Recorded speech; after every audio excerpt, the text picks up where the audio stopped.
Good morning, sir. Can you see and hear us? Yes, thank you very much. May we please call Mr. Miller? Of course. I do solemnly, I do solemnly, sincerely and truly declare and affirm that the evidence I shall give shall be the truth, the whole truth, and nothing but the truth. Thank you.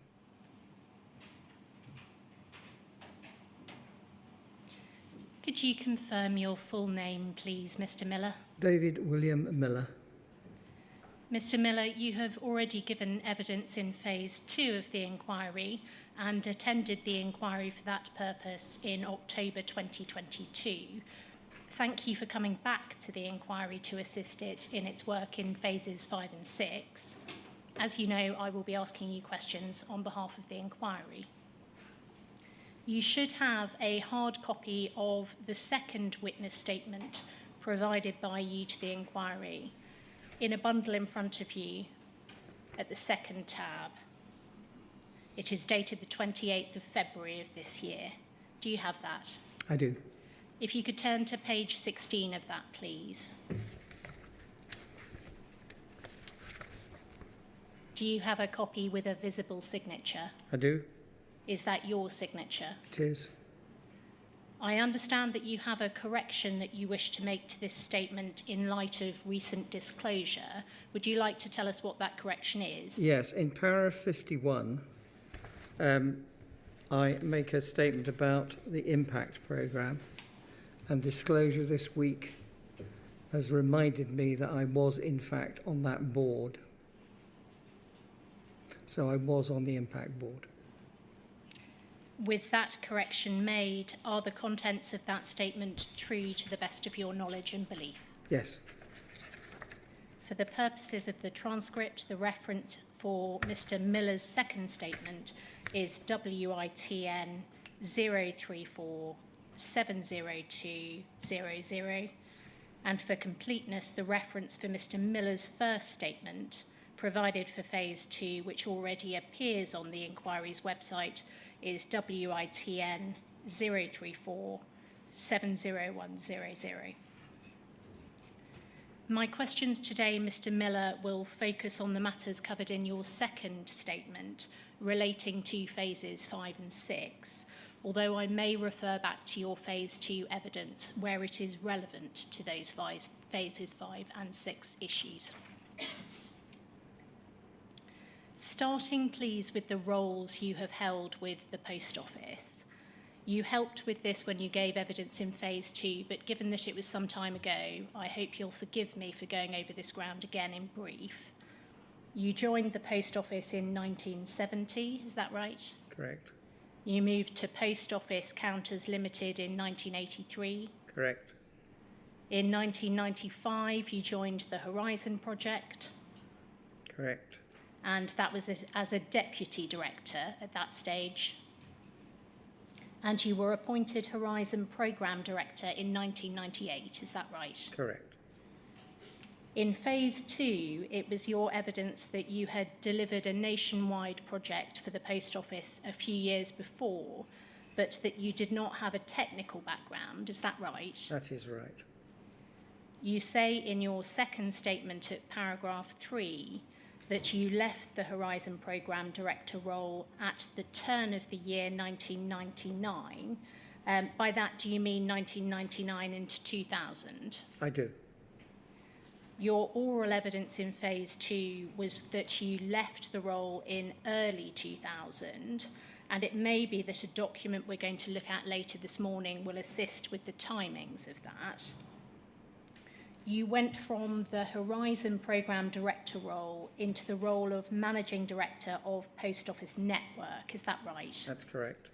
A position you held until July 2001. Correct. Your responsibilities in this role included you having responsibility for the Operations Directorate and the Automation Directorate, is that right? There were some others as well, but yes, those two certainly. Is it right that Post Office security and investigations operations fell under the Operations Directorate? Yes, at that stage for the 18 months they did, yes. Is it right that the Horizon system, among other systems, fell under the Automation Directorate? That's correct. Who was it who reported to you on Post Office security and investigations operations when you were Managing Director of Post Office Network? I think it was Alan Barry as Operations Director, but I'm not absolutely sure. Who was it who reported to you on any issues relating to the Horizon system when you were Managing Director of Post Office Network? David X. Smith, if I can put it like that. The IT David Smith. The IT David Smith. And did you report to Stuart Sweetman in this role? I did. Is it right that you did not sit on the board as Managing Director of Post Office Network? That's quite right. Although you held the role for 18 months, you say in your statement that you were on sick leave for the last 6 months of that time. That's true. And at paragraph 10 of your second statement, you say that you returned to work in August 2001. That's correct. And at this point, is that when you became Operations Director of the newly reconstituted Post Office Limited? That's correct. In this role, you initially reported to the Managing Director of Post Office Limited, is that right? I think I reported to Stuart Sweetman. In the Operations Director role? Yes. And then I think Stuart Sweetman left and Paul Rich took over temporarily as Managing Director of Post Office Limited before David Mills arrived. And David Mills arrived as Chief Executive in early 2002, is that right? That's correct. After which point you reported to him? I did. You say in your statement that when you were Operations Director, you were responsible for the retail line, including sub-postmaster relations and for cash distribution. Is that right? That's correct. But you also had a role helping David Mills to understand the business and assisting in recruiting new directors as required. Yes. As Operations Director, you sat on the board, the Post Office Limited board. Is that right? That's correct. So you were an executive member of the board from the point of taking up this role in 2001.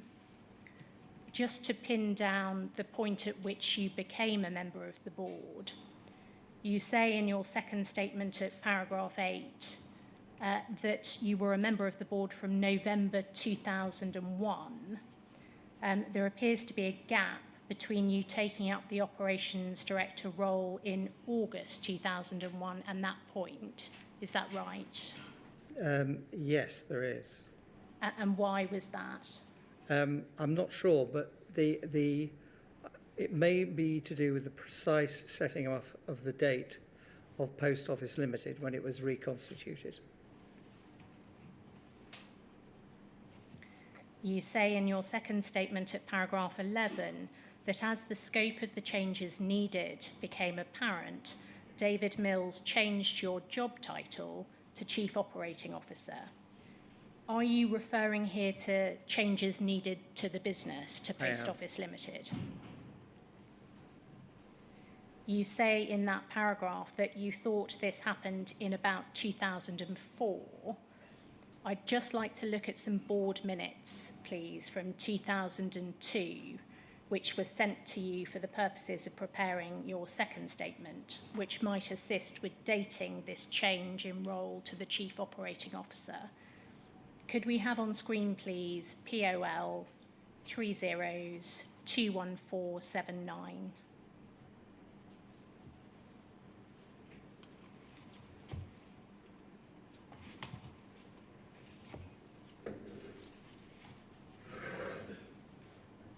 These are the minutes of a meeting of the Post Office Limited Board on the 24th of May 2002. We can see David Mills in attendance as Chief Executive, and then 2 people down, we have your name and title, Operations Director, David Miller. So at this point, it appears that your title was still Operations Director. Would you agree? Yes, indeed. Could we have on screen, please, POL 30214880?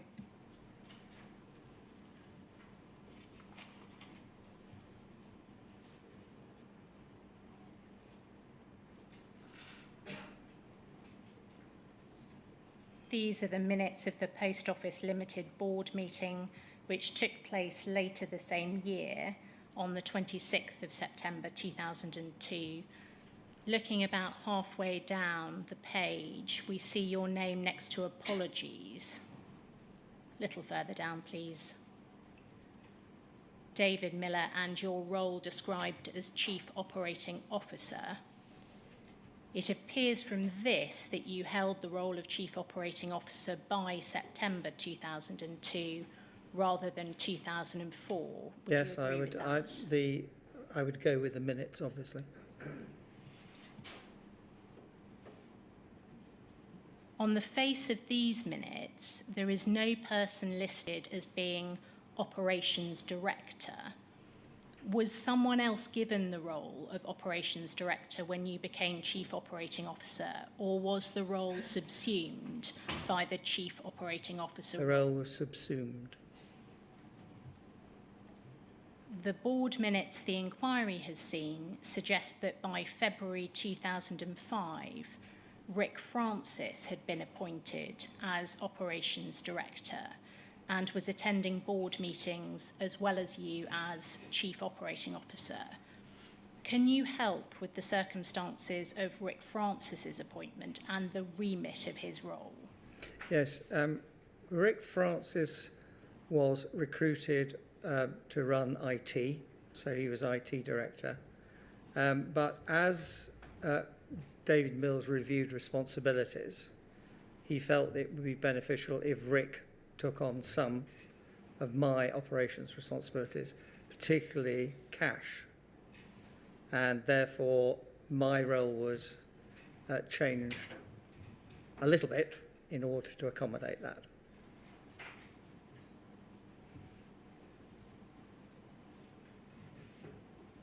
You say in your second witness statement at paragraph 11 that the Chief Operating Officer role focused on some of the major changes needed to stay solvent.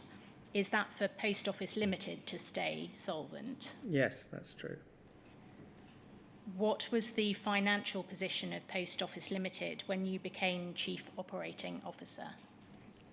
We were running at a loss, and we were trying to put ourselves in a position where we didn't run at a loss.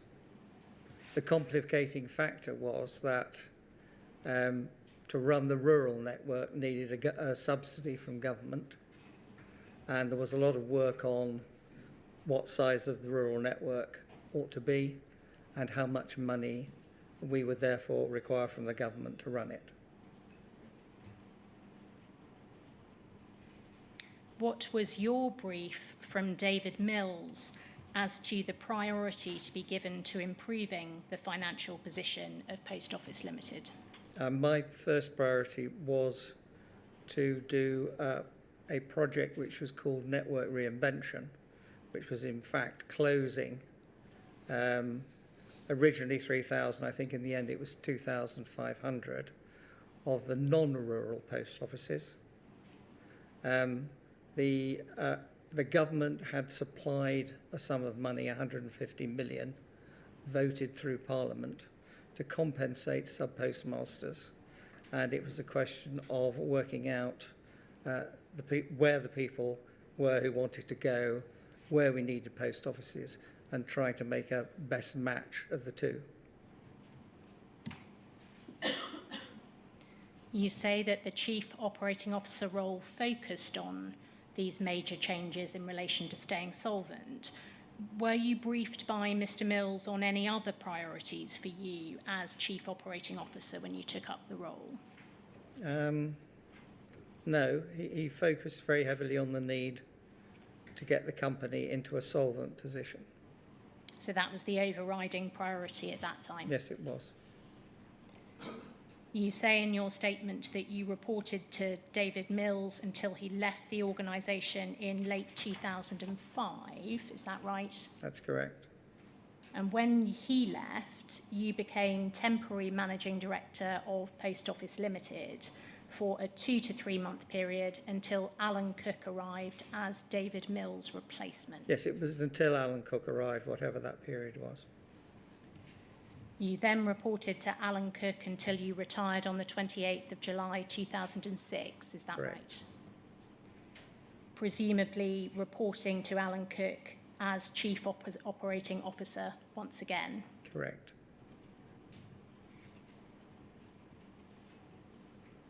Before we come on to the detail of your involvement in the issues being explored in the current phases of the inquiry, I'd like to address, please, the question of your understanding of your duties as an executive director on the board. When you were appointed as a board member, were you provided with any induction or training covering the nature of your duties as an executive member of the board? Yes, we did a day session with our solicitors, Slaughter and May, but that focused very heavily on the issues regarding company profit and loss and on our duties as board members if we felt the company was not going to be able to pay its creditors in the future.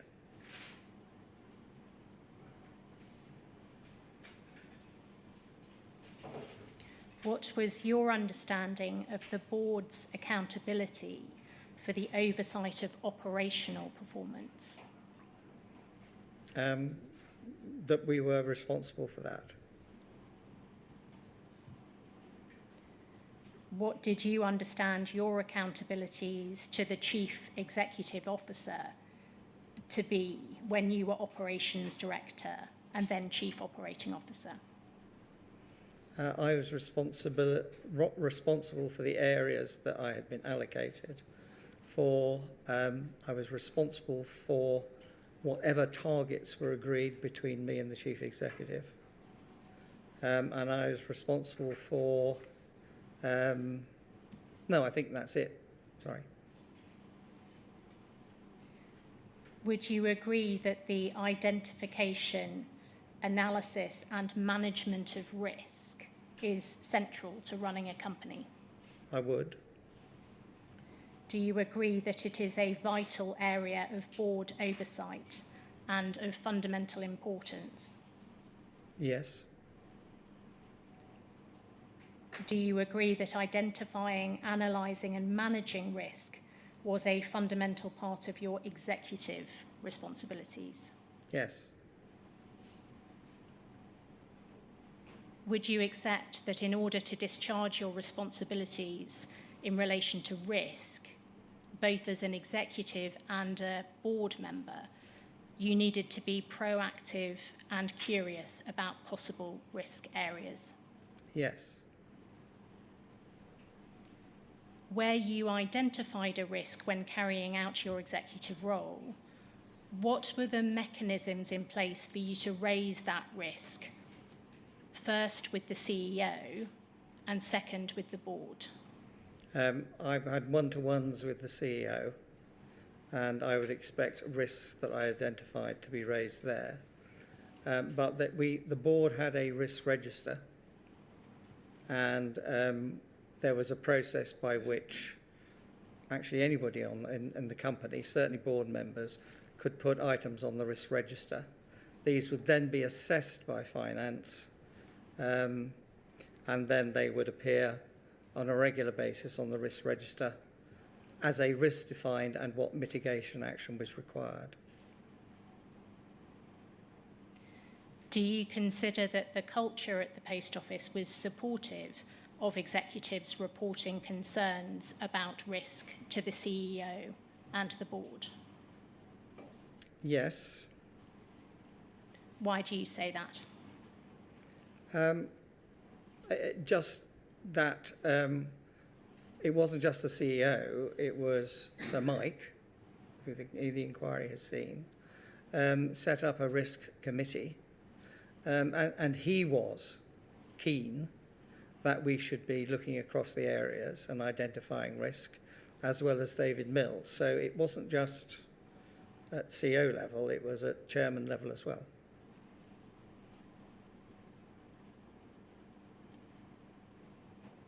Ms. Price, there's still a document on my screen. Can that come down? Apologies, sir. That can come down. Thank you.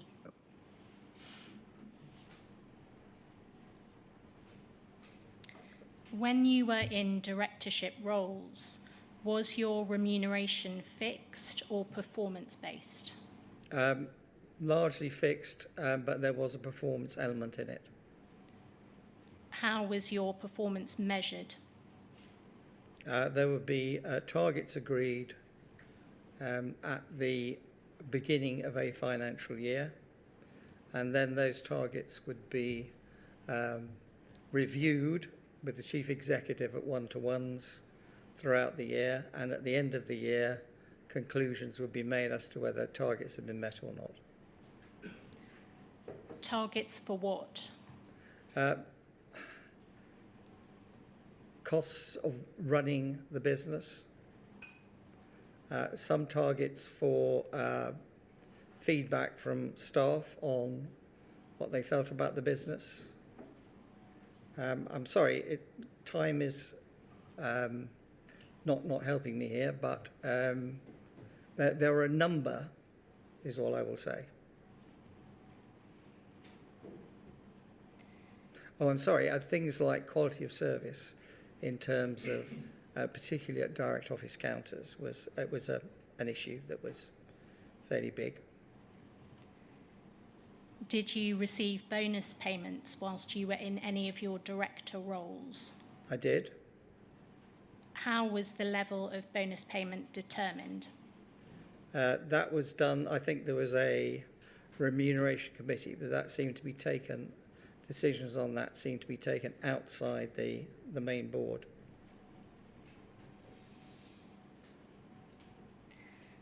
I'd like to turn, please, to the knowledge of the Horizon system issues in the run-up to legacy Horizon rollout, gained from your time as Horizon Programme Director, which you brought to your subsequent roles. I don't intend to go back over your Phase 2 evidence in any detail, but I would like to draw together some key points, which I will take one at a time. If at any point you want to look at the transcript of your oral evidence, we can bring that up on the screen to assist you. Just say if you'd like me to do that. First, you told the chair you were aware of issues with the cash accounts in March 1999, arising from the end-to-end testing which had been done. In particular, there had been incorrect cash account mapping, which would have caused misbalancing cash accounts in all offices had the system been in operation. This resulted in an entry on a known problem register, and your position in Phase 2 was that this was an issue which was being dealt with. Is that a fair summary of your evidence on the March 1999 end-to-end testing report? That is. Second, after the live trial of the Horizon system in May 1999, you were made aware that sub-postmasters were having serious problems with the software, especially the balance. And this was explained to you at an NFSP meeting attended by you on the 11th of June 1999, and at a meeting at around the same time, attended by a large number of sub-postmasters in the Northeast. Again, is that a fair summary of your evidence on your awareness of issues being experienced by sub-postmasters Yes. trialling the system? Third, you were asked about the minutes of a board meeting which had taken place in July 1999 and which you attended. The minutes recorded an assessment attributed to you that the Horizon system was robust and fit for purpose. You were asked about this by both counsel to the inquiry and by Mr. Maloney on behalf of the clients he represents. Is it fair to summarise your evidence on this point in this way? You would not have told the board that the Horizon system was robust and fit for purpose, because at that time, it was not either of those things. That I would not have done it. Your evidence, and we can go to your responses to both counsel to the inquiry and to Mr. Maloney, but your evidence was that it was not correct that Horizon was robust and fit for purpose. No, that I remember that exchange with Mr. Maloney, Yes. and I should not have said that it was robust. What is your position then on whether you did say that? I can't remember the board meeting, but I make the assumption that the board minutes are correct. So I did say it.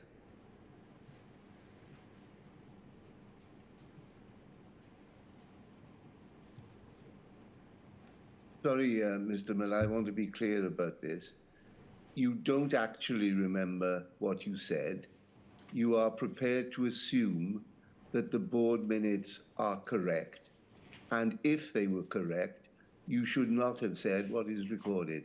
Is that it? I'm afraid so, sir, yes. Fine, thank you.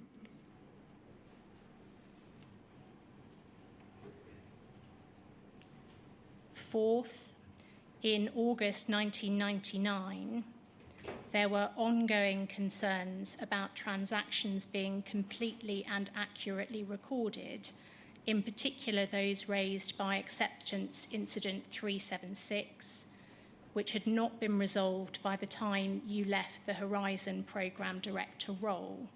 Is that a fair summary on that point? Yes.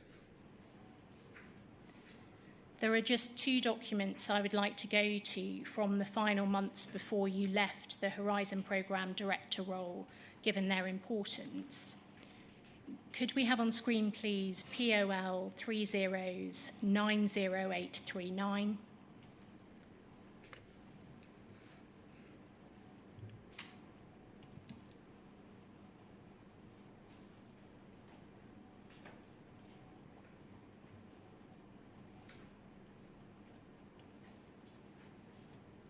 Going to the second page of that document, please.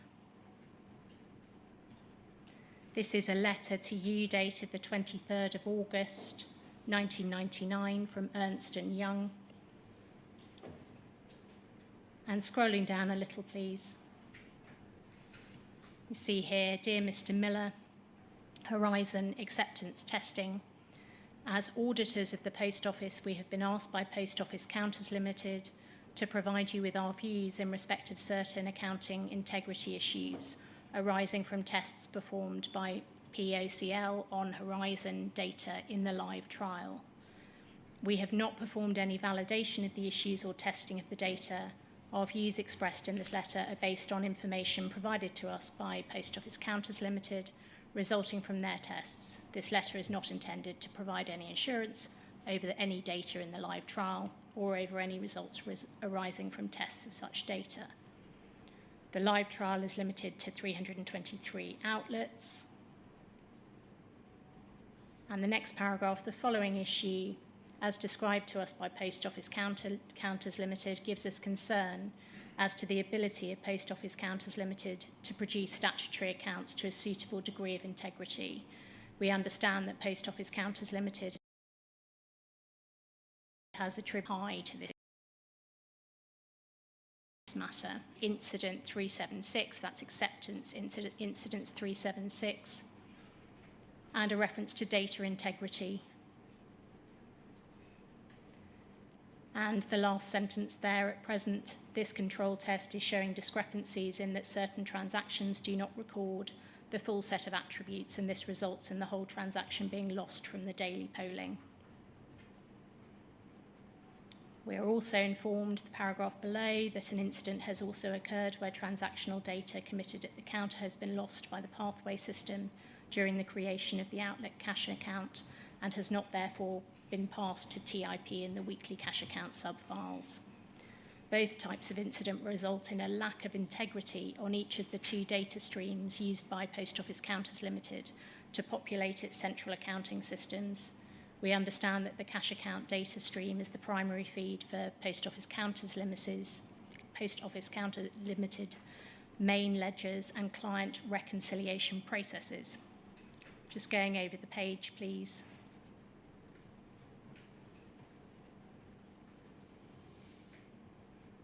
We see the second paragraph there. It is fundamental to any accounting system that it provides a complete and accurate record of all transactions. These discrepancies suggest that the ICL pathway system is currently not supporting this fundamental.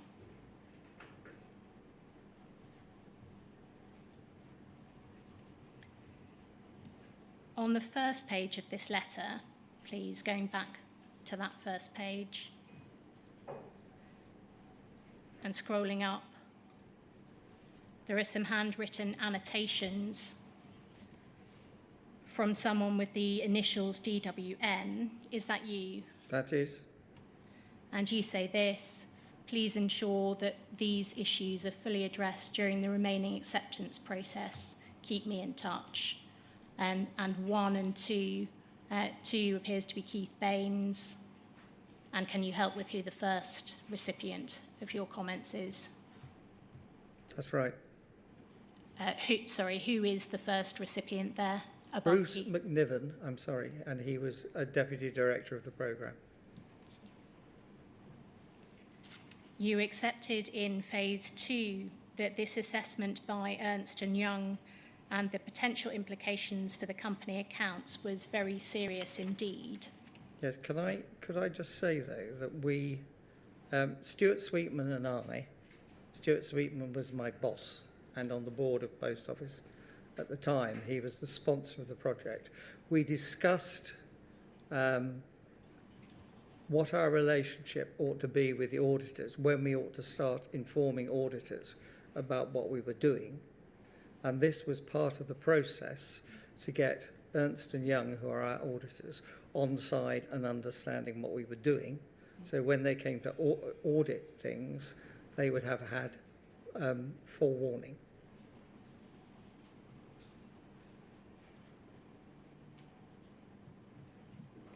One of the last documents that you were taken to by counsel to the inquiry during his questioning in phase 2 was a document termed the third supplemental agreement, a document which you said at the time you remembered. Could we have that on screen, please? The reference is FUJ 00118186. And the date of this document is the 19th of January 2000, which is after, I think you say you left the Horizon Programme Director role. But if we go to the last page, please, that's page 36. We can see that the agreement was signed by you on behalf of Post Office Counters Limited, witnessed by Keith Baines. Can you help with what role you were in when you signed the document? Yes, I was still Horizon Programme Director, and I was running that concurrently with setting up a new business unit as the Managing Director of Post Office Network.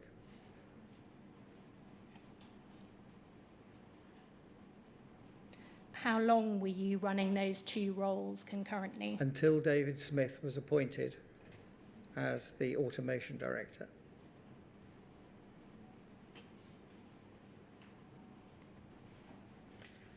That can come down, thank you. You accepted when giving your phase 2 evidence that this agreement acknowledged that it was not always possible to get to the root cause of an imbalance or to make the appropriate correction. Do you recall that? I don't, but I will accept it.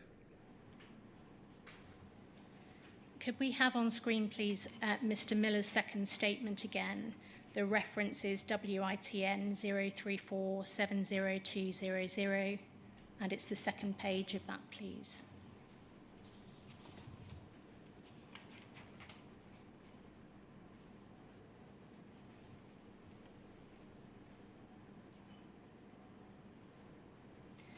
You deal at paragraph 4 here with your view of things at the point you left as Horizon Programme Director. And you say at paragraph 4, at this stage, my view of Horizon was that it was a new, very large and complex system, which was under constant review and improvement by Fujitsu. I never considered Legacy Horizon perfect, but thought that any problems with the system were subject to control procedures leading to resolution. And then going, please, to paragraph 7, over the page, please. After stepping down as Horizon Programme Director, I did not brief anyone from the POL or RMG boards, investigation teams, legal teams, or any other person responsible for the conduct of prosecutions or civil proceedings, because 1, I thought that any problems with the system were subject to control procedures leading to resolution, and 2, I was unaware of the full extent of the Horizon issues until I read the judgments I have referred to, and those are the judgments you referred to on the previous page of Hamilton and others in the Post Office. Can you help, please, with what you mean by control procedures leading to resolution? That there was a process in place of reporting errors or problems that had helplines on both the Post Office side and particularly on Fujitsu, and that they were processing as time went on. As things arose, they would be put into the system, processed, resolved. So that was my view of what was going to happen. So you're not saying here that when you left the programme, you thought there was a complete fix in the pipeline to eradicate cash account inaccuracies. You were saying that you understood that when these occurred going forwards, there would be procedures in place to resolve them. Is that right? Yes. What was the basis for this understanding? Well, the basis was understanding what helplines had been set up and what the procedures were.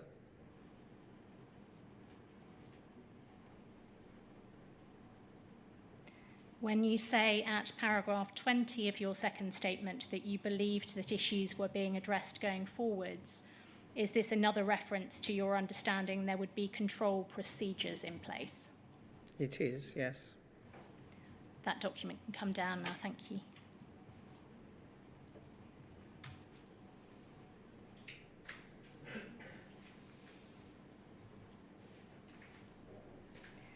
In phase 2, the inquiry heard evidence from Tony Oppenheim, the Finance and Commercial Director of ICL Pathway, to the effect that the third supplemental agreement and the subsequent operational processes acknowledged that there would be occasional mismatches given the scale of the system. His assumption was that the Post Office would look at these and certainly at the outset give postmasters the benefit of the doubt. He said that ICL Pathway needed feedback when these things occurred in order to find errors in the system and to fix them. Were you aware that ICL Pathway's understanding was that where mismatches arose, Post Office would look into these and certainly at the outset give postmasters the benefit of the doubt? No.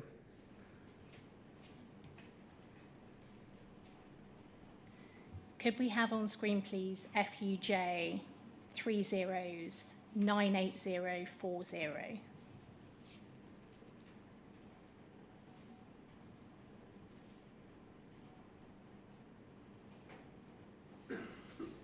This is a PowerPoint presentation produced by David Smith, that is IT David Smith, It provides a history of Horizon and Horizon Online. The date on its face is September 2010, some years after you retired, so you would not have seen this at the time. There are two parts of it, however, that refer to your involvement in Horizon issues, so I'd like to take you to those. Starting, please, with page 21 of this document. This slide deals with Post Office Counters Limited's views on the agreement reached with ICL Pathway.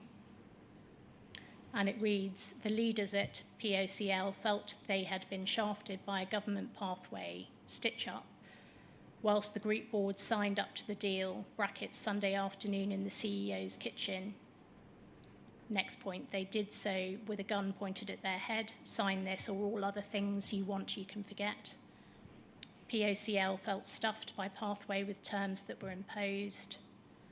Dave Miller, the MD of Post Office Network, said at the time, I had the same feelings about Pathway as I would have for the man who had just shoved 15 inches of bayonet up my posterior. No statement could more adequately express the attitude of Post Office towards Pathway.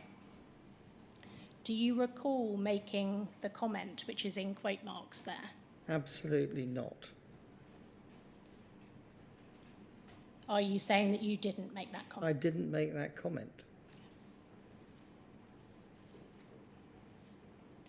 Does the sense of feeling described in relation to the Post Office's feelings towards Pathway accord with your recollection? All the circumstances around the departure of the benefits agency and the deal that the government felt it had to do, and the pressure that was put on the Post Office were partly known to people at my level. But I think we felt as a company that we needed to carry on with the project and we needed to work with Pathway, ICL, Fujitsu. And the sort of negativity about it, I think there was a certain amount of resentment, perhaps understandably, but I mean, those words, a lot of that is entirely unprofessional. What we were trying to do was to make the thing work, to get it rolled out, to get Horizon in for the whole company, including sub-postmasters, ironically. Moving, please, to page 32 of this document.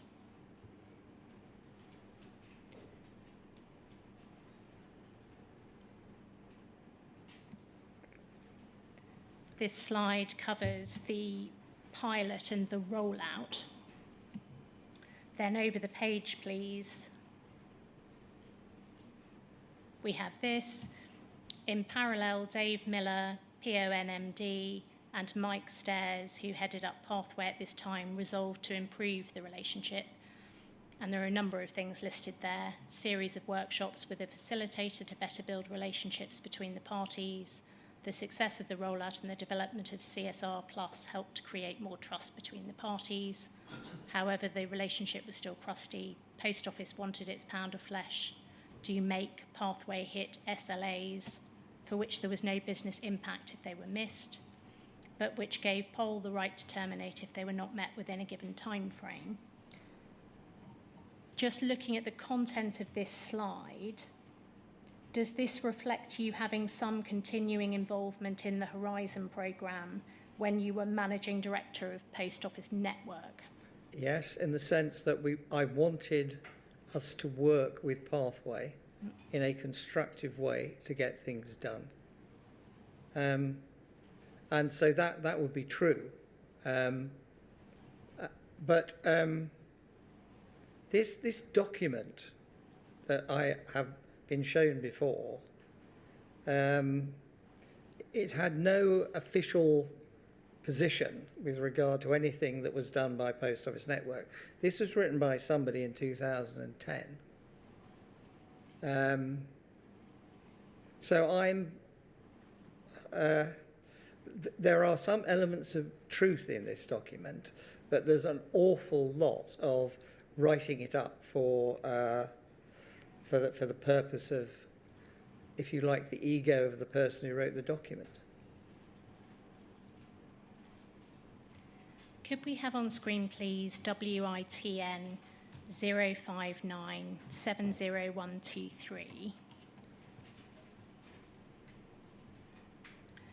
This is a document authored by Jeremy Folkes and is dated February 2000. Its title is BA/Post Office Counters Limited and Horizon, a reflection on the past 5 years, lessons, issues and key points.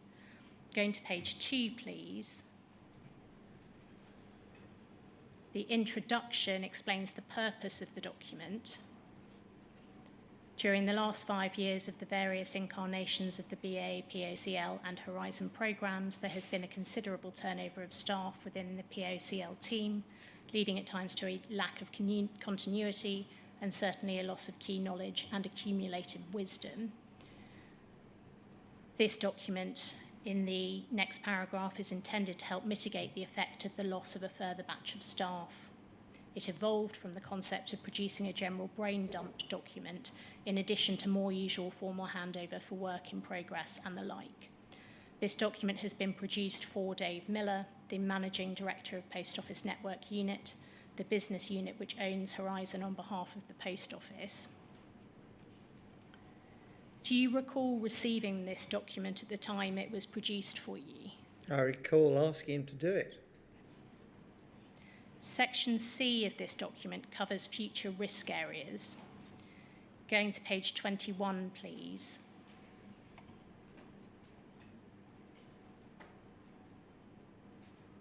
Section C6 is titled Some Technical Capabilities Still to be Proven. And the introduction to this section says this. This section outlines a number of technical areas which it would be wise to watch, although they are not the subject of any outstanding acceptance incidents. They should not be taken as predictions of things which are yet to go wrong, more as a list of possible areas of weakness which could trip us up in the future, especially as the number of offices increases as the planned rollout rate up to the target full population. There is an argument based on the same principles as used to justify, albeit not to great effect, the need for assurance during development, that states the need for ongoing assurance during the live operation of the service and associated system. We do not appear to have any contractual basis to seek such involvement. However, we may wish to negotiate with Pathway at the relevant time to seek some confidence that these issues are indeed under control. Then a number of issues are raised. At C2, there is the effect of slow replication. The last paragraph on this page reading as follows. However, as a result of the proper handling of slow replication, i.e. the effect should be benign, these delays, these scenarios can go unnoticed and therefore unfixed if there is some underlying problem for a period of time. Other issues flagged, going over the page please, were communication failures, integrity during failure conditions, scalability, performance over time, and system management. Can you help with what you did with this document and any steps which were taken based on the content of it? As far as I'm aware, I would have given it to David Smith, who is Director of Automation. What I would have done, like to have done, would have been to organise a meeting in the company with Jeremy. Jeremy was about to leave, by the way, which is why I asked. And I thought he had all these years' experience and we ought to understand. Unfortunately, the changes that were taking place meant that, as far as I'm aware, that meeting didn't happen. So this was, if you like, put into our company archive. I suspect that some of the good stuff that is in here was not picked up. Could we have on screen, please, Mr. Miller's second statement, paragraph 5, please, which is page 2.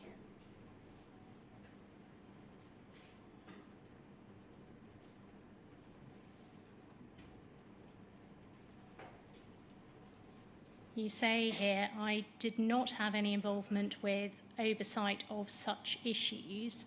This follows on from your discussion of issues with Legacy Horizon when you were Horizon Programme Director. You say, I did not have any involvement with oversight. Just thinking of the documents we've just been to, does this remain your evidence, notwithstanding the work you asked Jeremy Folks to do and the slide contents that we looked at? Or do you consider that work different in character? The two things that you have just quoted to me, I would consider that were different in character. I would have liked to have taken a lot more notice of what Jeremy said. And I had that, as it were, on hand early on. The other thing that you showed me, I have not become aware of until relatively recently, and that was done in 2010. So I've distinguished between the two.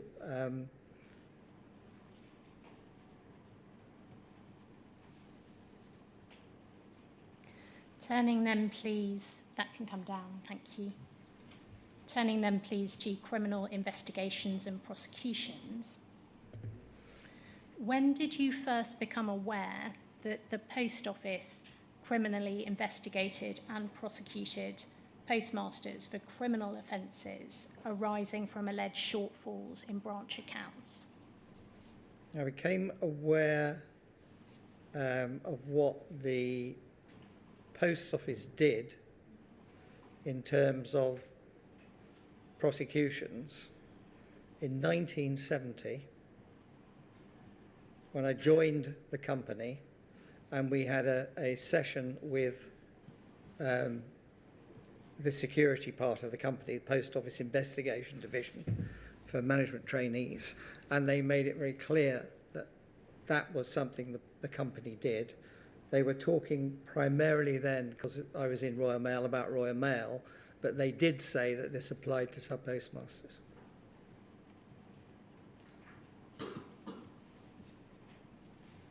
After the rollout of Horizon, the branch accounts were generated by the Horizon system. That's right, isn't it? Yes. And apparent shortfalls were identified on the basis of a mismatch between, for example, what the Horizon printout said should be in the till and what was actually in the till. Yes. Would you agree with that? So does it follow that once you were involved in the Horizon rollout, you were aware that prosecutions were being pursued using data generated by the Horizon IT system? I wish it had been as crystal clear to me as that, but I think I have to say that I would have been aware, yes. Who did you understand was carrying out investigations which led to those prosecutions? Post Office investigators. Who did you think was responsible for the decision of whether to prosecute?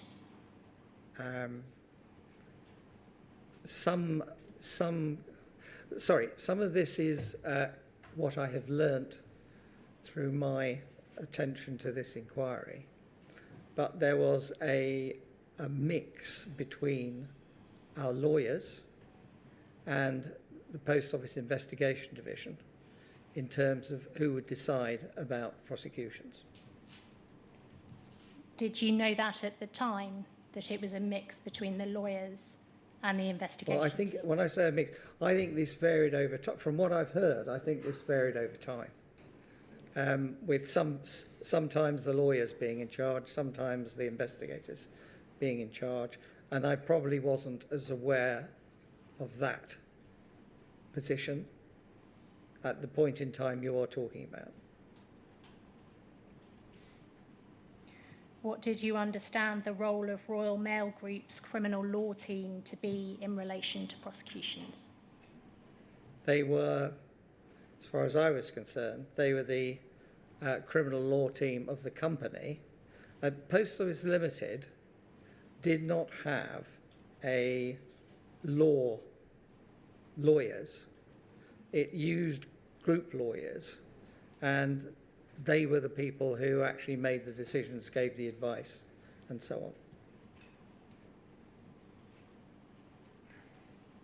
At the time, to what extent did you consider the position of the Post Office to be unusual, being simultaneously the alleged victim, the investigator, and the prosecutor? At the time, I accepted it as part of what the company did. Subsequently, I can understand how that is a potential conflict. At the time that you were part of the executive team and a member of the board, did you recognise that there were risks inherent in that position? Not sufficiently.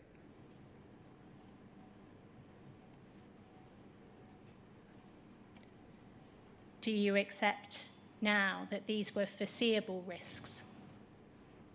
Taking one example, that the interests of the business, in particular financial interests of the business, might improperly influence the conduct of investigations and prosecutions? I can see now, looking back, that that could well be the case. Why do you think it was you didn't see that at the time?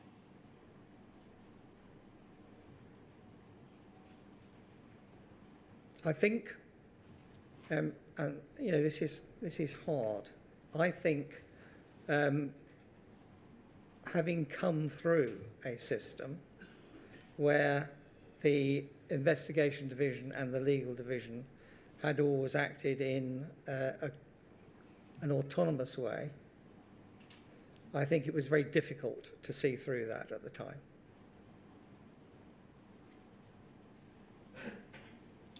Knowing what you did about the potential for incomplete or inaccurate transactions to be recorded by the Horizon system, setting aside the control procedures which you understood would be in place, there was a further particular risk, wasn't there, that unreliable data might be used in support of prosecutions. Would you accept that? I would accept now, with what I know, yes. Did you recognise that at the time? I didn't.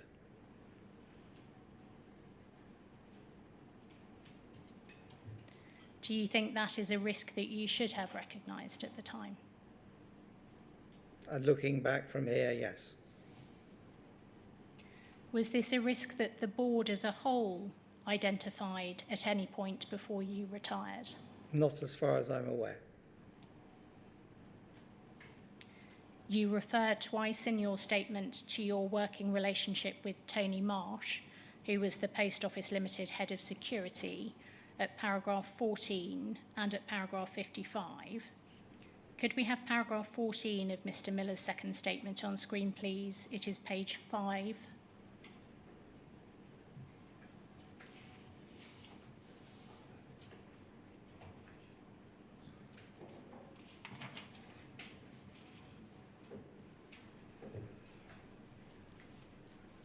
Looking, please, at the last sentence in paragraph 14, or the last two sentences.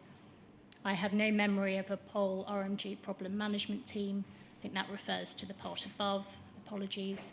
POL RMG security worked to group, although they were described as embedded in POL. I met Tony Marsh regularly for approximately an hour, and he had access to me at any time. And then going, please, to page 13 of the statement to paragraph 55.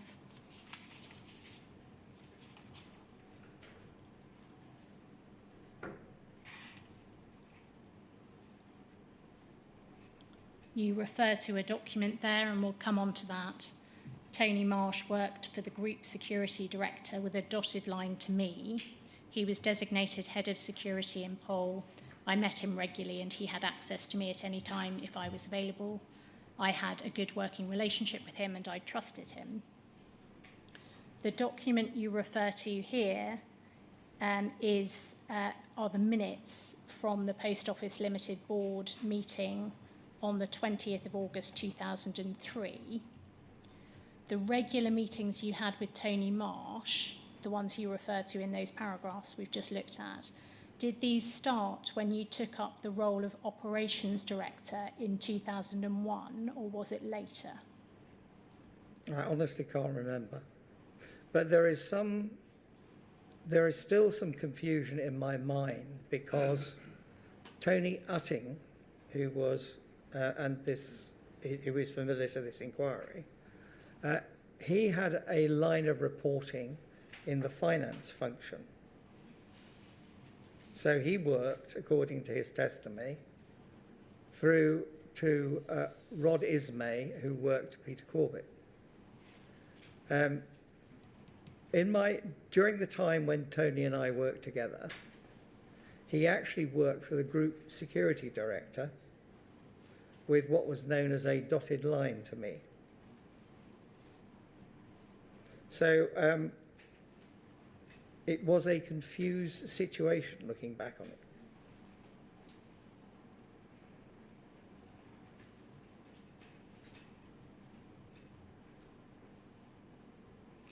It was Tony Marsh's evidence to the inquiry that at least at one point he reported to you. Would you accept that that is correct? That de facto... I'm sorry, I do not recall that. Could we look, please? Except, sorry, if I may, just when I was Managing Director of Post Office Network, he was in a line working to somebody who worked to me. The August 2003 board minutes that you refer to at paragraph 55, and perhaps if we can have those up on screen, that's POL 30021483.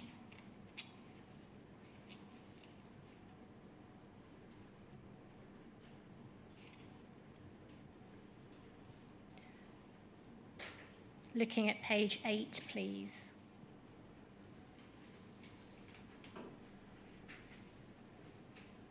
Scrolling down, please. We see here an item delivering security standards in the agency branch network, strategic choices. And under this, Tony Marsh presented the security paper to the board on behalf of David Miller. Can you help us with why he was presenting the security paper to the board on your behalf, if it wasn't that he was reporting up to the board through you? I can't, I'm sorry.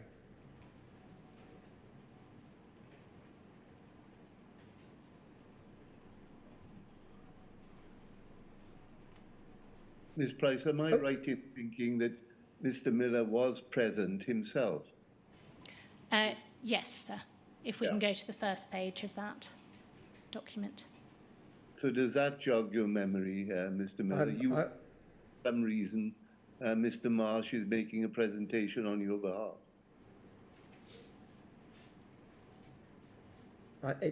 It doesn't, I'm sorry. Thank you.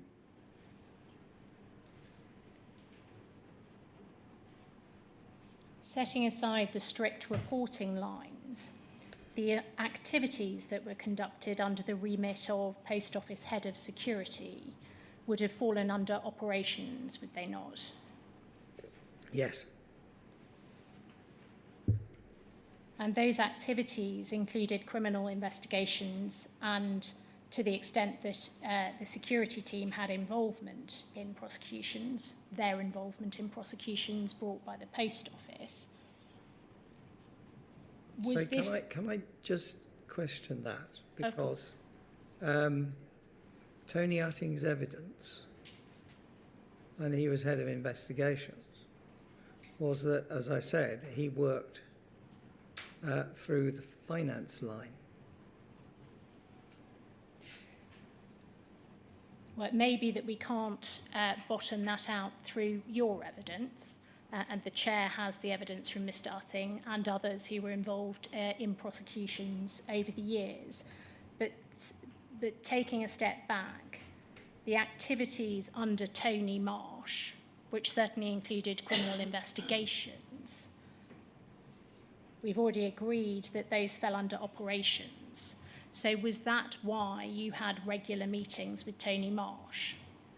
Because the activities conducted under him fell under operations and you were chief operating The broad area of Tony's remit, which was pretty wide, including terrorism and so on, we would discuss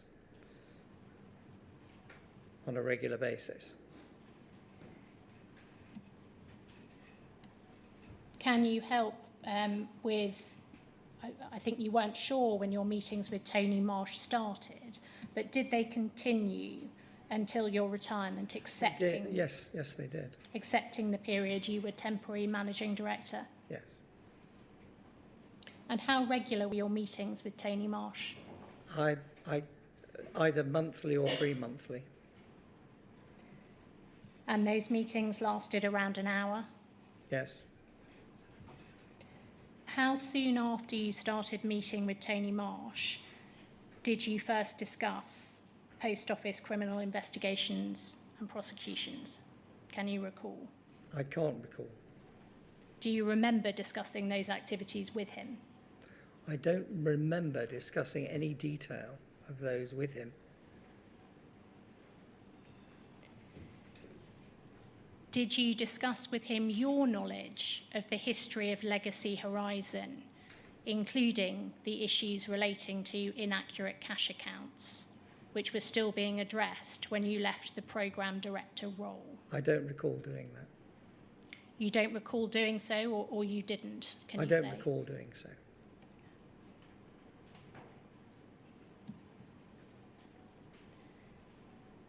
Do you consider that that would have been relevant information for Tony Marsh to have had, given his role in relation to investigations and prosecutions? On reflection, and I have reflected on this very hard, when I finished being the Horizon Programme Director, I think it would have been very beneficial if I had notified both the lawyers and the ID that Horizon was a new system coming in and that they should be very cautious in looking at evidence coming out of that system. I didn't do that, and I regret not doing it.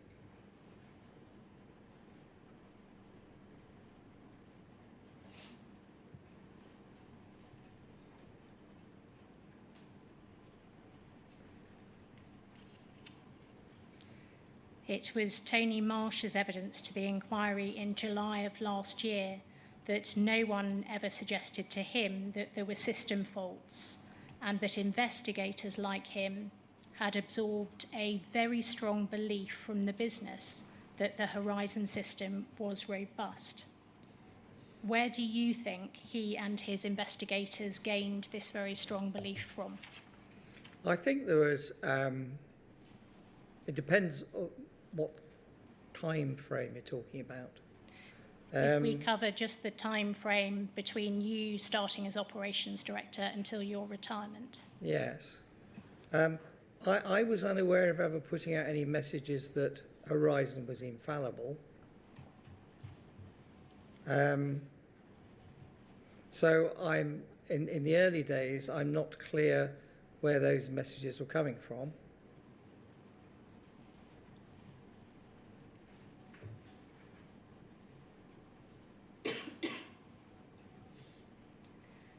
notwithstanding the close working relationship you had with Tony Marsh, do you maintain, as you say at paragraph 15 of your statement, that you were not involved in the oversight of investigations or prosecutions?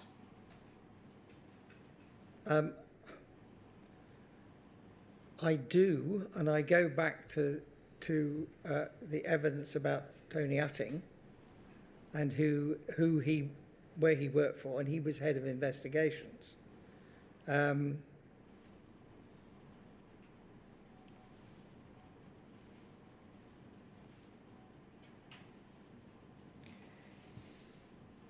When David Mills took up the role of Chief Executive Officer in April 2002, and you were Operations Director, you had a role helping him to understand the business. Did you share with him any information about the history of Legacy Horizon? We discussed Horizon, how it had come about, particularly the impact that the programme had had, the departure of the benefits agency. So he got the history in that sense. Did you raise with him any of the issues there had been relating to inaccurate cash accounts ahead of rollout? No, I don't think we discussed that level of detail. Did you raise with him any of the problems that sub-postmasters had been experiencing in the live trial that had been raised with you? I can't remember. I don't think I did.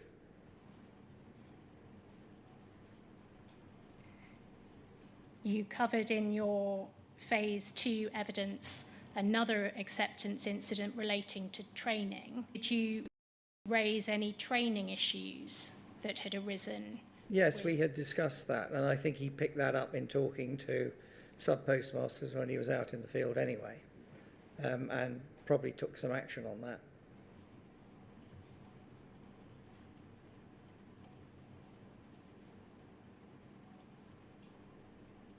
Did you not consider at the time the history relating to inaccurate cash accounts to be relevant information for Mr. Mills coming into the business? Not at the time.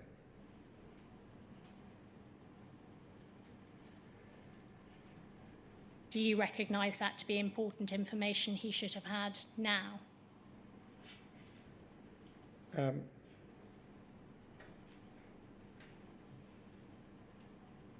I think it would have helped. It's a question of the weight that I put on that information. I would put greater weight on it now than perhaps I did then.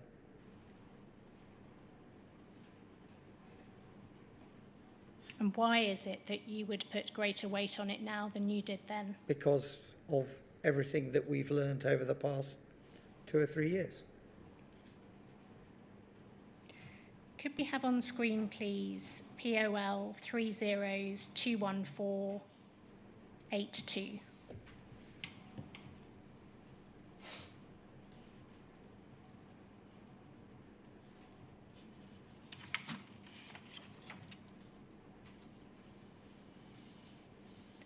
These are the minutes of a Post Office Limited board meeting which took place on the 19th of June 2003.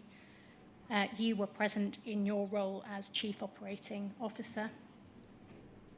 Going to page 2, please. Under Chairman's Business, there is a heading B, Horizon, and the minutes record this. The Chairman expressed a particular interest in furthering his understanding of the capabilities and limitations of the Horizon system. Meetings would be arranged with the appropriate managers to provide the Chairman with a detailed overview. The person listed to action this was Alan Barry. What role was he holding at the time? He was the IT director. And this was a relatively new chair of the board, wasn't it, Sir Michael Hodgkinson? It was.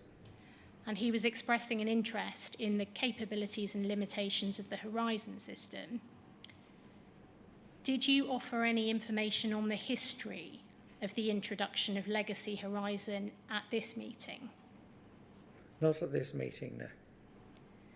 Did you attend the meetings which were due to be arranged by Alan Barry? No, I didn't. I wasn't invited. Did you feed into the agendas for those meetings or suggest that the chair be told about the history of Legacy Horizon? I don't recall doing that, no. Can you recall who was involved in those meetings? I can't, I'm sorry. It was under, Alan Barry was at the same level director as I was, and he was dealing with that issue. Did you provide any other input on or information about the known problems in the history of Horizon's development to the board, either at this stage or before? Not that I'm aware of.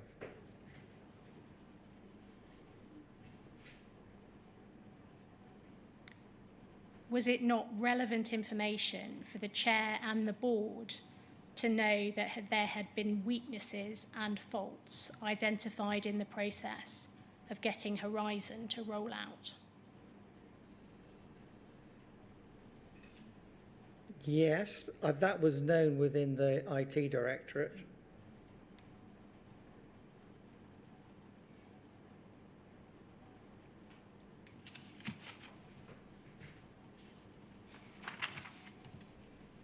So I've reached the end of one topic. Might that be an appropriate moment for the morning break? Yes, of course. Yeah. So what time shall we recommence? 25 to, sir. Certainly. Thank you.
Hello, sir.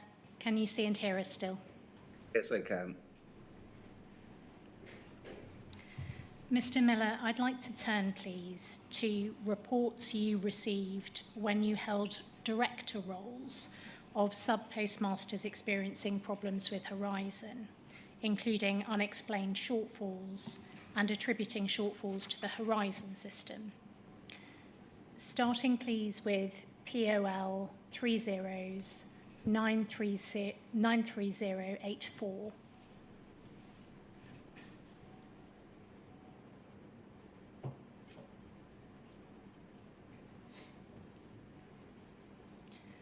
This is a case summary prepared by a post office retail line manager about a sub-postmaster in Ramsgate who was experiencing balancing problems. There was a shortage of almost £77,000 revealed following an audit on the 13th of June 2003. The sub-postmaster had refused to accept responsibility for the loss and had complained that he had not been given the chance to interrogate the Horizon system to prove that the loss was caused by the system. If we could go to page 6 of this document, please. The penultimate paragraph on this page.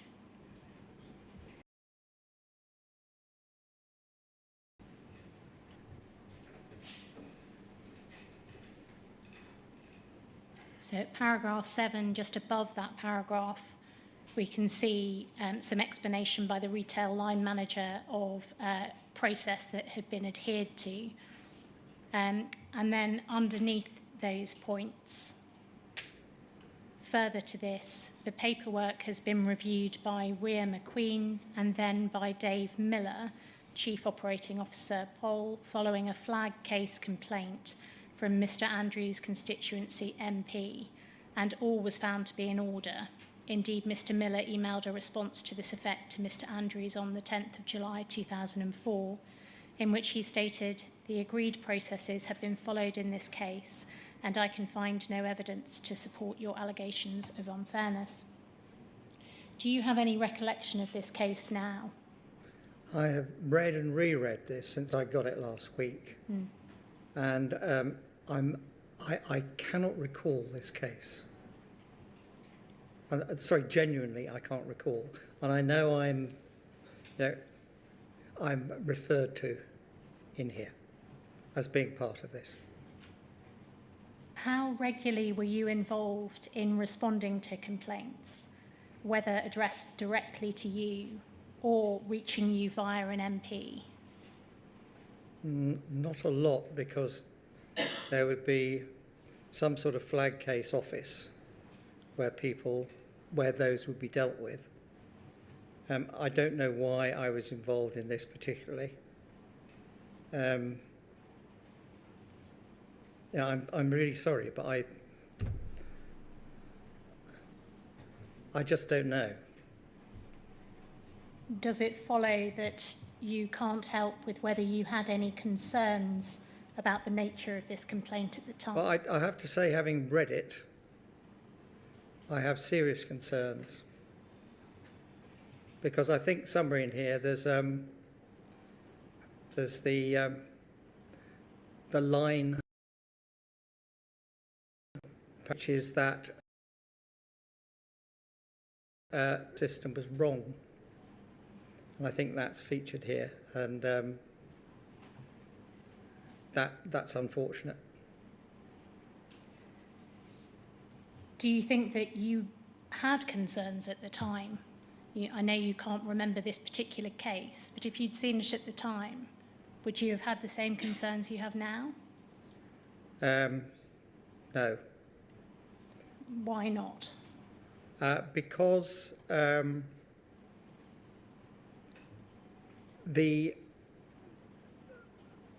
there was clearly bubbling up within the business that there were issues with regard to Horizon. The extent to which those were being properly surfaced was really quite small.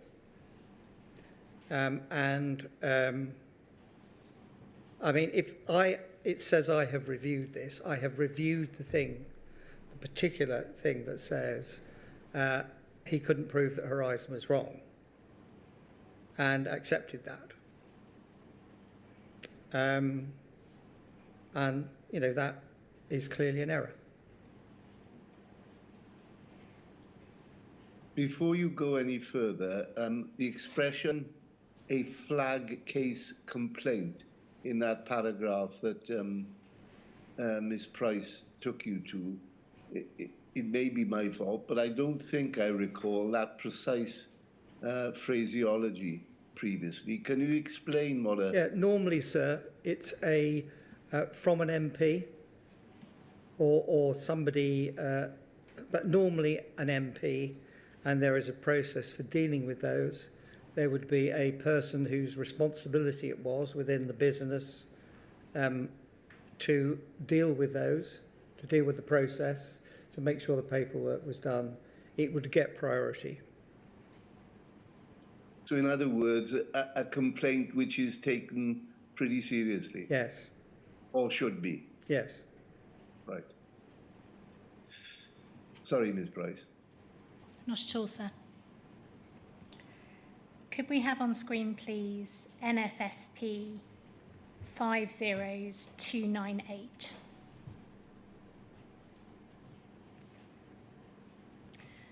This larger document contains a series of correspondence involving a sub-postmaster at the Cranlarrick branch at the NFSP and you.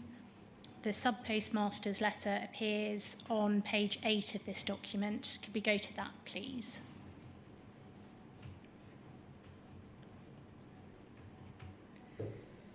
This letter, scrolling down a little, please. Scrolling back up again, please. This letter is dated the 24th of August 2004, and it raises issues accessing online services on Horizon due to failure in the ISDN line. It also raises some unhelpful responses which were received after contact with the Horizon Help Desk and the Network Business Support Centre. The issue was raised with David Mills by the NFSP, and you responded on his behalf on the 15th of September 2004. That's on page 4, please.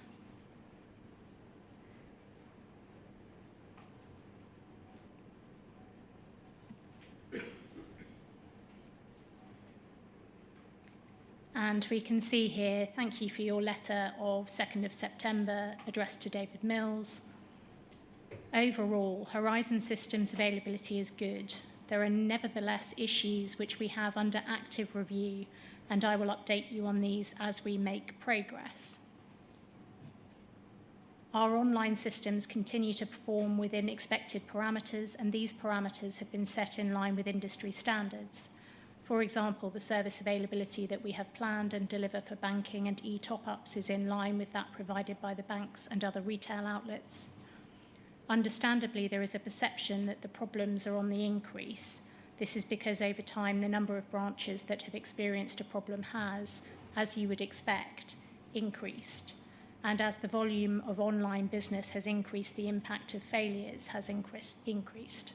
I repeat that overall system availability is very high and within the parameters to which the system was built. When a system goes down in a branch, a process of investigation is initiated in order to identify where the problem has occurred.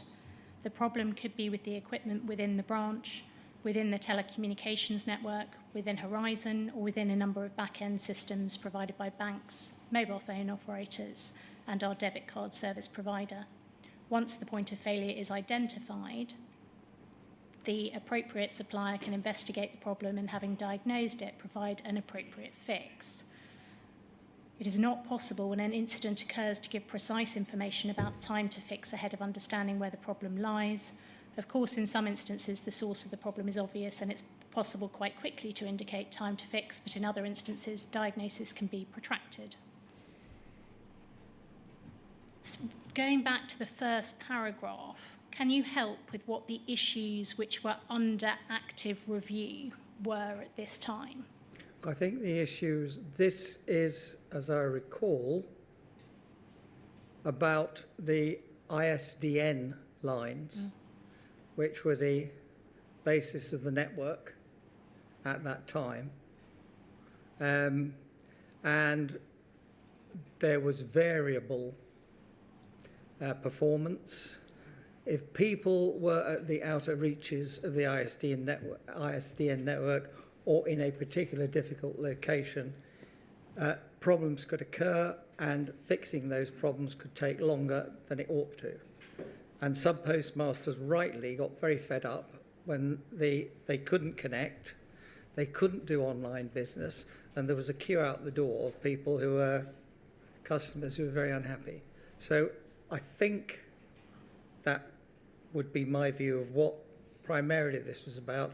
Certainly it was strongly represented by the NFSB at the time.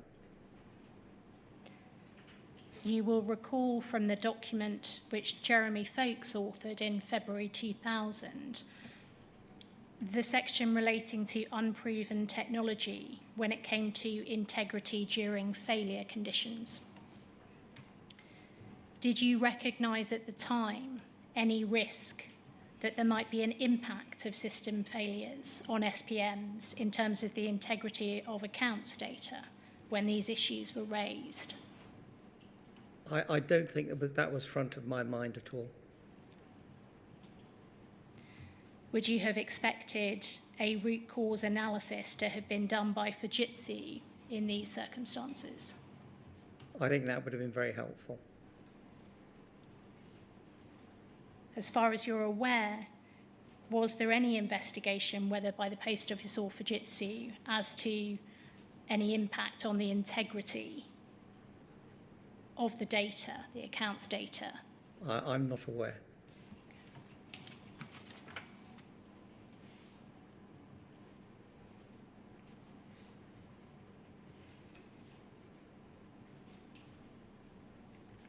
Did the issues raised in this correspondence, or indeed in the report we've just looked at from the retail line manager, have any impact on your view of what data would need to be obtained from Fujitsu, from Post Office's internal IT teams, or anyone else to support actions against sub-postmasters?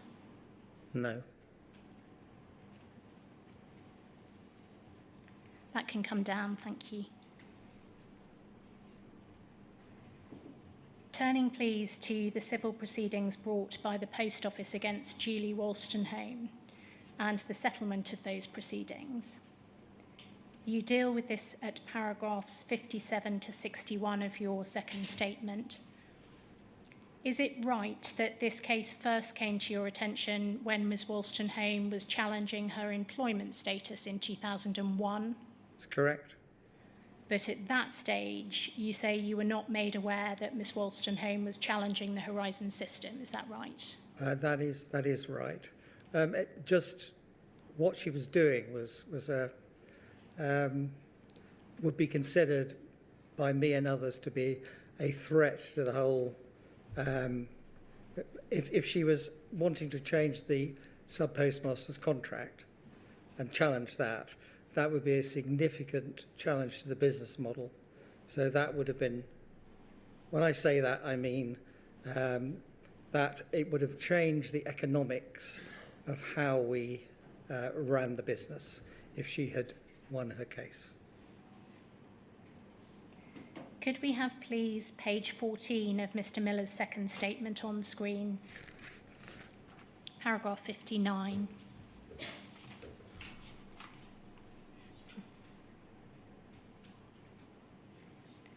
Page 14. You say, my first formal involvement with the case was that I was asked to sign off the compensation payment to Miss Wolstenholme in 2004 in the absence of Peter Corbett, who was on holiday. Rod Ismay's note to Donna Parker, my PA at the time, secured a slot in my diary for Tony Marsh. Rod Ismay's note to which you refer here is at POL 001 42503. Could we have that on screen, please?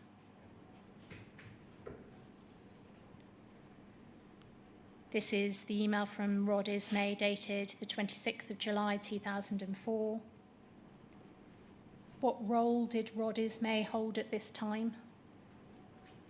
I think he was head of some part of accounting. He was a direct report to Peter Corbett.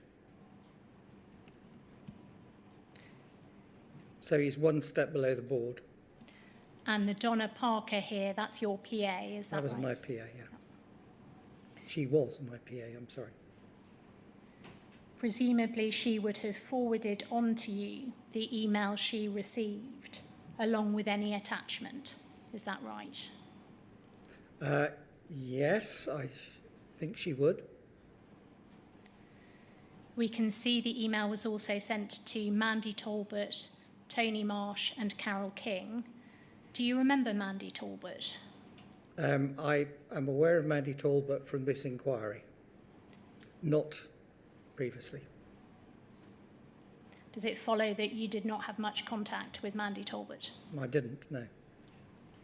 And Carol King? Sorry. Before we come on to the detail of this email, I'd like to look at one further document, please. Could we have on screen, please, POL 001 58493?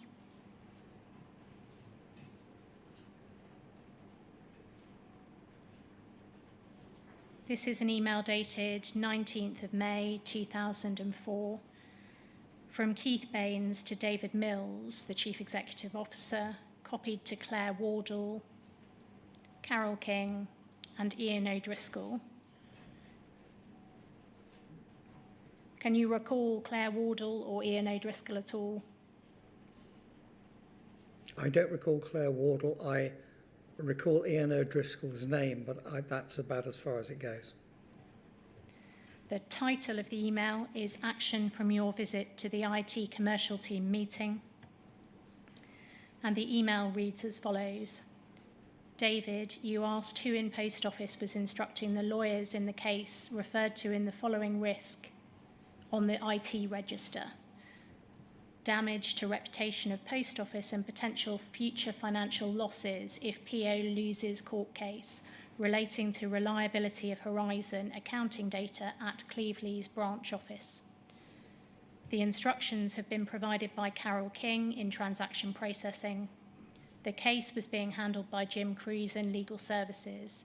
Jim has now left Royal Mail and the work is outsourced to Waitman's Vizard, who handle such cases for us in the Northwest. The case is scheduled for the week commencing the 16th of August. We have offered settlement and paid money into court based on what the sub-postmistress would have received for 3 months' notice. Regards, Keith. It would appear from this email that the case with Miss Wolstenholme had been recorded on the IT risk register. To the extent that you can assist, which risk register was this? A Post Office Limited risk register or a Royal Mail Group risk register? I don't know, but I would think, given the people involved here, it was a Post Office IT department risk register.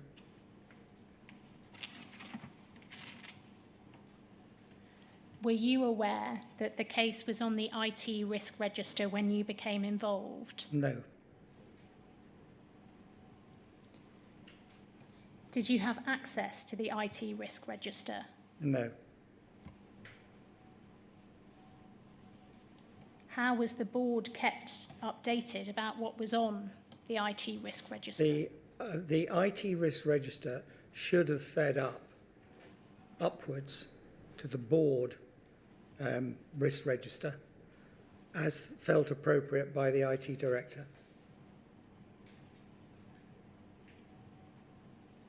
To your knowledge, did that happen? I don't know, I'm sorry. I certainly had not seen this posed in this way as a risk. This email predates the email from Rod Ismay to your PA. Do you recall David Mills discussing this case with you once he had noticed it was on the IT risk register? I don't. But it would appear that this was a case of which the Post Office Limited Chief Executive was aware. It does appear to be, yes. This was quite significant, was it not? The entry onto the risk register of a case which had the potential to damage the reputation of the Post Office because it related to the reliability of Horizon accounting data at the branch. Yes. This is something that the board should have been made aware of, wasn't it? Yes.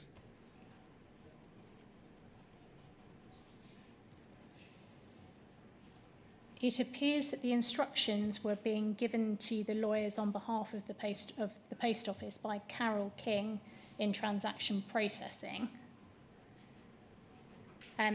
You don't recall Carol King, but does that fit with your understanding of who would give instructions in a debt recovery case, in essence? I think that's probably right, but I can't say definitively. Going back, please, to Rod Ismay's email, POL 001 42503.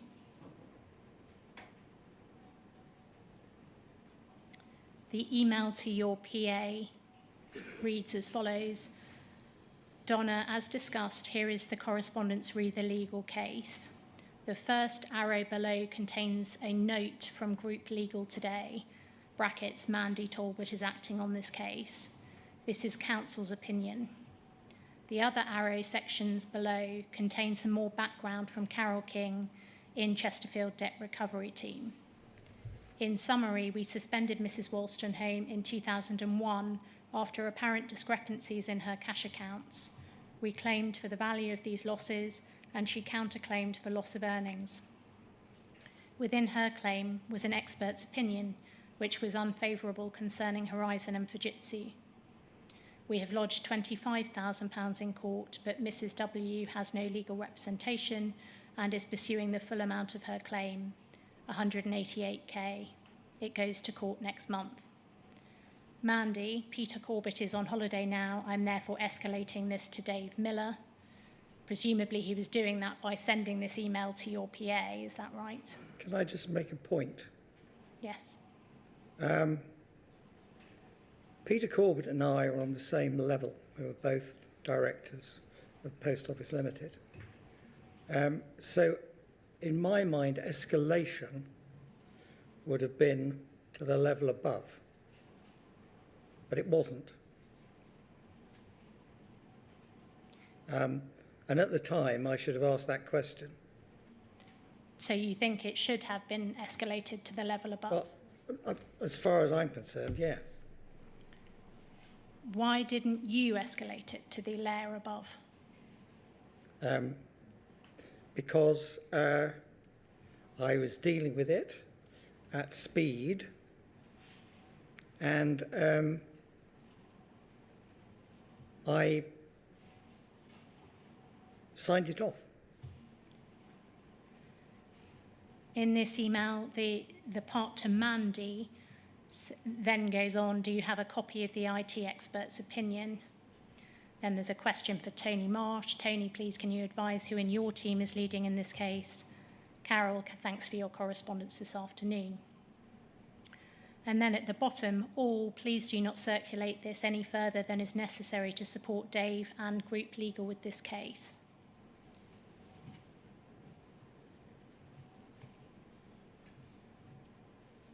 Would you have read this email when you received it? No, because it would have gone to Donna. But I have subsequently read it and noted that bottom line. I asked earlier whether Donna would have forwarded the email and any attachment to you when she received it, and you thought that that was probably right. I did. If she did forward it to you, would you have read it? Yes.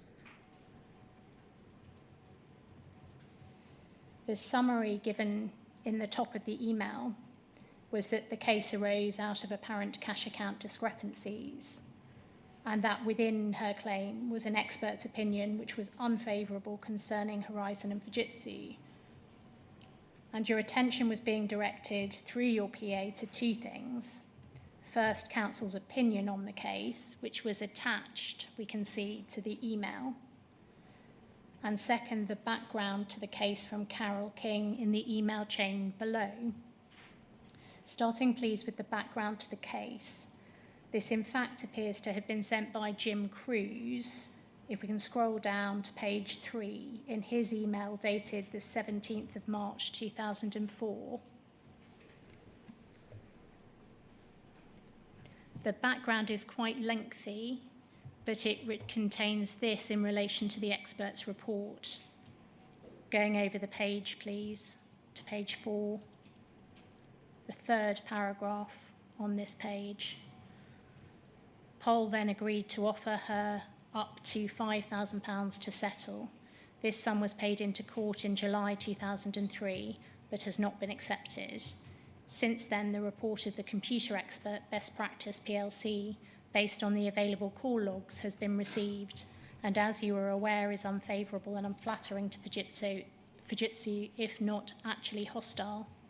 In light of the report, which cannot really be challenged, I do not think that Pol will be able to prove, even on the balance of probabilities, that the losses were the fault of the SPM, and our agents are still concerned about the lack of evidence for the losses. They want to obtain counsel's opinion on liability and quantum, and the question of mediation has now been raised at the recent CMC. The next paragraph says this. At court, Mrs. W said that she would settle for 2.5 times her annual remuneration, a total figure in the region of £187,500, as this is the figure being paid to sub-postmasters when offices are closed. Pol clearly cannot settle on the basis of such a sum, but the question of further questions to the expert has been raised, and I can only see further costs being run up in this case, with very little chance of Pol getting its money, even if it proves the case. I intend, therefore, to advise that Pol should pay Mrs. W or pay into a court the figure of 3 months' remuneration plus interest, on the basis that although it is unlikely that Pol can now prove the losses were her fault alone, as per the contract for services, Pol can give 3 months' notice without giving reasons, and this is all she will be able to obtain by way of damages in any event if she takes the matter to trial. The payment in should be of another £20,000 to take account of interest since November 2000. If it is not accepted, the case will have to be fought to resist the counterclaim, which cannot be accepted, but costs should be cut by accepting the expert's report and not seeking to challenge it further, and effectively not pursuing the losses and paying her full remuneration for the 3-month notice period, on the basis that this is all she will obtain by way of damages after a full trial. This was part of the email chain to which you were referred in the top email via your PA. Would you have read this at the time? I can't remember, but I can't, sorry. I cannot remember. Okay.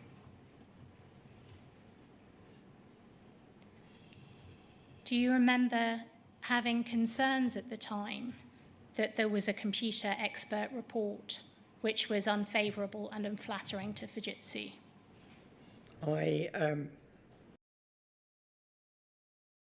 There was about this report, and I have read it thoroughly in the papers that you have given me, and the descriptions from various angles that were given to me of it seem to me to be unfair. In what way do you consider that Mr. Coyne actually did, within the information available to him, a good job, and that didn't suit various parties, including Fujitsu, and I think the inquiry has heard about that from Mr. Jan Holmes previously. But certainly it wasn't given sufficient weight.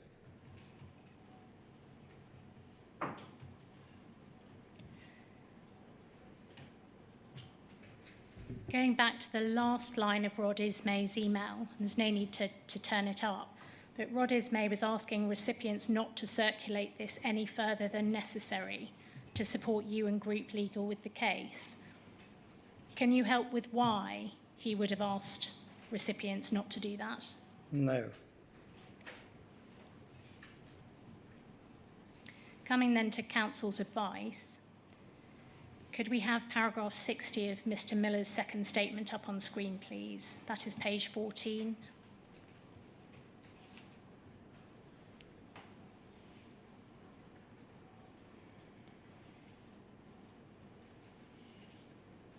In the first sentence of this, you say, as far as I recall, I was not given a copy of the expert report or counsel's advice, nor did I request it.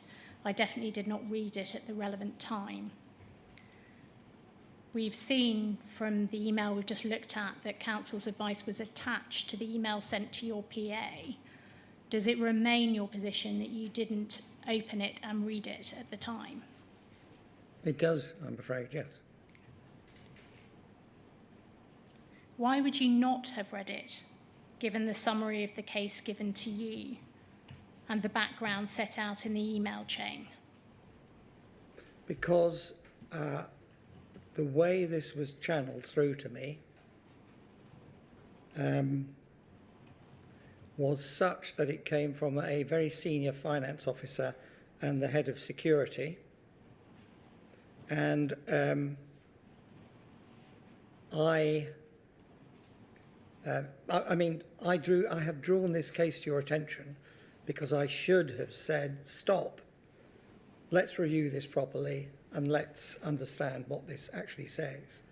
But I didn't, and I signed off the sum of money, and it was paid. We had agreed to pay this lady, and we then paid her. That was kind of my view. But there were other views in this, as we can see from the paperwork, that people wanted to keep it quiet. Looking, please, to counsel's advice. If we can have that on screen, please. It's POL 00118229.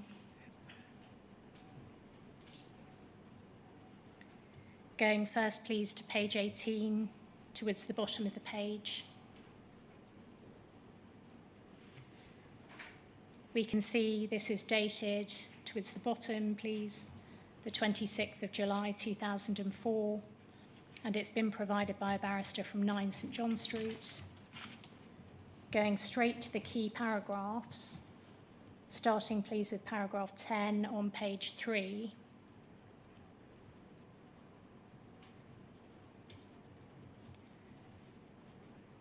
Counsel says this: Mrs. Wolstenholme has defended the proceedings, claiming that the computer system installed by the post office was defective, and this was in fact the cause of the losses recorded within her accounts. Further, Mrs. Wolstenholme puts the post office to strict proof of the losses it claims. Finally, Mrs. Wolstenholme counterclaims for damages in respect of wrongful termination of her contract, breach of her human rights, a claim under the Commercial Agents Regulations, a claim for breach of the implied term to provide a computer system fit for purpose. And at 11, the trial of this matter is now about 1 month away. A joint computer expert's report has been obtained. This report concludes from the limited records available that the computer system installed by the post office did appear defective. There is a very limited amount of documentation available in respect of the detail of calls made by Mrs. Wolstenholme and problems with her computer at the relevant time, as well as in relation to the errors and losses which built up in her post office records. This is because these records were destroyed after, about 18 months after the events occurred. Going down, please. Recognising the weakness of its position, the post office has made a payment into court of £25,000. And at 13, I am asked to advise in relation to quantum and evidence. I am asked to take into a particular account that the post office is anxious for the negative computer expert's report to be given as little publicity as possible.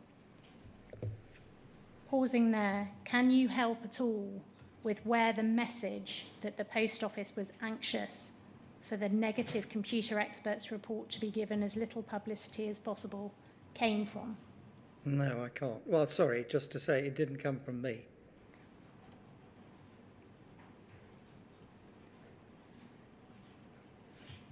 Does this reflect a sensitivity, even at this relatively early stage in 2004, about the integrity of the Horizon system? And particularly any publicity being given to that, yes. Going then to paragraph 17, page 5, please.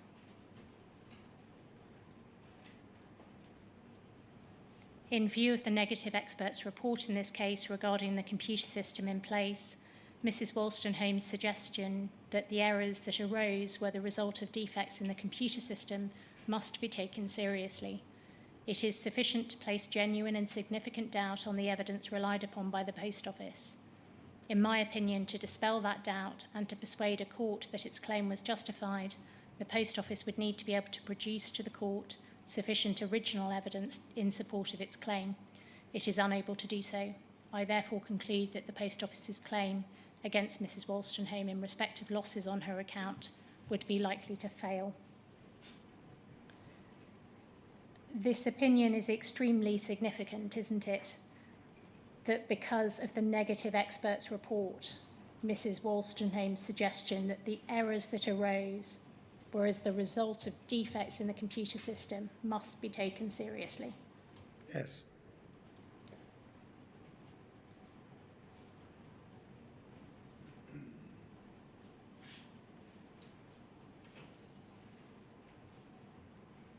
Had you read this at the time, what would you have done? Well, I'd have had to say, hang on a minute, can we just understand exactly what is going on here?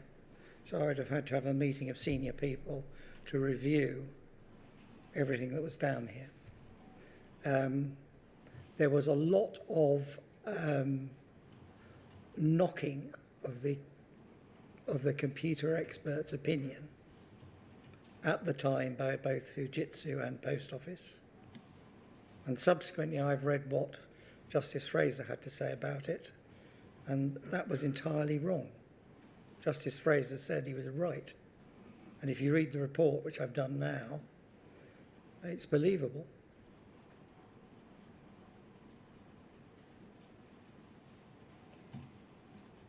Could we have back on screen, please, paragraph 59 of Mr. Miller's second statement? That's page 14.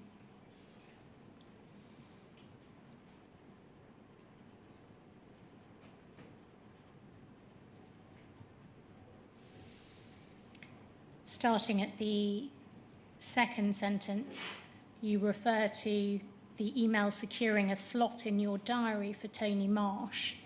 Can you recall how long after Roddy Ismay's email you met with Tony Marsh to discuss this? I can't, but I remember that I learnt about it on the day. You learnt about it on the day of the email, you mean? No, on the day that Tony came to see me. I see. So how did you become aware? Donna said, Tony Marsh needs to see you urgently. Or words to that effect, I'm sorry, I can't remember.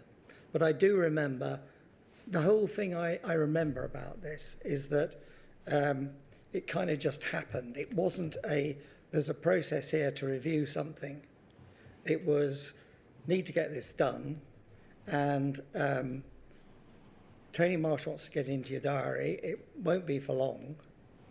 And I have to say I went along with that. Did you read anything before you met Tony Marsh? I can't remember what I read. I'm sorry, I can't.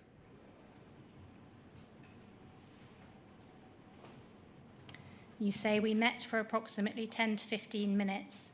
To the best of my memory, he told me there was an issue with the expert advice, which had led our counsel to say that the case was unlikely to succeed.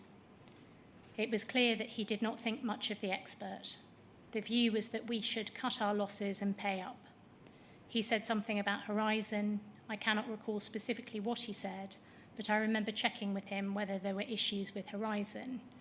I said something like, "You are not saying there are issues with Horizon, are you, Tony?" He said that there were no issues, and I got the impression it was a one-off case. During the meeting, he produced some paperwork to authorise payment, which I signed.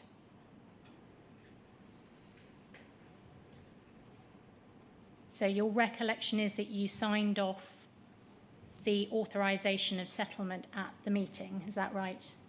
Yes, it is.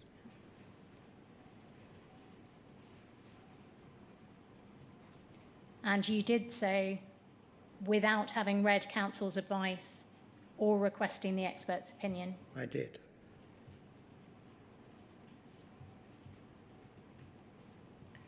Why didn't you ask to see the expert advice when Tony Marsh discussed it with you in the meeting?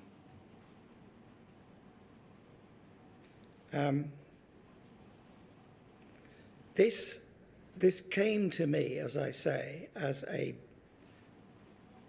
on-the-day issue. It came from a very senior finance person and from the head of security, who I trusted. And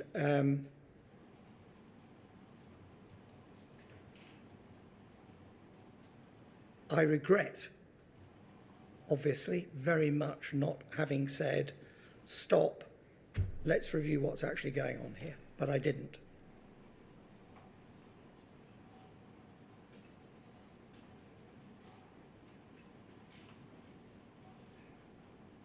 It may be that you can't assist at this remove, but what exactly did Tony say about the issues with Horizon or lack thereof? I can't. I mean, for this distance, I can remember quite a lot about this because clearly I must have been uneasy, but I can't remember the really detailed conversation. In fact, this was so quickly done that I doubt if there was a lot of detailed discussion.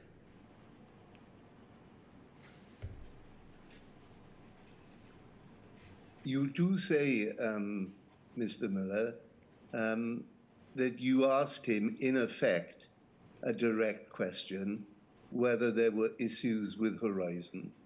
And then you say what you might have said in the brackets that follow.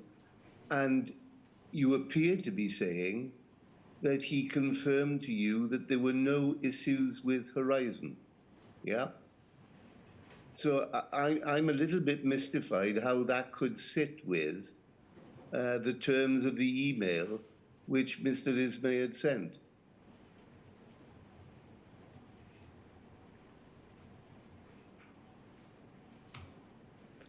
Because the whole case was about whether there was an issue with Horizon.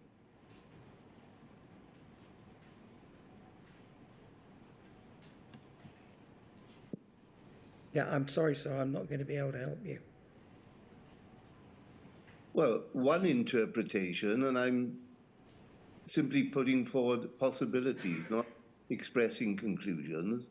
One interpretation is that knowing that you hadn't read the relevant documents yourselves, in effect, Mr. Marsh misled you. Does that sit with your understanding of Mr. Marsh?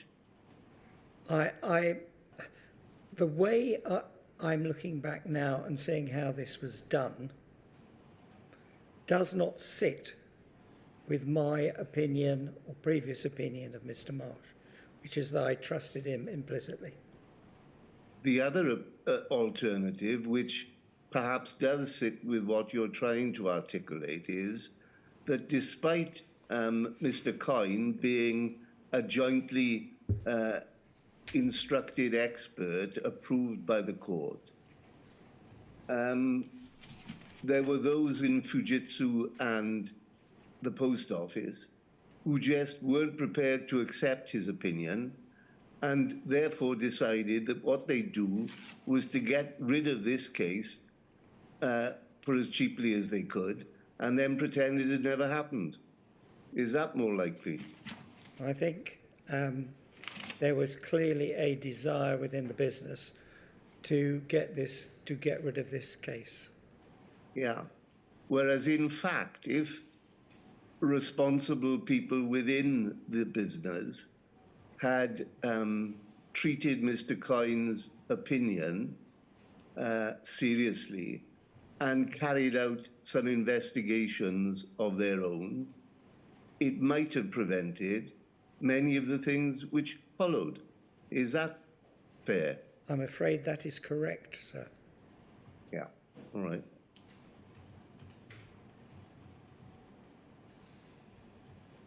Just following on from the Chair's question then, at paragraph 61 of your second statement, you acknowledge that by not reading counsel's advice and the expert opinion, there was a missed opportunity. I do.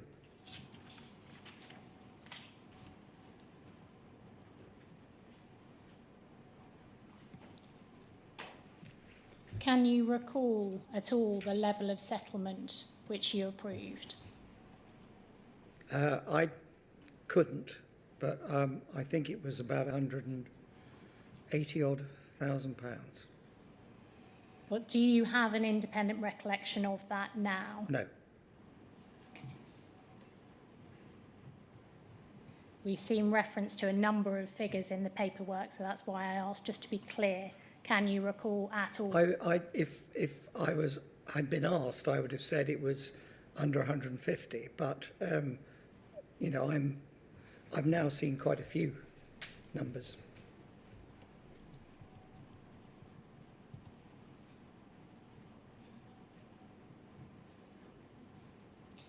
Did you draw this case to the attention of the Post Office Limited Board at any point? No.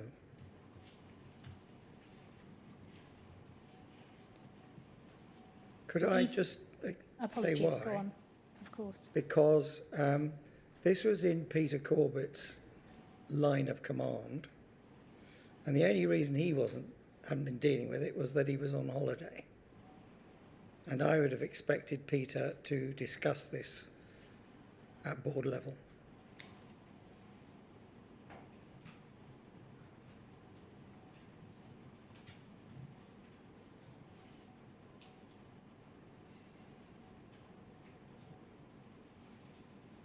Even based on the limited information that you say you had access to at the time, do you think you should have referred it to the attention of the board, notwithstanding Peter Corbett's area of responsibility? I probably should. But before that, I should have put a stop to it by saying, you know, this has got to be reviewed properly.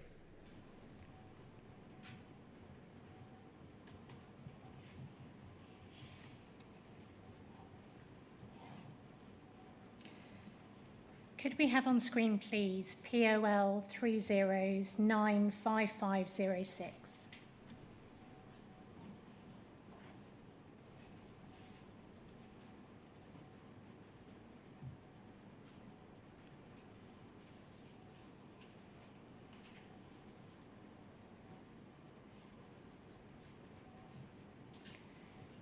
This is a Post Office Limited Board status report relating to actions from the Post Office Limited Board meeting on the 13th of October 2004. Looking please to page 4. There is an action for you, 21 civil orders. Just before we look at the detail of that, what was the purpose of these board status reports? To keep people up to date with where we were and to remind people that they had actions and that needed to be fulfilled by the next board or whenever, sorry. And looking at the action under civil orders, the action is where fraud has been perpetrated against the company, ensure that the appropriate civil orders were being used immediately in advance of any criminal proceedings. And the status is recorded on the right-hand side of the page. I have received a report about the way we apply civil orders as of now, and I'm concerned that we are not properly exploiting the 2002 Proceeds of Crime Act. I have asked, therefore, for a speedy update of our procedures to do just that. It appears from this document and the board meeting minutes to which this action relates that you were leading on this item. Is that right? Certainly I was asked by the board to see what was happening in this area. Was this your, were these your words, I have received a report? Is this an entry by you? I can't remember, but it's there, isn't it? Can you recall at all what the basis for the conclusion that Post Office Limited should be properly exploiting the 2002 Act? I'm afraid I can't. Was?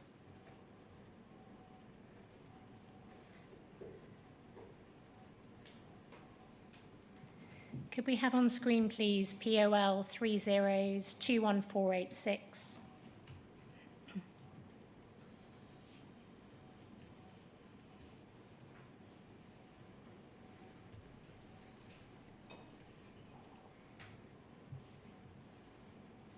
These are the December 2004 poll board meeting minutes.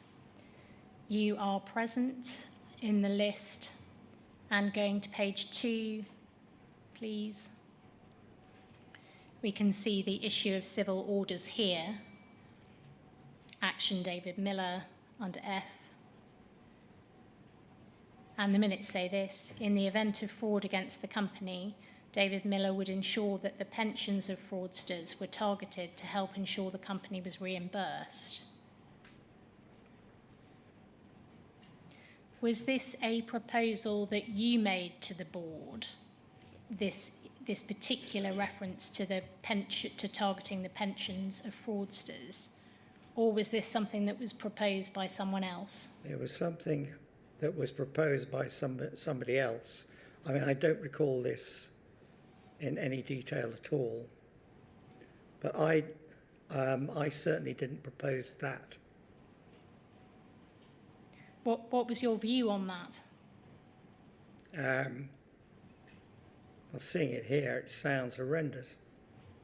Sorry, it sounds severe in terms of its intention.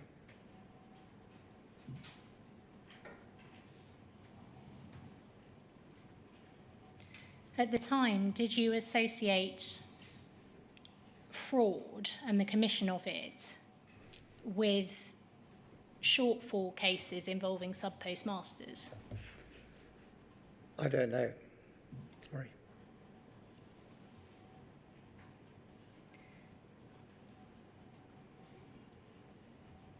This was less than 6 months after you signed off on the Wolstenholme settlement, and you had earlier in that year, or in the course of 2004, been made aware of other sub-postmasters raising issues about the Horizon system. Did it occur to you at any time that this might be relevant to decisions about recovery in fraud cases? I didn't make the direct connection, no. Could we have on screen, please, paragraph 16 of Mr. Miller's second statement? That's page 5.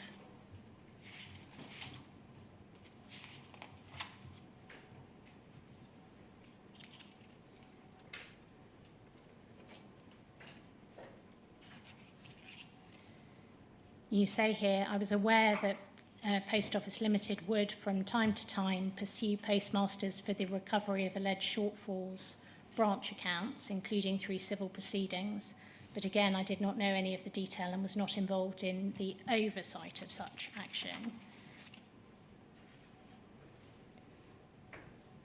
Does the knowledge of your involvement in the actions relating to civil orders in fraud cases at board level change your evidence at all in terms of your involvement of Well, I don't think I oversight? could be so absolute in saying I did not know any of the detail.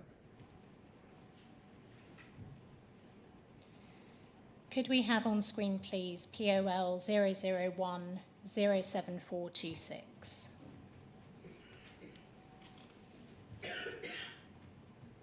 And page 3 of this document, please. This is an email from Mandy Talbot to a number of recipients, including David X. Smith, that is IT Director David Smith. It is dated the 23rd of November 2005. It relates to a civil claim which had been brought by the Post Office against Lee Castleton for £27,000, which had led to a counterclaim limited to £250,000, given the summary in this email. First of all, were you aware of the Castleton case at the time that you were in director roles?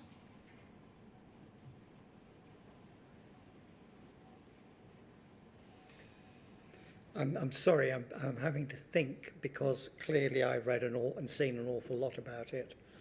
I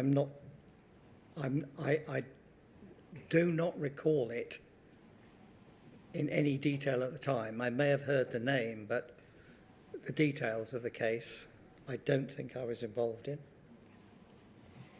The first paragraph of the email reads as follows: proceedings have been issued against Lee Castleton, the former postmaster at Marine Drive, for £27,000. It was known by the business prior to issue that Lee Castleton blamed Horizon for the losses. External solicitors were asked to check with the Fujitsu liaison team and to assure themselves that the evidence in respect for Horizon was sound before the issue of proceedings. There had been no security investigation, so the data had not been requested from Fujitsu. And 2 paragraphs down, as part of the claim, the solicitors for Lee Castleton have stated in the allocation questionnaire that they intend to call evidence from other existing and former postmasters about the problems with the Horizon system. They have also asked for disclosure of data about all calls or complaints logged from postmasters about the Horizon system, presumably from the inception of the system. They have called for disclosure of all documents removed from the branch office during the investigation. There is an issue over locating all these documents.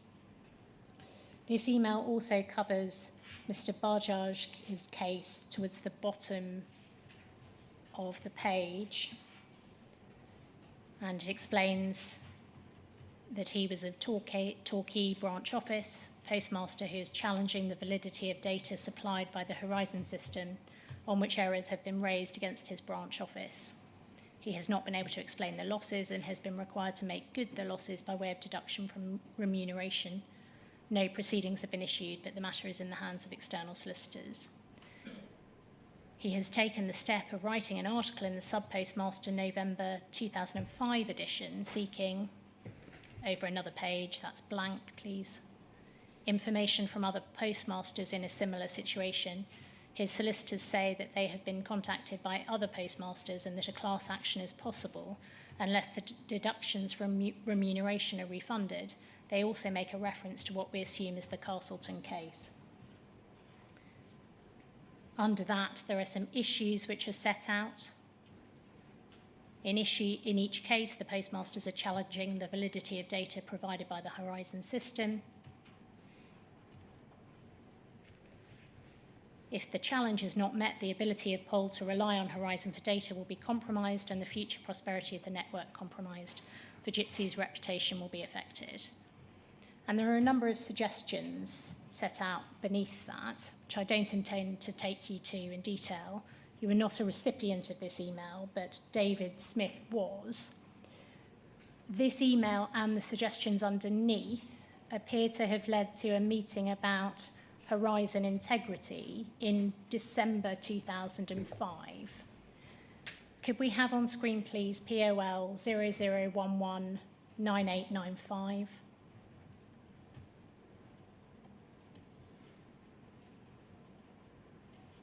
These are the minutes from that meeting, which took place on the 6th of December 2005. We can see Keith Baines was present, along with Mandy Talbot and Graham Ward, among others. And the first point under findings is this: there is no generally understood process for identifying emerging cases in which the integrity of accounting information produced by Horizon may become an issue. Then under recommendations, page 3, please.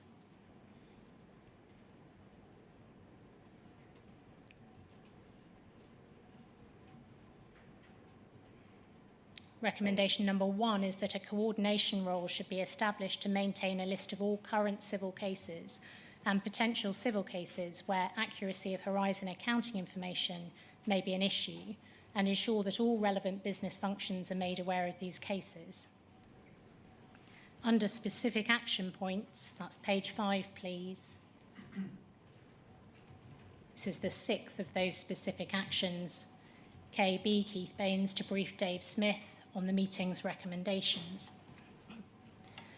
Were you aware of this meeting to discuss Horizon integrity in December 2005? No. Did anyone report the findings and recommendations to the board, as far as you are aware? Not as far as I was aware. Did David Smith, that is IT Director David Smith, ever raise this with you? No, but at this time David Smith was not IT Director. He was in the IT department working to Rick Francis. Did Rick Francis ever raise No. this meeting or what was discussed at it with you? No. I had, in my department, there was one representative, which was John Legg, who worked for Mike Gramble, who worked for me, and nothing came up that line about this.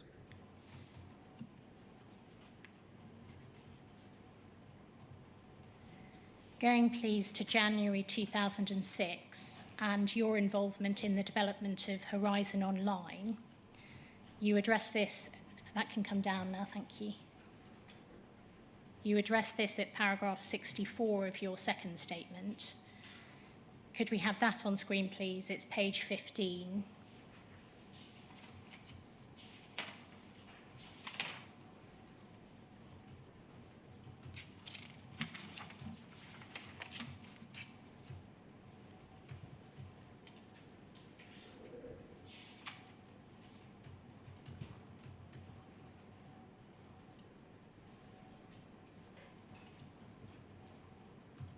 You discuss in this paragraph some discussions that you were involved in, although that first document you say was sent when you were on sick leave. And then you go on at the bottom. That was, sorry, just if I can make a point about the dates. That was March 2001, and there was an understanding that the Horizon system would stop in 2005, and we had to do some serious thinking and planning about what we were going to do beyond that. So I had discussed that with David Smith and others. I was on sick leave at the time that went in, but I would have been aware of what was in that document. You, at the bottom of that page, say, my involvement in the development of Horizon Online was in 2006, when acting MD for a couple of months in between David Mills and Alan Kirk. I also signed off the document and the references there, which was prepared for me by Rick Francis, the IT director, and his team who were developing Horizon Online. Could we have the document you signed off on screen, please?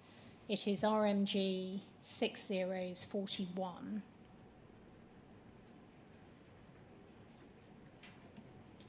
Going to the bottom of page 2, please.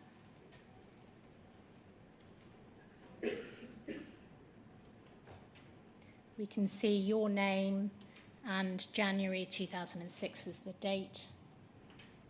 Going back to page 1, please. Under background, there is this. It is essential that Post Office Limited achieves significant reductions in IT costs if it is to return the business to sustainable profitability. The major opportunity to do this resides with the Horizon system that is provided by Fujitsu Services under a contract that runs through to March 2010. Fujitsu Services proposed a major investment in application, branch and data center hardware, which would simplify the solution, enabling significant reductions in recurring operating costs on the basis that the term of the existing contract was extended to March 2015. However, this proposition gave a gentle upward increase in operating costs once the benefits of the upfront investment had been realised. Post Office Limited concluded that if it was to achieve a contract that delivered year-on-year cost reductions, then it would need to contract on a radically different basis. Post Office Limited has negotiated the basis of a deal with Fujitsu that closely mirrors what it believes would be achievable by going to open market. Then under options, on page 2, please.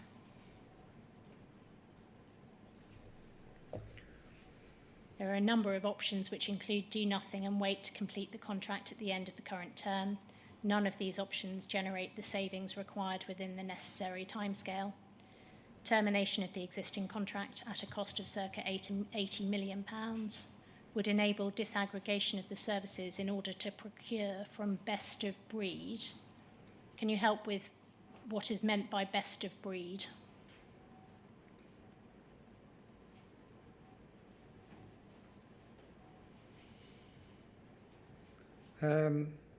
Just best available to the market. I.e. alternatives to Yes. Fujitsu potentially. Okay. This might deliver lower steady state costs. However, this would be at considerably increased risk and take longer to deliver. Then we have the Gartner Group have benchmarked proposals from Fujitsu, which has enabled Post Office Limited to form a view of what it might expect to achieve by going to the market. Post Office Limited firmly believe that the speculative additional savings that might be achieved through open competition do not justify the increased risk. Then under risk, there's acknowledgement here that there are risks around time, cost and quality with any major IT investment. Post Office Limited and Fujitsu Services have now delivered 10 major releases of software to time, cost and quality. Cost reduction will require investment, and doing this through the existing relationship presents the least risk route. Additionally, a series of caps and collars are in place that limits Post Office Limited's exposure to cost overruns. The risk that Post Office would achieve greater savings through open competition is mitigated through Post Office Limited right to market test unbundled components of the contract. This market testing could enable the Post Office to complete all of the existing contract over a period of time.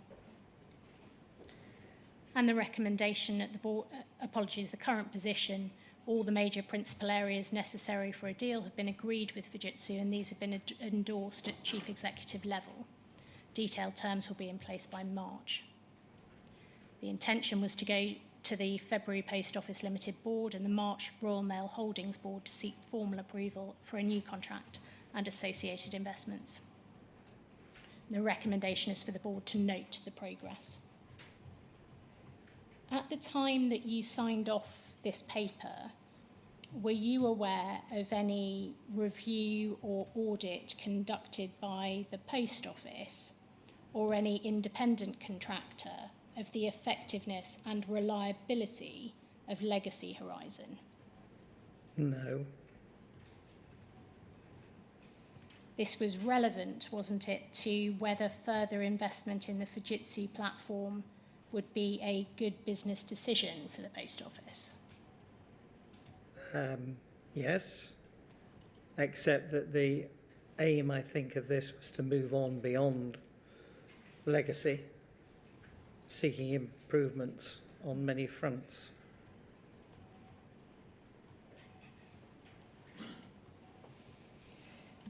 there is a focus in this paper on the saving costs in Horizon.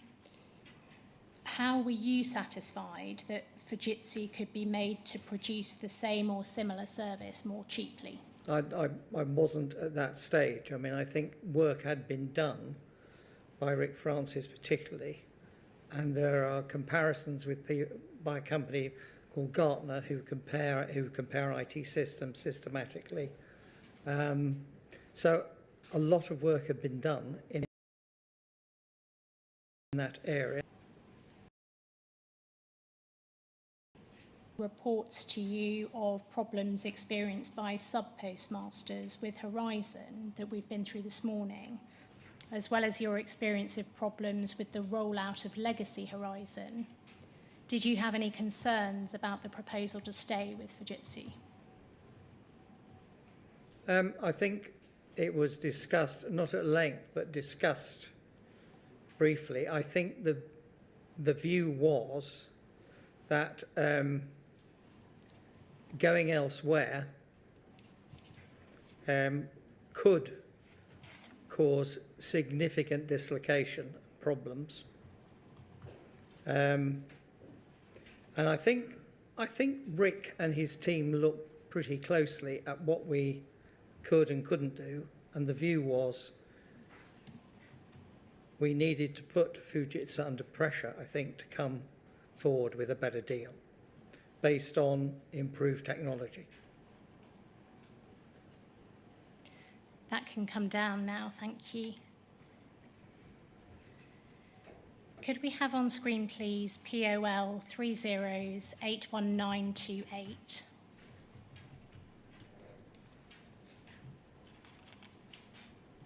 Going to page 6, please.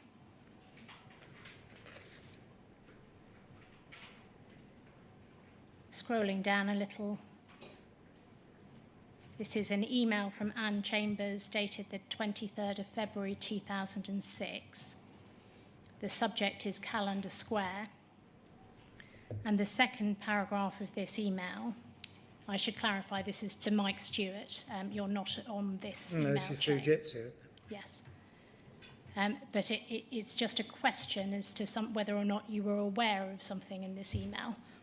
The second paragraph says, haven't looked at the recent evidence, but I know in the past this site had hit this riposte lock problem 2 or 3 times within a few weeks. This problem has been around for years and affects a number of sites most weeks. And finally, Isha say they have done something about it. I am interested in whether they really have fixed it, which is why I left the call open to remind me to check over the whole estate once S90 is live. Call me cynical, but I do not just accept a third party's word that they have fixed something. Had you ever heard of any issues at the Calendar Square branch? No. Going to page 5 of this document, please. The email from Gary Blackburn, dated the 1st of March. This is to Sean Turner at the post office. Sean, it appears that Calendar Square is not alone with its mismatch problem. It also appears that Fujitsu are expecting S90 release to resolve this quirk. We have opened a cross-domain problem report.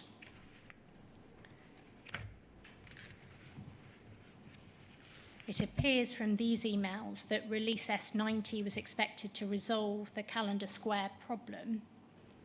Would you agree with that? That's what it says. Could we have on screen, please, POL 30s32210?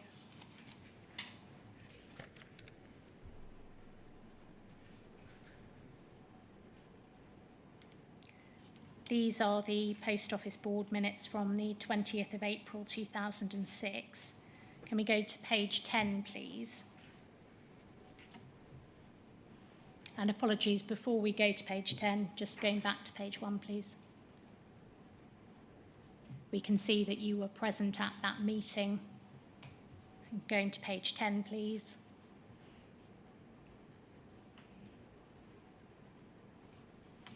We can see there is an operations report about halfway down the page. and that covers the Horizon S90 release. And it said at B4 that this would provide for a plethora of change requests across a variety of existing capabilities.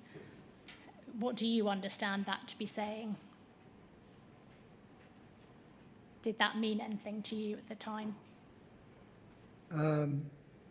Well, that it was sweeping up a number of issues that should be sorted out by that release. Did you have any awareness that the S90 release was intended to fix the calendar square problem? No.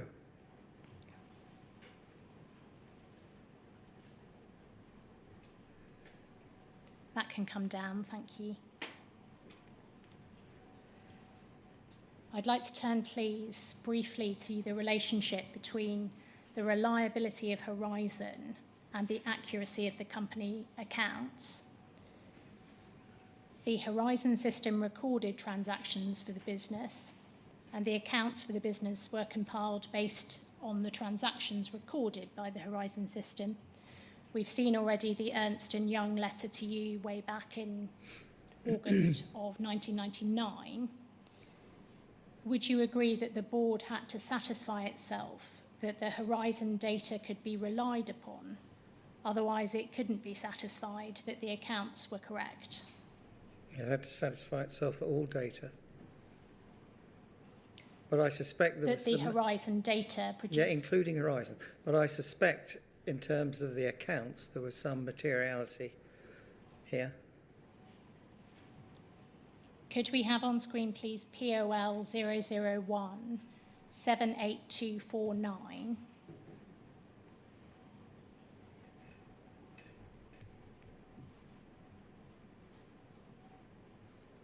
This is described as the March 2004 Post Office Limited Horizon Electronic Cash Account Review.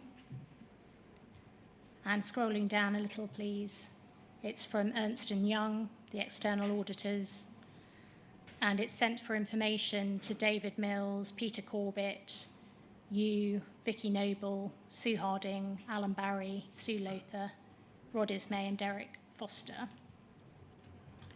And just going to page 2, please, the second paragraph. There is a background here set out on an annual basis to support Ernst & Young in their review of Post Office Limited's financial statements, IA and RM. Can you help with who that is? I can't, I'm afraid. Undertake a review of the Horizon System electronic cash account and the system interfaces to CBDB. The purpose of the review is to provide assurance on the effectiveness of the controls over the Horizon electronic cash account and the integrity of the data held on the Horizon and CBDB systems. In accordance with the terms of reference, the review covered all transactions undertaken by Great Moor Post Office for cash account week 35 in the 2003 to 2004 year. Do you recall this work being done or being aware of it? No. Based on that paragraph and a quick skim of the report, it appears that the analysis was done by reference only to one post office branch. Is that right? So it appears, yes. There is an equivalent report for March 2005. There's no need to turn that up, but the reference for the transcript is POL 001 78583. And I think you've been provided a copy of that quite recently as well, is that right? Yes, that's correct. And would you agree that likewise in that report, the analysis seems to be done by reference to one post office branch? Yes. Do you recall having any awareness of any kind of monitoring work like this being done in relation to the accounts? I was aware that the auditors were undertaking this work. At the time, I wasn't aware of the scale of it, I have to say. I should have been, but I wasn't. being aware of the scale of it now, do you consider it was a satisfactory way for the board to satisfy of the of the accuracy of the company accounts? It was very limited.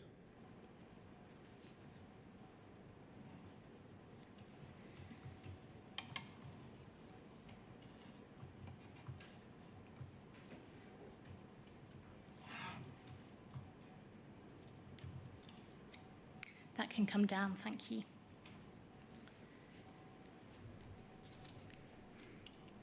Just finally, at paragraphs 23 and 37, perhaps if we can start with paragraph 23 of your second statement. That's page 7.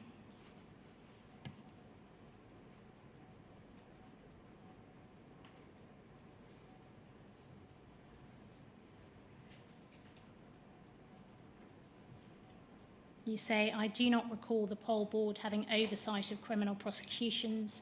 This was dealt with by the security and legal departments who were part of group. In hindsight, this seems to be a significant oversight by the board. And then paragraph 37, please.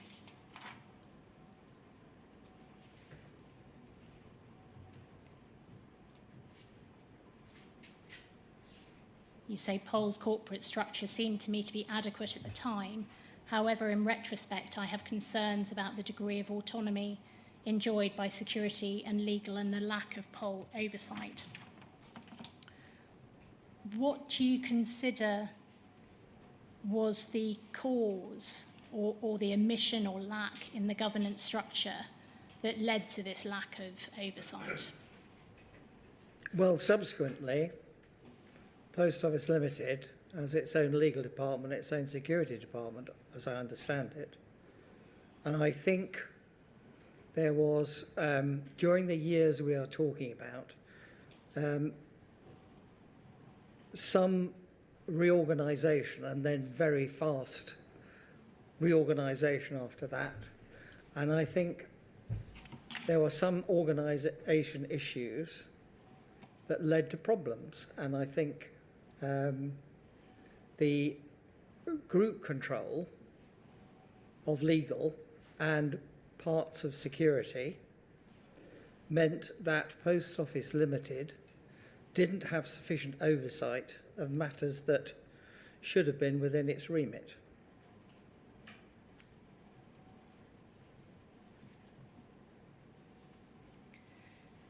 You may be aware that Alan Cook, who gave evidence to the inquiry last week, his position was that he did not appreciate that Post Office were conducting private prosecutions of SPMs until 2009.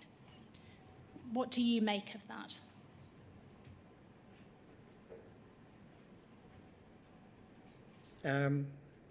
I'm surprised he wasn't told. You were the temporary MD for 2 to 3 months before he took up the role, and you handed over to him when he arrived. Do you think you bore any responsibility for drawing that to his attention or not? Probably.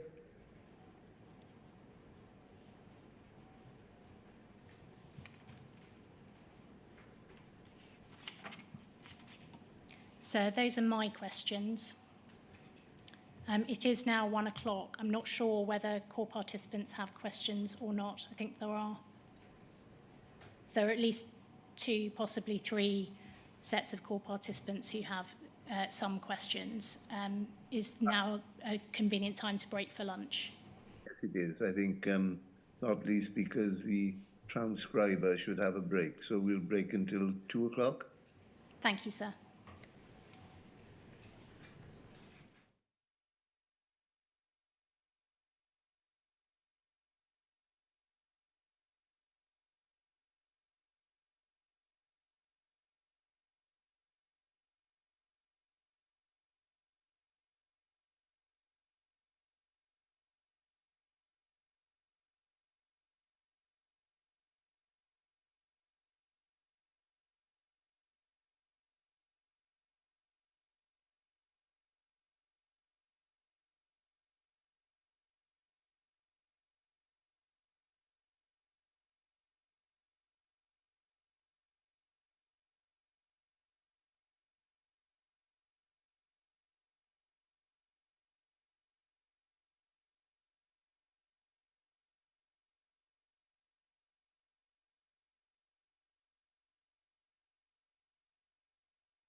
Good afternoon, sir. Can you still see and hear us?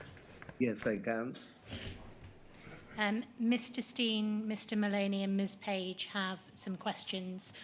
They estimate they will be no more than 15 minutes altogether, and they are going in that order, if that's all right, sir. Of course, and I'm smiling only because of the flexibility of these timings. So, thank you. Mr. Miller, I've got a few questions for you. My name is Sam Steen. I represent a large number of sub-postmasters and mistresses. Sorry, your microphone's not on yet. And the microphone is not on. It is. Right, Mr. Miller, let me try that again. My name is Sam Steen. I represent a large number of sub-postmasters, mistresses, and indeed people that are employed within post office branches.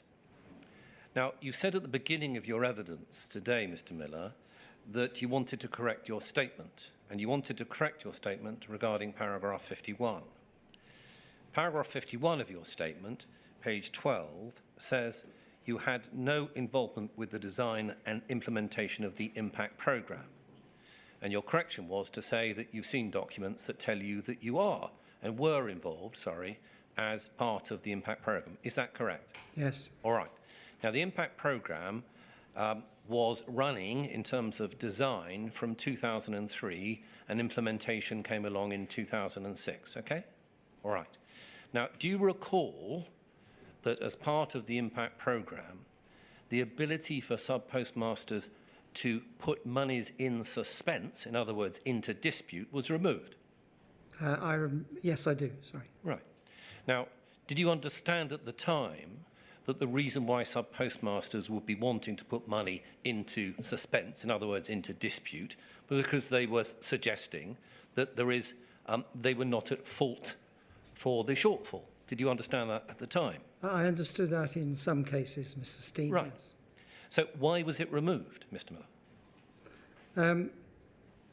I think there was a overriding view in the business that they wanted to get an accounting system in that didn't allow for the effect of the suspense account previously. Right. Are you trying to say that it was removed because you didn't want sub-postmasters and mistresses to dispute shortfalls? No. Right. Well, that's the effect of it, Mr. Miller. Try it again. Why was the suspense account removed? Right. There was a view that previously the suspense account had been used for all sorts of things, and that in the future they wanted it a lot, or we wanted it, I'm sorry, a lot cleaner.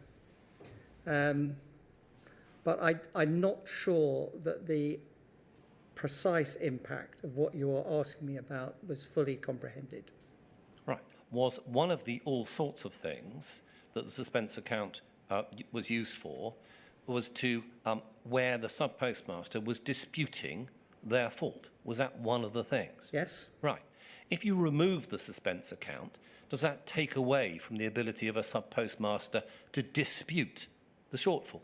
No, I don't think it did. Right. What facility did they then have after the suspense account was removed to dispute? Sorry, there were discussions with the retail line and others about what was appropriate.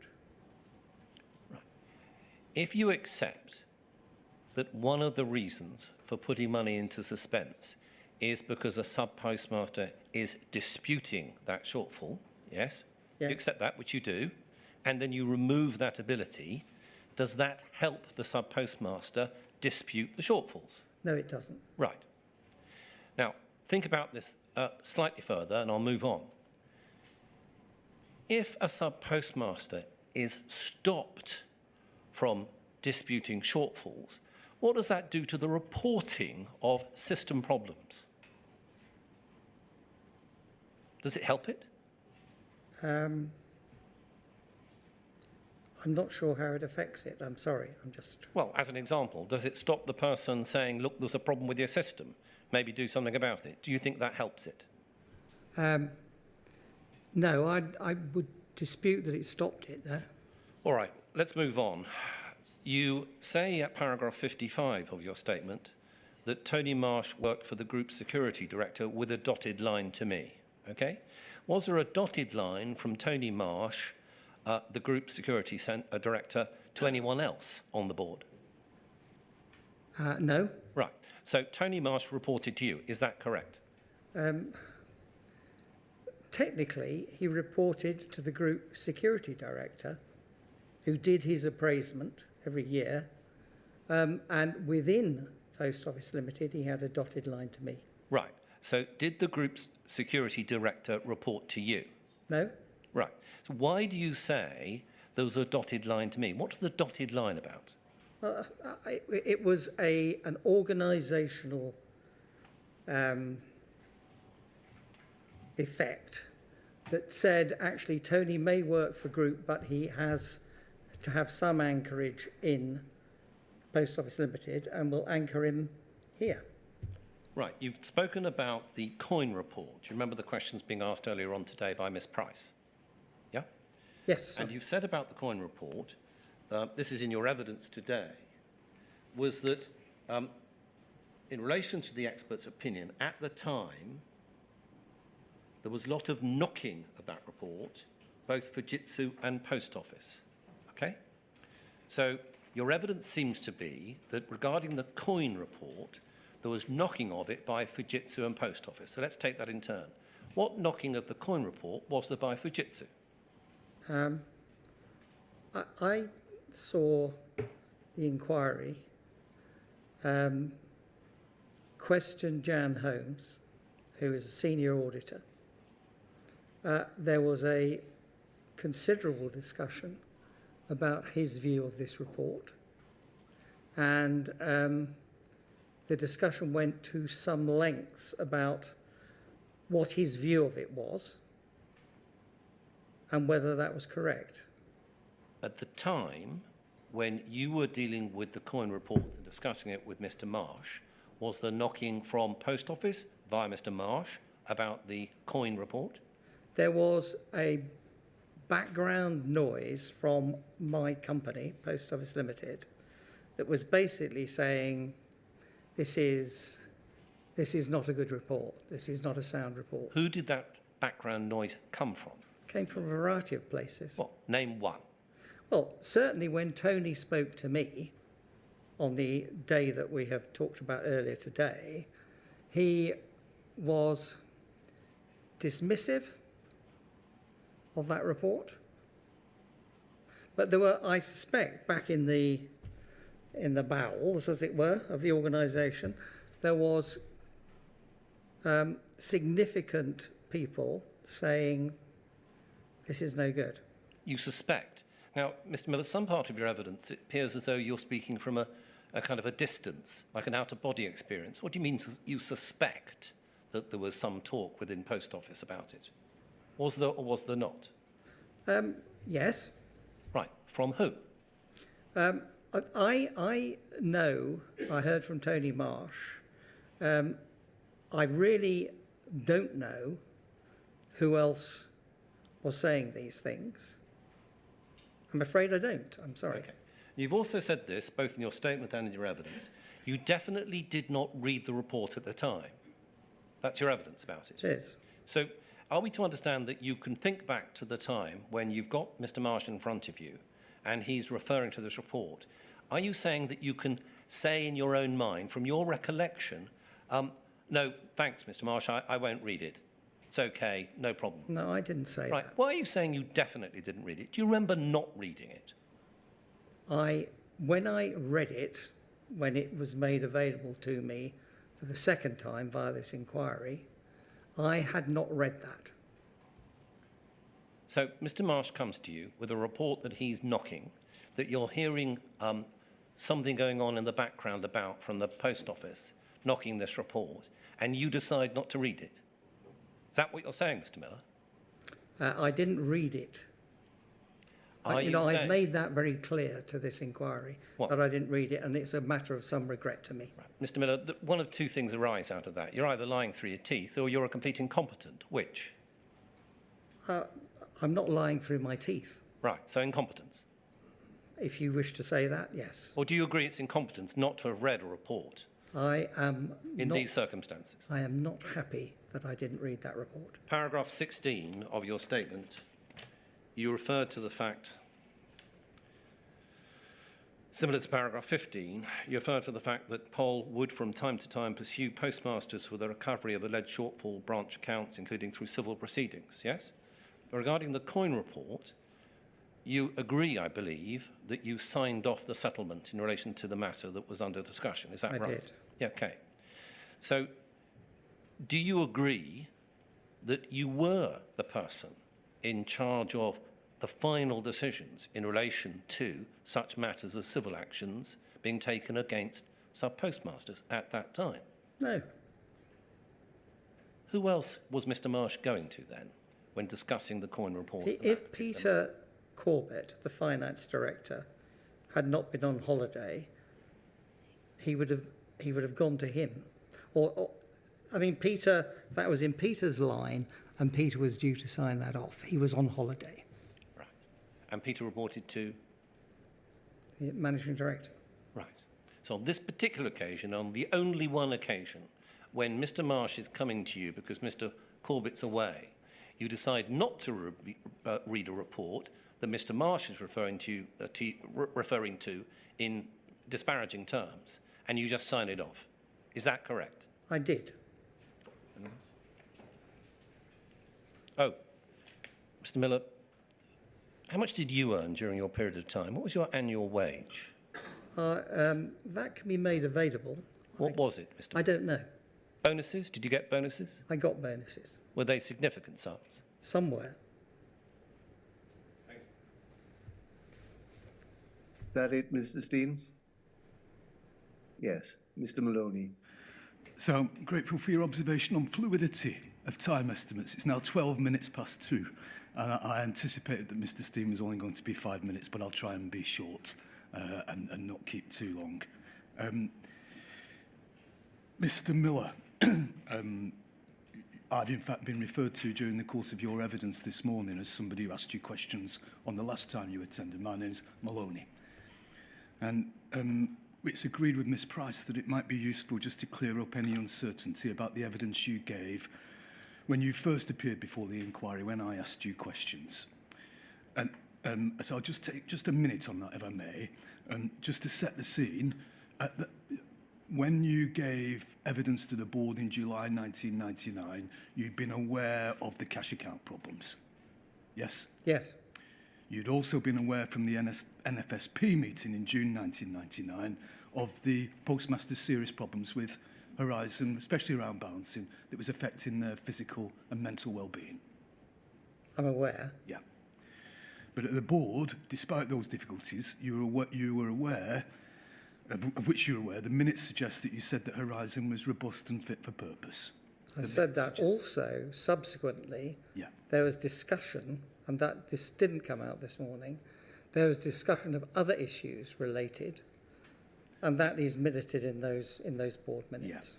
Yeah. And after, and I asked, you said at the time that you couldn't remember saying that. That's what you said to Mr. Blake. And I asked you if you had any reason to doubt the accuracy of those minutes, and you said you didn't. And you clarified that you definitely did not say that Horizon was not fit for purpose and not robust. But you, later on after that meeting, found out about the Ernst & Young letter on audit integrity and various other matters. And you said that you should have looped around to the board, bypassing Mr. Sweetman, whose responsibility you thought it was to inform the board of those things. I think there was some discussion of that. I can't recall saying precisely that, Mr. Maloney. Okay. Today, in answer to questions from Miss Price, you said that on overall reflection, I should have told the lawyers in IT that Horizon was a new system coming in, and they should be very cautious about evidence coming out of that system. That they should check the evidence coming out of that system. Yeah. And then subsequent to the board meeting, we've seen this morning that you were involved in Mr. Andrews' case, Horizon outages, and you had some involvement in the Cleveley's case. You were taken to the board minutes of December 2004, and you were tasked to ensure that Post Office could recover the pensions of fraudsters. Yes? I was tasked with Yeah, that. you I were made tasked some with it. comment on that, but Yeah. Somebody else on the board had raised this, you say? yes. Yeah. Was this not an opportunity, given that those fraudsters were sub-postmasters, for you to raise your concerns that Horizon was a new system coming in and everybody should be very cautious about the evidence that came out of that system? Had I known what I now know, the answer would be yes. And finally, if I may, Mr. Miller, could I ask that the October board minutes that we've been to before, which are POL 30-95506, are put up?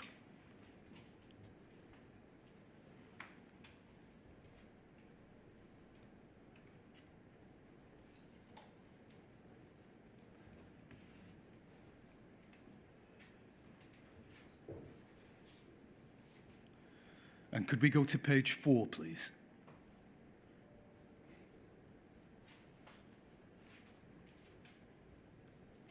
And we see there, if we could just, it's at 22, the NFSP subsidy, this may be sufficient. Reconsider the subsidy provided to the NFSP if they continue to undermine the position of Post Office Limited. And this is a board meeting at which you were present, and the specific action was to assess competing financial services products and to communicate that these would not be covered by our compliance and AML training, that's anti-money laundering training. The latter has been done via focused communications, and an article will be appearing in the sub-postmaster. A list of competing products is being compiled. Considering the continuation of the NFSP subsidy will be undertaken in the light of overall developments and information gathered covering products, e.g. including travel. Do you remember this issue at all, Mr. Miller? I do. Was this that there'd been an NFSP meeting where there'd been a stall at that meeting with a, as it were, a rival firm providing correct. services? Yeah. Was Post Office conscious that its subsidy of NFSP could be taken away if the NFSP undermined it? Did it know it could do that? Yeah. I think so. And was it conscious that this might be leverage with the NFSP? I'm sure it was. Yeah, which is why the specific action was to assess competing financial services products and to communicate, presumably to the NFSP, that these would not be covered by our compliance and AML training. Did you consider that consciousness of and what's being portrayed here was a healthy attitude from the business to an association which was supposed to represent the interests of postmasters? No. And presumably especially not those postmasters who were the subject of civil debt recovery proceedings. No. Nor indeed those past postmasters who were the subject of criminal proceedings and asset recovery to the extent of their pensions being taken. Yes. Thank you, Mr. Miller. Ms. Page. Thank you, sir. Very briefly. Mr. Miller, on the programme board for impact, you sat as what was called a senior user, didn't you? Yes. The programme was intended to, quotes, leverage and simplify the technology landscape. That means, in effect, that it was an extension of Horizon, doesn't it? Or Horizon was an extension of it. Yes, it was part of the overall infrastructure. So it was built into and onto and around the existing Horizon infrastructure, yes? Yes.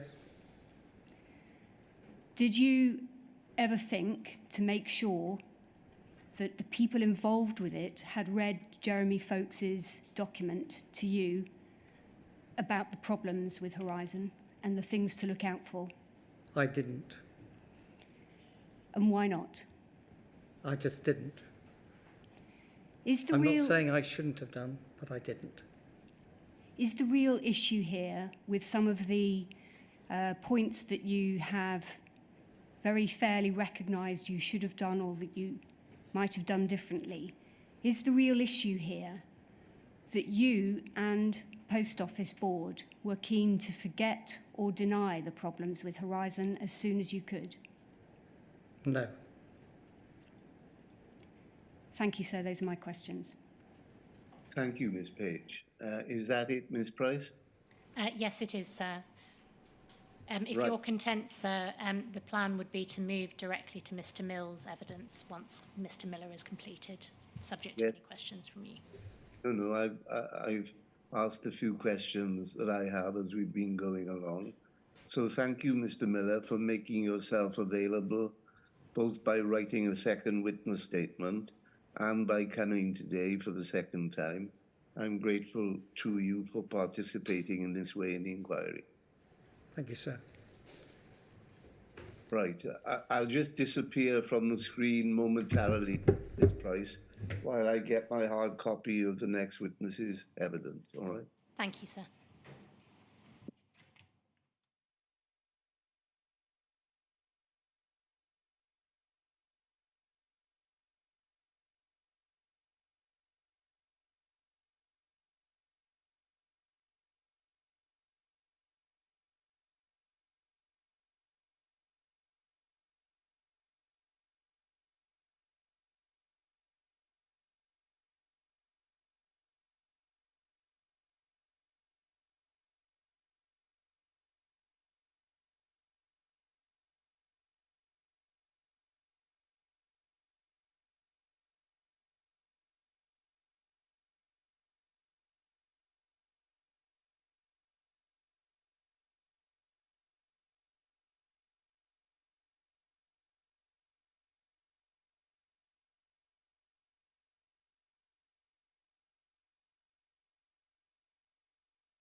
Good afternoon, sir. Can you see and hear us? Yes, Thank you. May I call Mr. Mills? yes, of course. Repeat after me. I swear by Almighty God.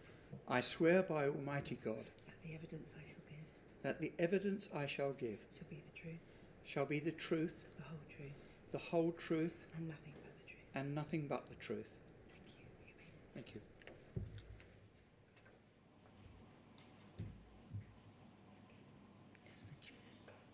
Thank you, Mr. Mills. Please could I ask you to state your full name? David John Mills. Thank you for giving evidence to the inquiry today. You should have in front of you a witness statement dated the 8th of March 2024 and running to 141 paragraphs. Do you have that? I do. For the record, the witness reference number is WITN 10950100. Before we turn to your signature, Mr. Mills, I understand there's one small correction you would like to make. Yes, please. It's at page 8 of the statement, paragraph 24.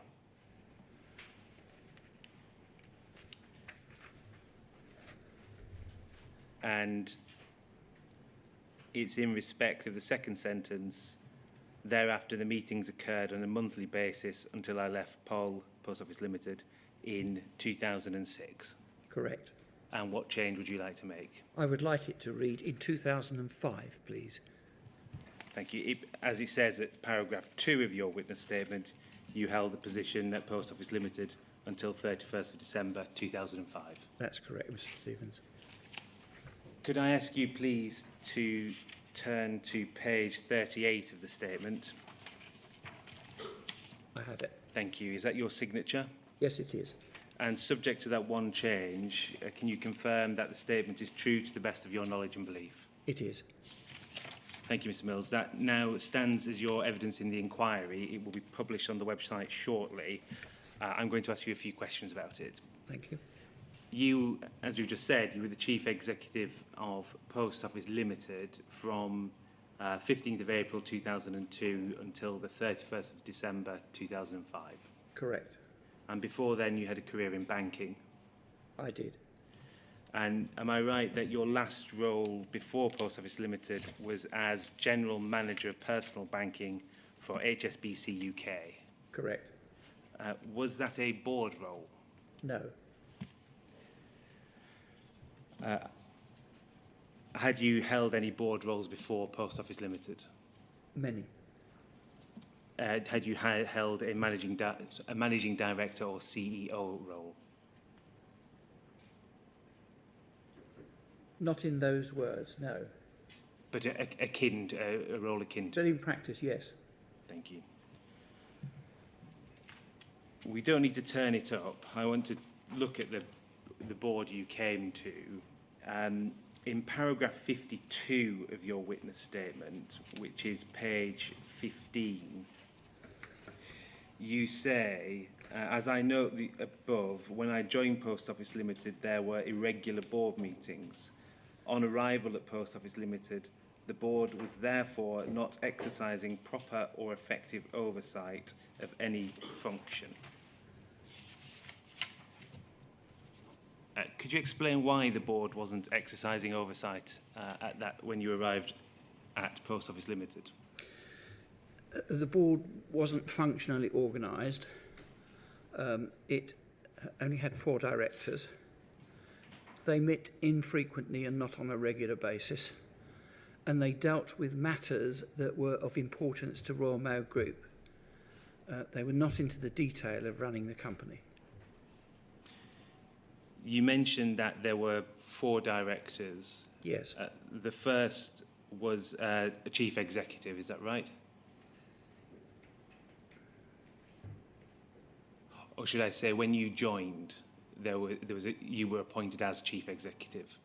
Yes, but that's not one of the 4 directors. That was before my time, when I was trying to illustrate to you that the board was not, I didn't think, in control of Post Office Limited.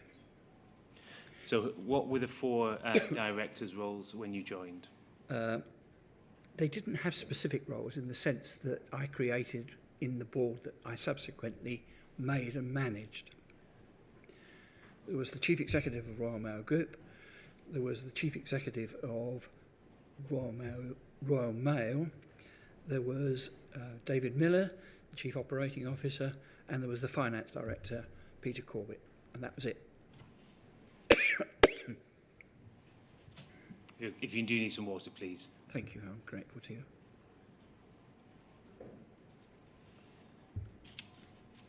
That was the board. Was there a separate executive management team that sat below that board? Yes, eventually. As I say, when I got there, I didn't think there was a functioning board. So I went about establishing what I thought were the normal functions of a conventional board of a very large company. And I established roles, for example, IT director, for example, sales and marketing director. All of the normal functions that you would have expected existed in a normally large company. Those positions were held by members of the executive team. So we not only had board meetings, but we had executive team meetings.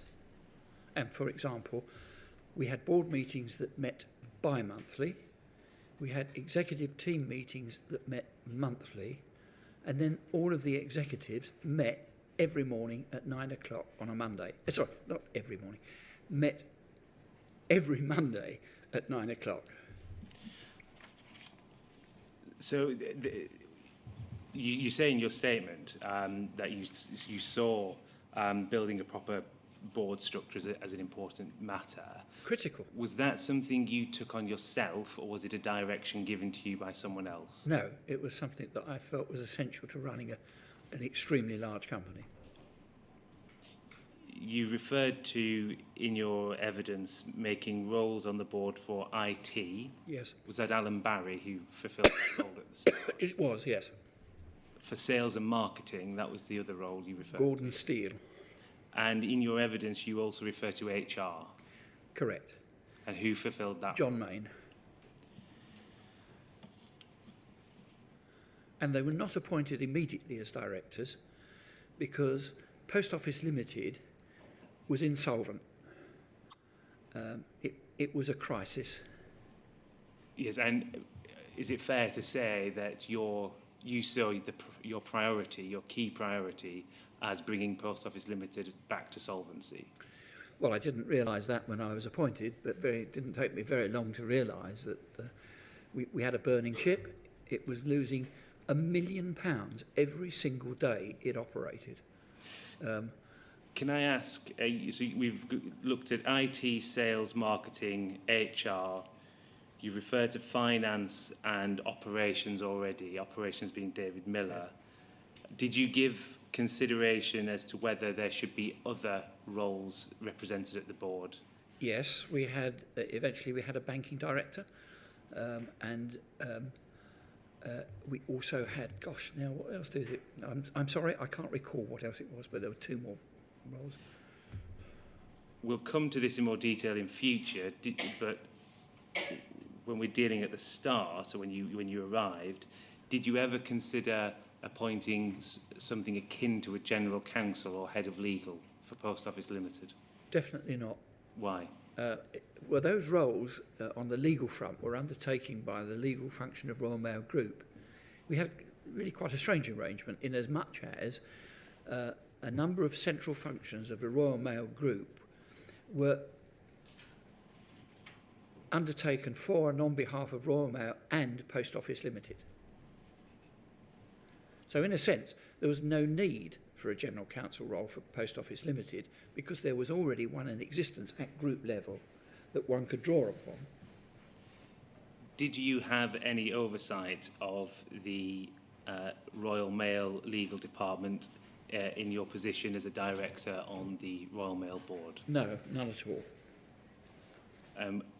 Did you, at the time, consider that to be problematic, where the legal function was dealt with by the central, parent body over which you didn't have oversight? Yes, I did. Did you communicate that concern to anyone? It took a little time for it to dawn on me that I wasn't comfortable. When did it dawn on you? Oh, It probably took at least 6 months for it to dawn on me. And what was the concern? No, there wasn't a concern in the sense of the strength of the concern. It was merely a fact that I didn't have my own personal arms around these central functioners and therefore could tell them directly what I wanted them to do, and therefore was in control of their pay and rations, and if they didn't like it, well, I could tell them what to do with their pay and rations. We'll come back to that when looking at prosecutions in due course. Before I move on, I want to look at some other corporate structure issues. Michael Hodgkinson was appointed as an independent chair in 2003, is Yes. that right? Were you involved in his appointment? No, not at all. Were you satisfied that an independent... Sorry, I'll rephrase that. What were your views on an independent chair being brought in? Well, I was pleased. Why? Well, I think I probably hadn't realised quite how big Post Office Limited was when I took on the job, and I certainly hadn't realised the condition that it was in. And having someone as wise and as thoughtful and as experienced as Sir Mike on the board was just manna from heaven. And in February 2005, Alan Cook was appointed as a non-executive director. Yes. Did you have any involvement in his appointment? To the extent that I discussed it with Alan Layton, yes.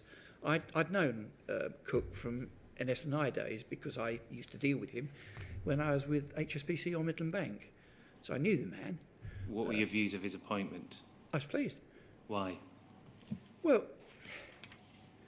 he was another man who was experienced. He'd had a long time in the financial services industry. I wasn't surrounded by people who knew about that industry, and that's the direction that I thought was the solution to Post Office Limited's problems. He'd also had good experience dealing with government departments, so he was a good choice. I want to look at your role as Chief Executive, please. Would you accept that as Chief Executive you had ultimate executive accountability for the operation of Post Office Limited? Of course. Would you agree that identifying, analysing and managing risk is an important part of running a company? Definitely. Is it fair to say that that goes to the heart of the role of the company executive? Yes. Do you accept that good risk management requires an executive to be proactive in identifying risks? Yes, you can't just hope they come and jump up before you. You've got to go and find them. And that applies to the chief executive as well as the people who report to him or her? Of course. Did Post Office Limited maintain risk registered when you joined the company? No.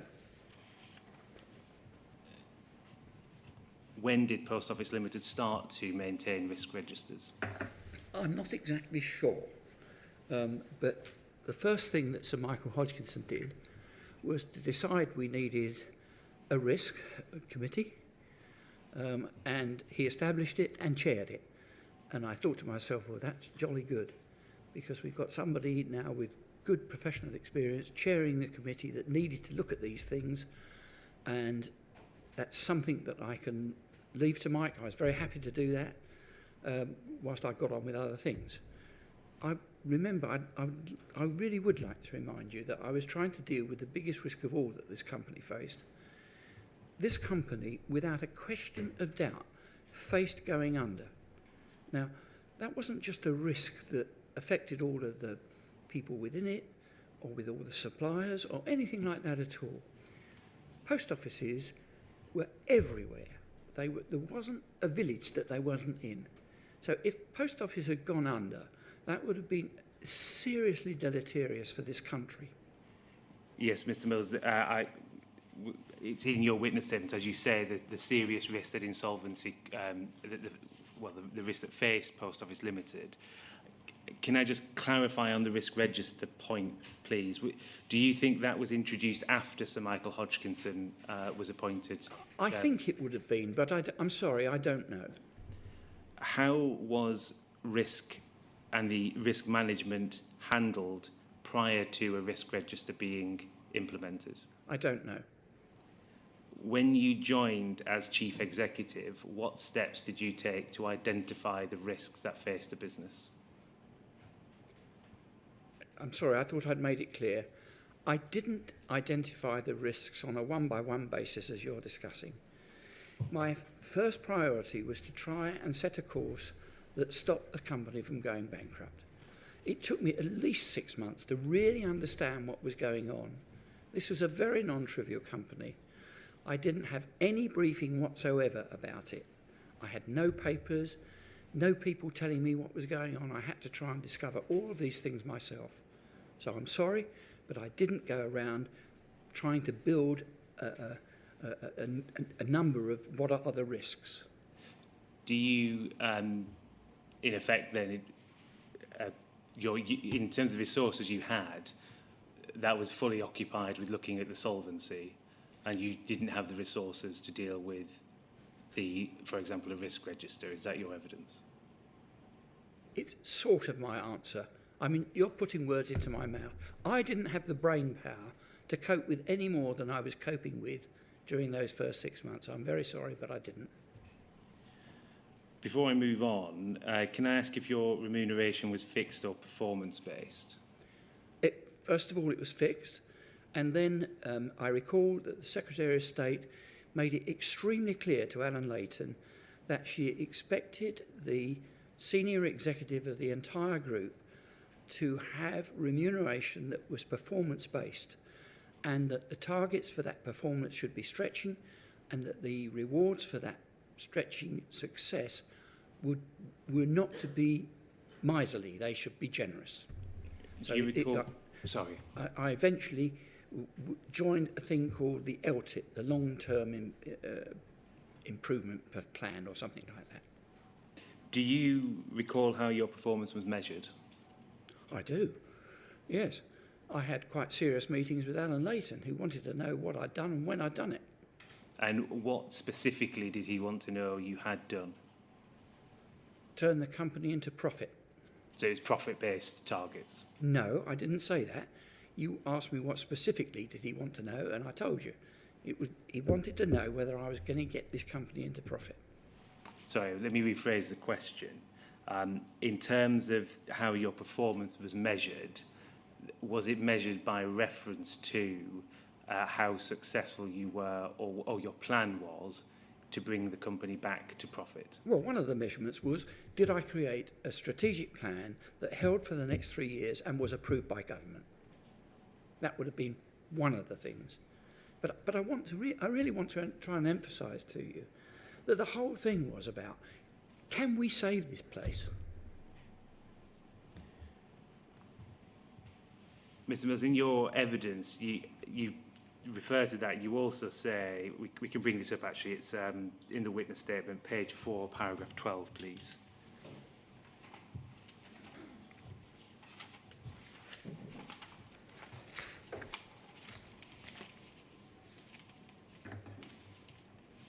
Yes, I have it. So just waiting for it to follow on the screen. Thank Oh, you. I'm so sorry. No need to apologise.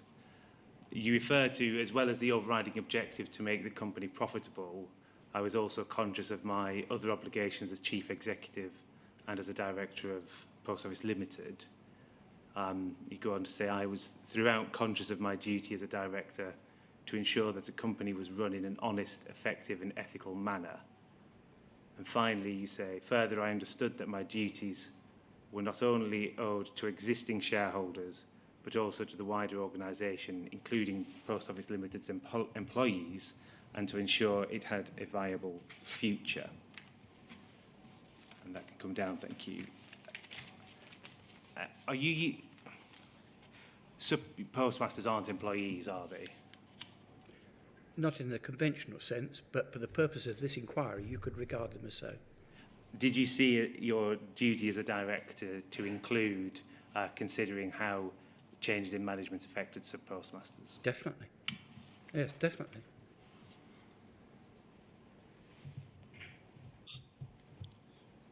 One last question on corporate governance before I move on. Did you apply or take into account any codes of practice or codes that were relevant to corporate governance and management?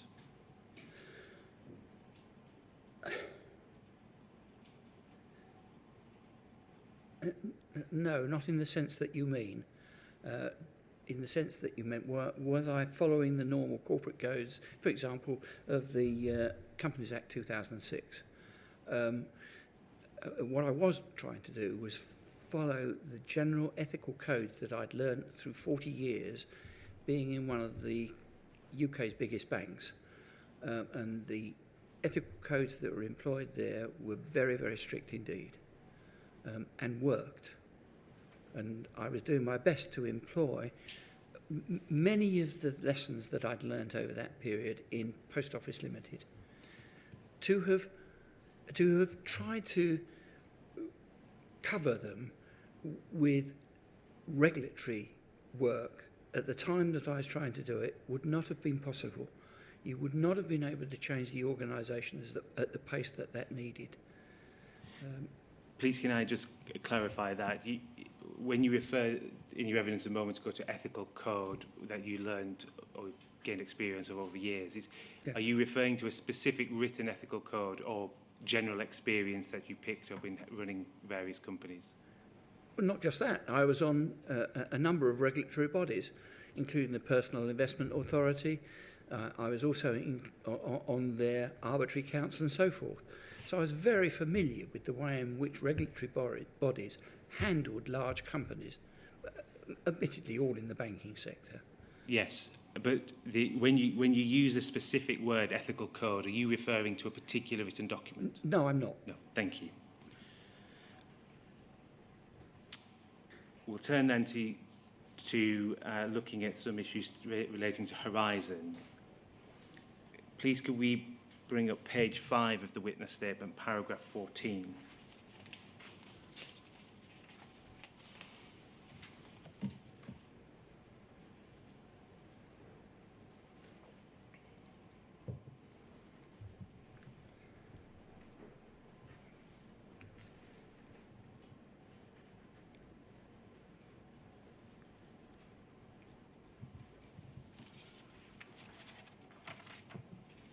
And this is picking up on a theme you mentioned earlier. You say, when I joined Post Office Limited, I was barely briefed on anything by anyone. Even the building security team was not expecting me on my first day. I arrived to an empty open plan office and began work. And at paragraph 15, you refer to the priority to, when you started Pol, after getting an understanding of the business, to formulate a strategic plan.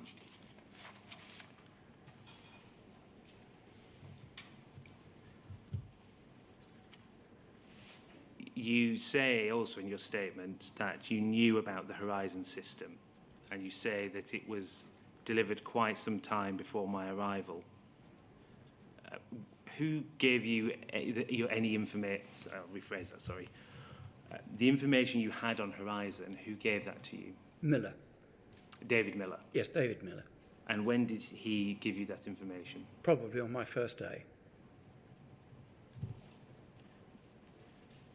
Did he, when speaking to you, did he refer to any of the difficulties that Post Office Limited had faced during the trial and rollout of Horizon? No. Mainly our conversations revolved around the fact that Horizon had been started as a way of automating the transactions of gosh, who the devil was it? I'm sorry. It's called old age. The Benefits Agency. The Benefits Agency. I'm very sorry. Do forgive me, No need Chairman. to apologise. So they got a long way with automating what the Benefits Agency wanted. And then eventually the Benefits Agency said, no, we don't want all that. It's all costing too much. We can do these things differently, and we're pulling out. So that left the Post Office with a major decision. Did they take this system and try and amend it, or did they write it off? If they'd have written it off, it would have been a massive write-off for the government, just a huge hit on the bottom line of a company that was already insolvent. So they decided that they would refurbish this thing and try and use it to, unbelievably, automate the entire back office of the post office, all in one go. Well, that was what I knew about Horizon. Please can we bring up your witness statement, page 26, please, paragraph 91.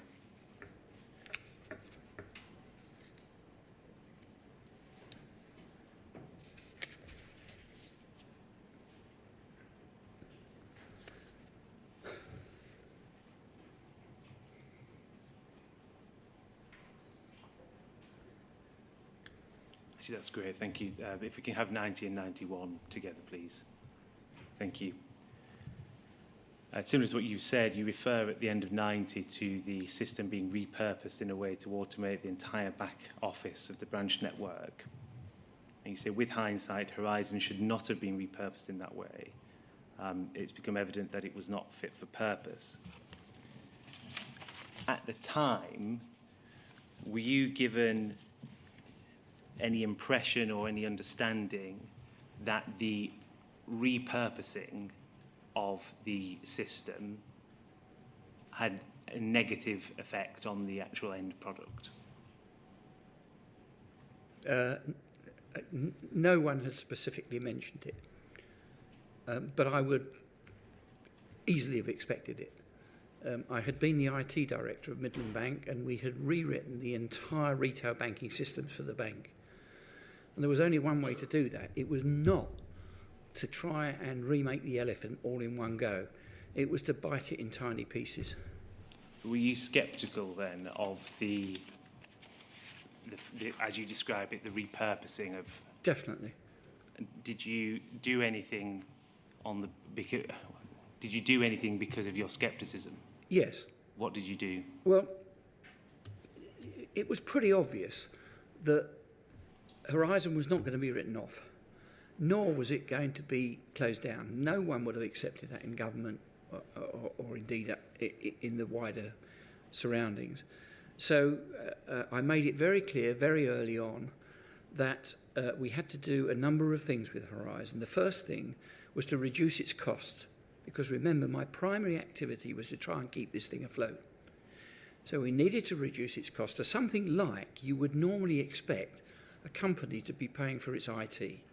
Now, we were paying well above what you could have expected, and normally that would have been 15% of non-interest expenditure. It's sort of a rule of thumb sort of thing.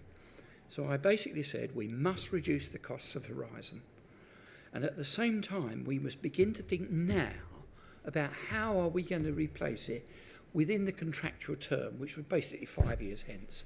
And that's the amount of time you really need to think about how you replace a system of this size and scope and complexity.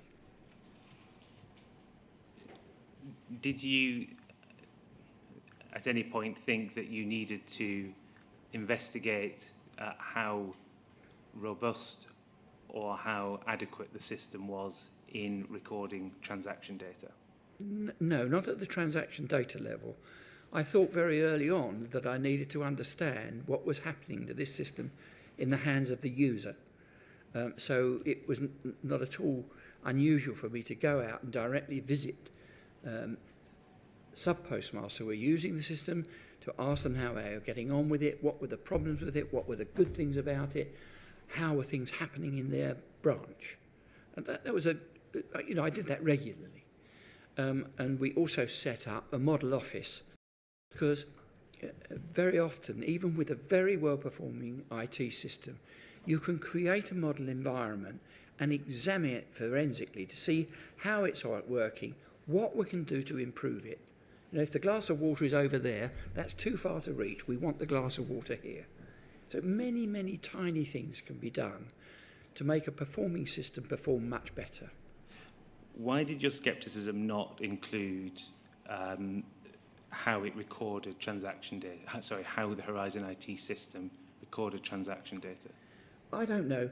Maybe it's because in those days this is very early days for computers in the scheme of things.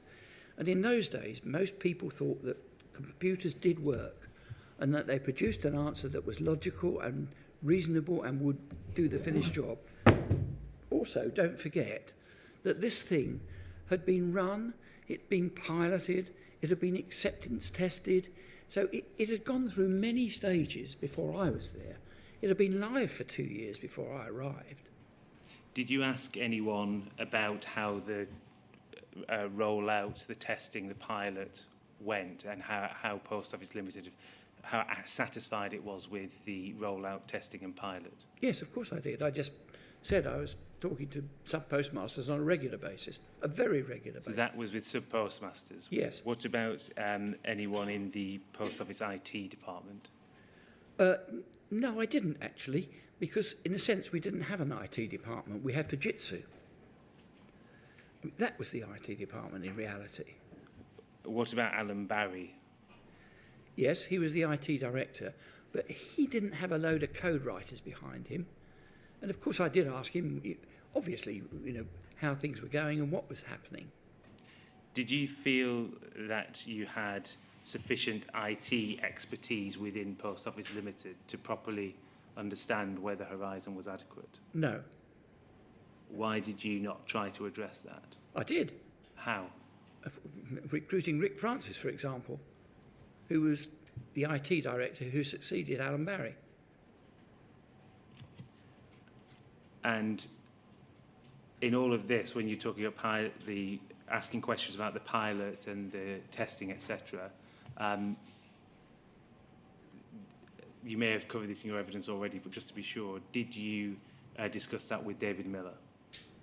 Yes. Yeah, Miller is a crucial man in this. He is very thoughtful. He worked extremely hard. He was running the network, and he was running the network with aplomb, in my view, given the things that we were trying to do.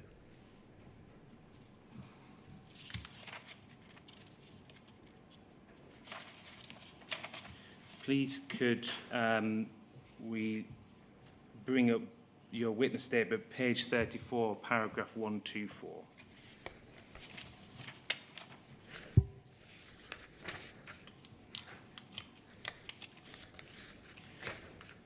You say that I've been asked whether I was concerned by the nature or frequency of allegations made by sub-postmasters that Horizon was defective.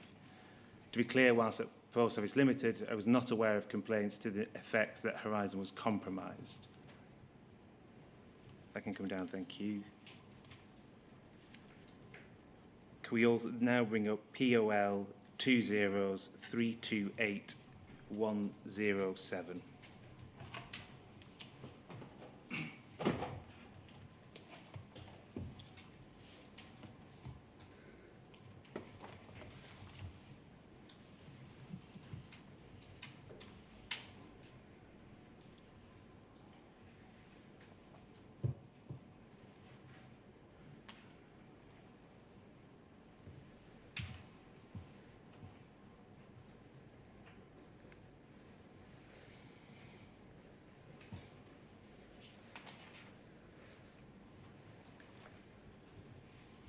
This is a letter from Dave Barrett of Post Office Limited.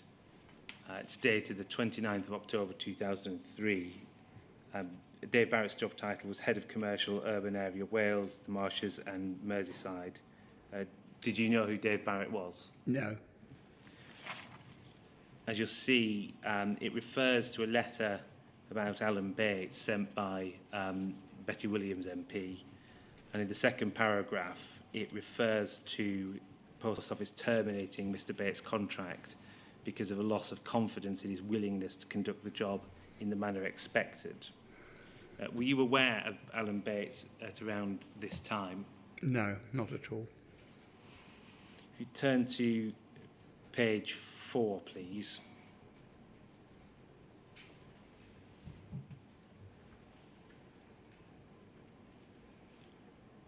This is a letter from Betty Williams MP to Stephen Timms MP, who was Minister of State for E-Commerce, Energy and Postal Services. Do you remember Mr. Timms MP? I remember Stephen very well indeed.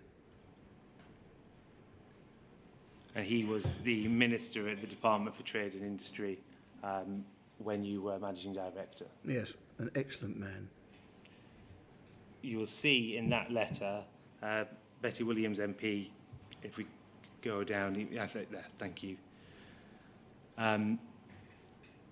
refers to a conversation which he'd had with Mr. Barrett, and says his attitude was wholly unacceptable.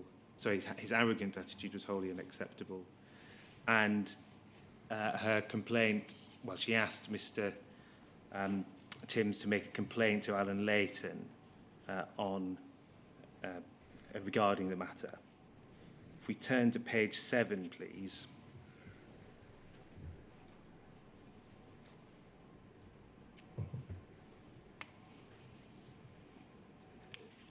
This is Stephen Timms' letter in reply to Betty Williams on the 17th of November 2003.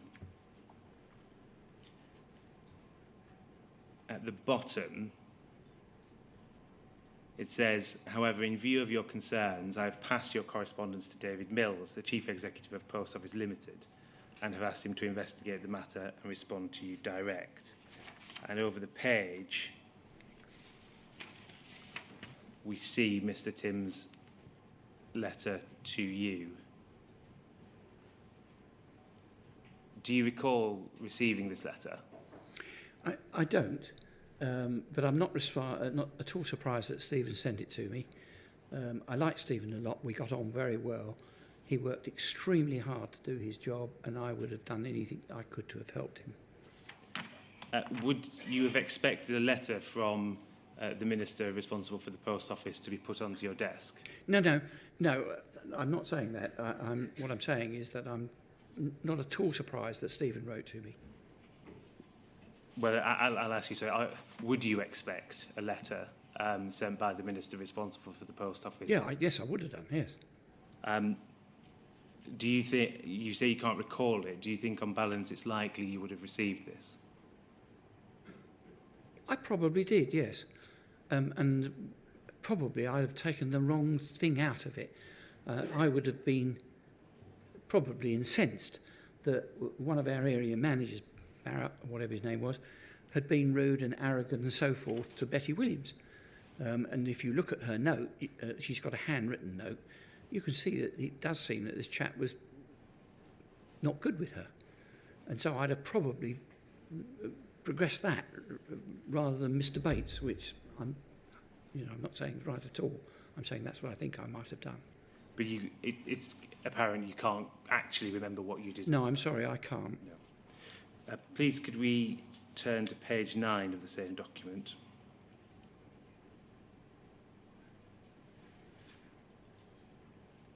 Thank you. This is a letter on the 11th of November 2003, again to Betty Williams MP, this time from Alan Bates. So the 11th of November, just before Stephen Timms' letter to you. In the 4th paragraph down, it says the comments made in his letter about lost confidence, that's referring back to the termination reason, etc., is really just a smokescreen to try to justify their actions from their position. The real truth behind all this are the problems with the Post Office Horizon system and the lengths that Post Office will go to keep it covered up. In the next paragraph down, it says, with regard to the response you received from the Minister, I can see that Post Office is using its contractual issue ploy with him again, but it really needs to look into the Horizon issues. It is Horizon which is in one way or another is causing the problems. And then over the page, please.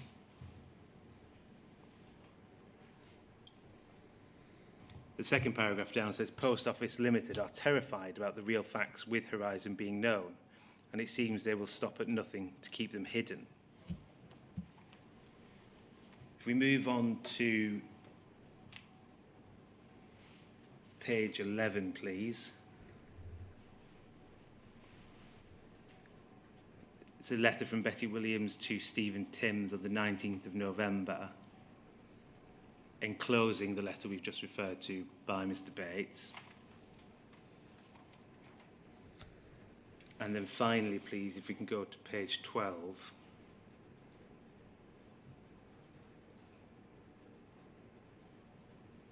Mr. Tim's response on the 8th of January. The bottom of the second paragraph, he says, however, in view of the concerns raised by Mr. Bates as to the validity and reliability of Post Office Limited's Horizon computer system, which he sees as a factor in his dispute, I have had my officials contact the company to receive their response to the issues raised. Goes on to discuss Horizon, but then says, I understand that the management of Post Office Limited do not share Mr. Bates' concerns and are fully confident as to the reliability of the Horizon system. Goes on to say they have found no evidence to suggest there is any fault with the Horizon system and maintain that decision to terminate Mr. Bates' contract was legitimate. Do you recall being made aware of these concerns by Mr. Bates? No. Given the relation or the working relationship you had with Mr. Timms at the time, is it likely that you would have been made aware of those concerns? No, I don't see the connection with your question. Well, earlier in your evidence, you said you worked closely with Mr. Well, you had a good. Yes, but I'm sorry, you're trying to connect that with people giving me evidence that was something wrong with Horizon, which I didn't have. Okay, let's take it in stages, Mr. Mills.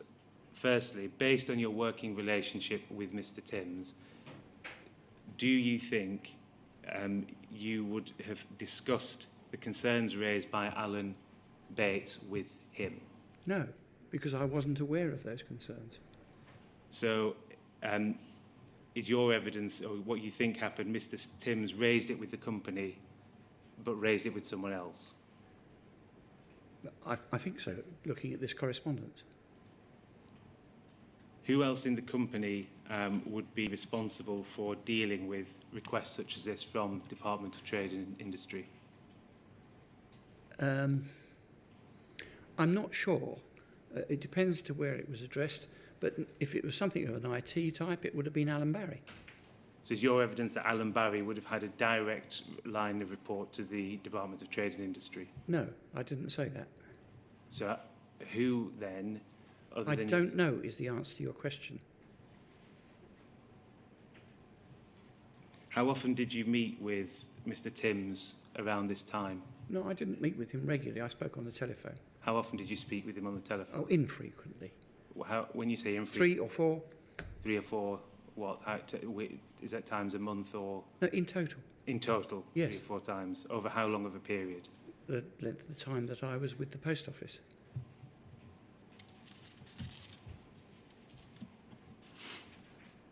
Could we move on, please?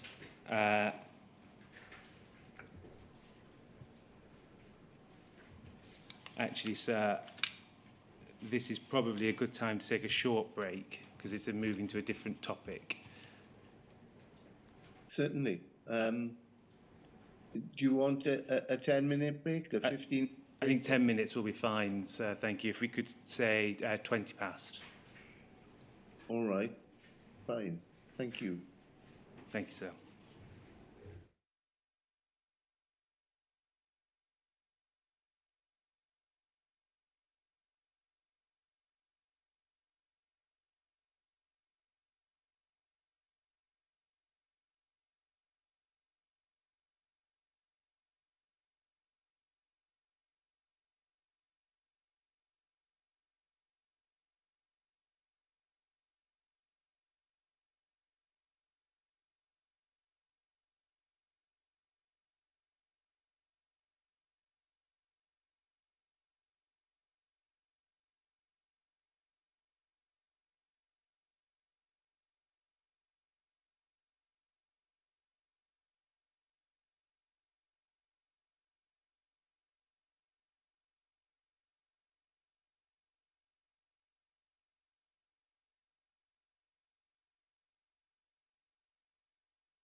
Good afternoon, sir. Can you still see and hear us? Yes, I can. Thank you. Thank you. I'm going to move to the case of Cleveley's, please, and start with Poll 00158493.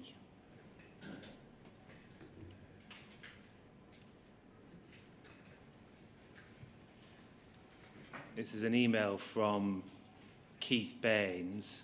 It says to David J. Mills. That's you, isn't it? Yes, that's me. And Keith Baines is noted as a contract manager at Post Office Limited in the IT Directorate. Do you recall working with Keith Baines? No, but I know who he is. He negotiated a lot with Fujitsu.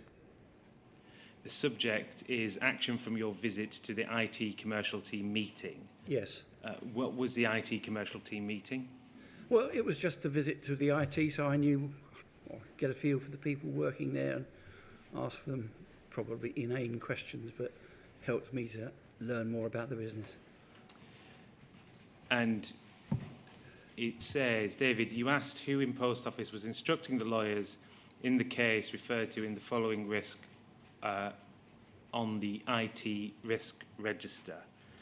Pausing there, do you remember what the IT risk register was? Yes. What yes. was it? It was just a register of those risks that the IT thought may affect them and or the company. And who had access to the IT risk register? I'm sorry, I don't know. Who was responsible for putting risks on the IT risk register onto the Post Office Limited Board's risk register? Well, ultimately, it would be Alan Barry and or Rick Francis subsequently. But if you were aware of a risk on the IT risk register, presumably you would accept responsibility for putting that onto the main board's risk register as well. Yes, I would, but I wouldn't have done in this case because I was just on a walk around and noticed this particular risk, which I asked about. So the risk says there, damage to reputation of Post Office and potential future financial losses if Post Office loses court case relating to reliability of Horizon accounting data at Cleveley's branch office. What did that mean to you at the time when you read it? Well, actually, that meant nothing to me at the time. What did catch my eye was that the potential financial loss was £1 million. It was £1 million? Yes. Well, looking... So naturally, I said to this fellow Baines, you know, let me know about that, please. I want to know more about it. Taking it in stages from what that says and what it is, firstly, someone's brought a court case against Post Office Limited. Yes? Yes. And part of that court case concerns the reliability of the Horizon accounting data. Yes? Yes. Yes. And the IT department had considered that to be a risk worthy of going on the IT risk register. Correct. So the risk related to IT and not, for example, just a general legal risk. No, everyone was supposed to be identifying their own risk. This was an IT risk. And it says there's damage to reputation of Post Office and future financial losses. What did you understand the future financial losses to be? £1 million. But what, from they're saying the amount is in £1 million. How did you understood the Post Office risked losing £1 million? I didn't know. I didn't understand that. I saw a risk register. It was registering a figure of £1 million. Anyone with any brains would have said, I need to know more about this. There's sufficient information there, isn't there, to see that someone was putting the reliability of Horizon into issue in court proceedings? Yes, there is. Did that concern you? No, because I asked about it to find out about it. So I just reading that I wouldn't even have taken that in when I read it. What I would have taken in is £1 million. When you asked about it, what were you told? This is the response. Sorry. So if that can come back up, sorry. We'll wait for that to come back up.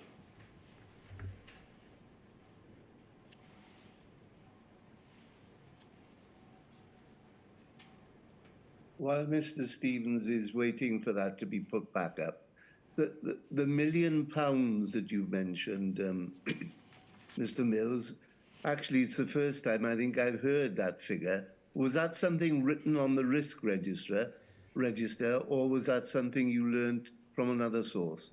No, I think it was written on the risk registers. Right. So we can assist with that. I'll go to it in a moment once we're finished on the document. Thank you. So I asked what question you raised about this, and you said this is the response. Yeah, correct. This still doesn't tell you what the challenge to the reliability of the IT system was, does it? Correct. It does not. Did you ask what that was? No. Why not? I wasn't that clever. I'm sorry, I didn't ask about it. Well, let's look. If we look to the next paragraph, it describes who's providing instructions. It says the case is scheduled for the week commencing 16th of August, and we have offered settlement and paid money into court based on what the sub-postmistress would have received for 3 months' notice. Correct. Did it not concern you that an offer of settlement had been made in a case where the reliability of the Horizon IT system was an issue? No, because I hadn't properly assimilated the fact that the reliability of Horizon was in doubt. I hadn't got that in my mind. What I'd got in my mind was £1 million, and looking at this email, it looked pretty certain to me that we were going to settle for 3 months' notice. And at the level that I was operating at, that seemed an end to that issue. Let's look at the risk register then, please. This is an Excel document. It's POL 20120833. And if we could open the Risk Ops P5 tab.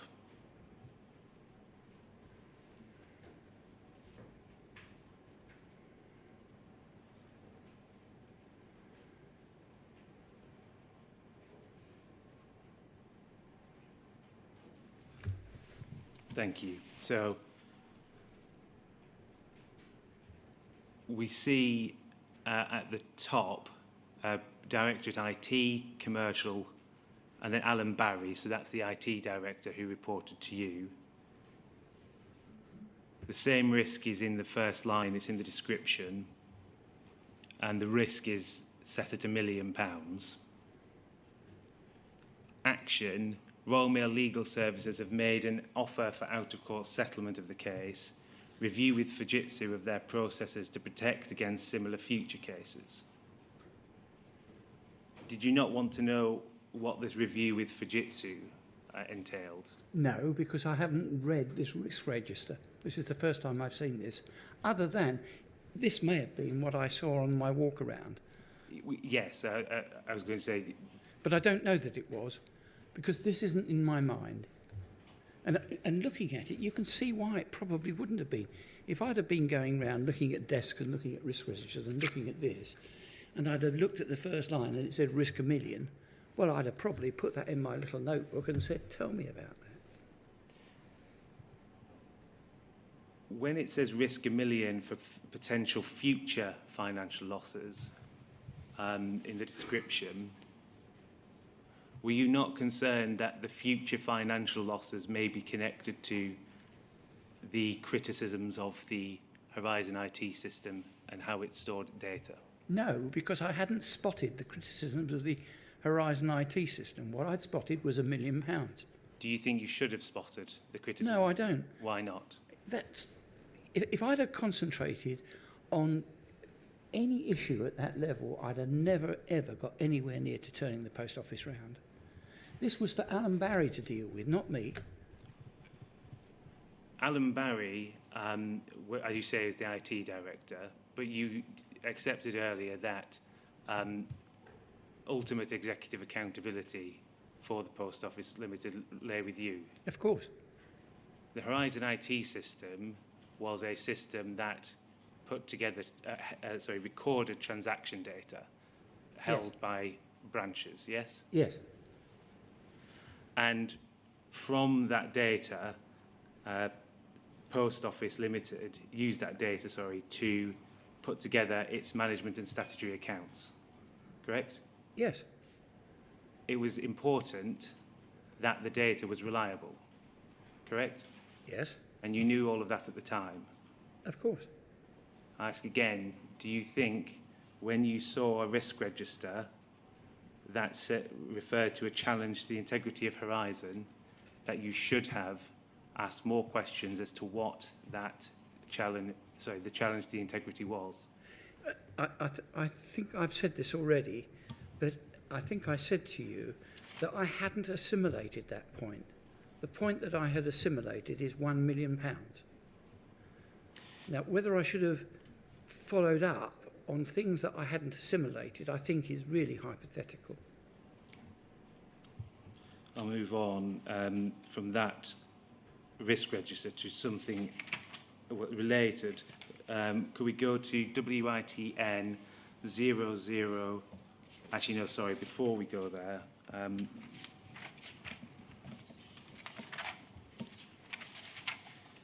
Please, can we go to POL 001 42503?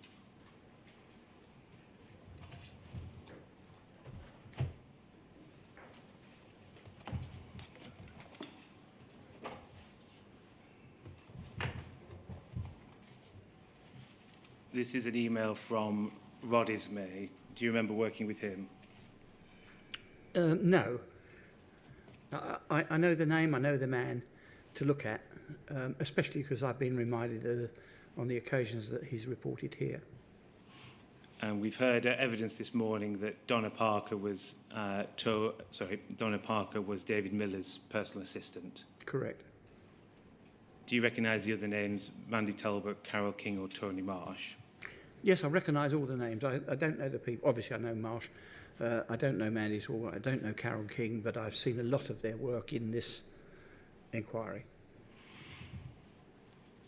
This is again talking about the case of Cleveley's, and Mr. Ismay sends on correspondence regarding the case, including counsel's opinion. Goes on to say, in summary, we suspended Mrs. Wolstenholme in 2001 after apparent discrepancies in her cash accounts. We claimed for the value of these losses, and she counterclaimed for loss of earnings.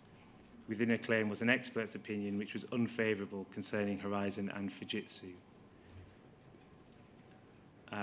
It goes on to say about lodging payments into court. We heard this morning evidence from David Miller about him approving the settlement. Did you ever hear about that this case had settled? No, I didn't.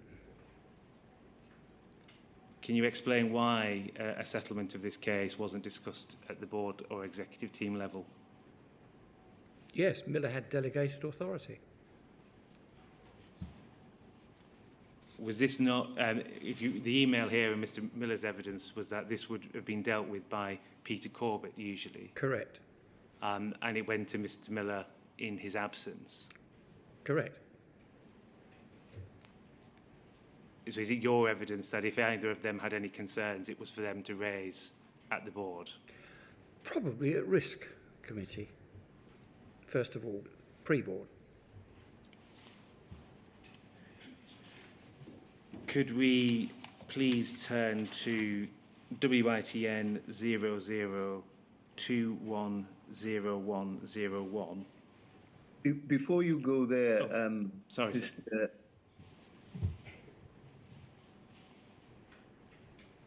When I was just checking what it was you were putting up. Don't worry. I was simply going to ask Mr. Mills whether he thinks that, regardless of whether either Mr. Corbett or Mr. Miller had delegated authority to settle, the fact that there was an adverse expert's report about Horizon should have been taken to the risk committee. Yes, I think it should have been, Chairman. Right, thank you. Sorry, Mr. Stevens, carry on. No, sir, and on we can actually look at that report now. If I could bring that up, it's WITN 00210101. This is Mr. Coyne's report in the case of Post Office and Julie Wolstenholme. Could we please turn the page?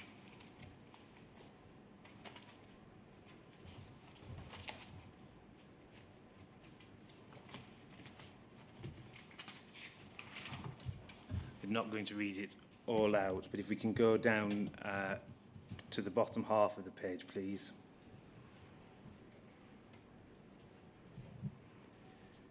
It refers to penultimate paragraph. The majority of the system issues were screen locks, freezers and blue screen errors, which are clearly not a fault of Mrs. Wolstenholme's making, but are most probably due to a faulty computer hardware, software, interfaces or power. In fact, on a detailed view of call 11021413, dated 2nd November 2000, Ms. Tagg may have witnessed firsthand the style of system problems that Mrs. Wolstenholme experienced in her operation of the system.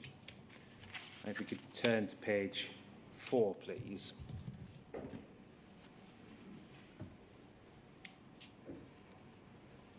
says, in summary, from a computer system installation perspective, it is my opinion that the technology installed at the Cleveland sub-post office was clearly defective in elements of its hardware, software, or interfaces. I understand your evidence to be that you've never seen this report before.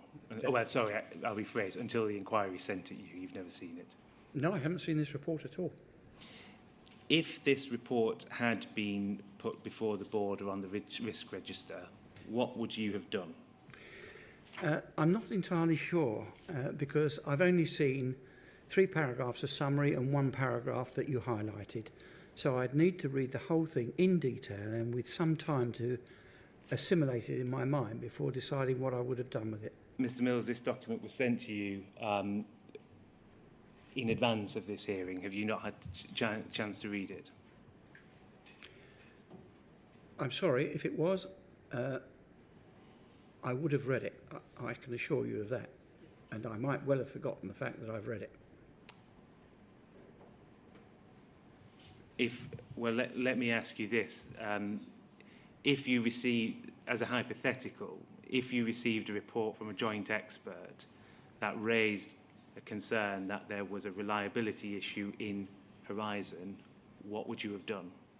I would immediately have taken it down to Alan Barry and said, let's talk to me about this, please.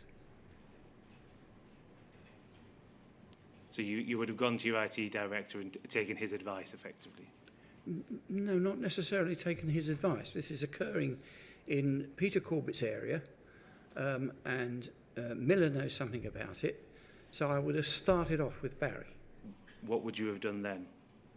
Well, I don't know. It depends what Barry had said to me about it. I just don't know the answer to that.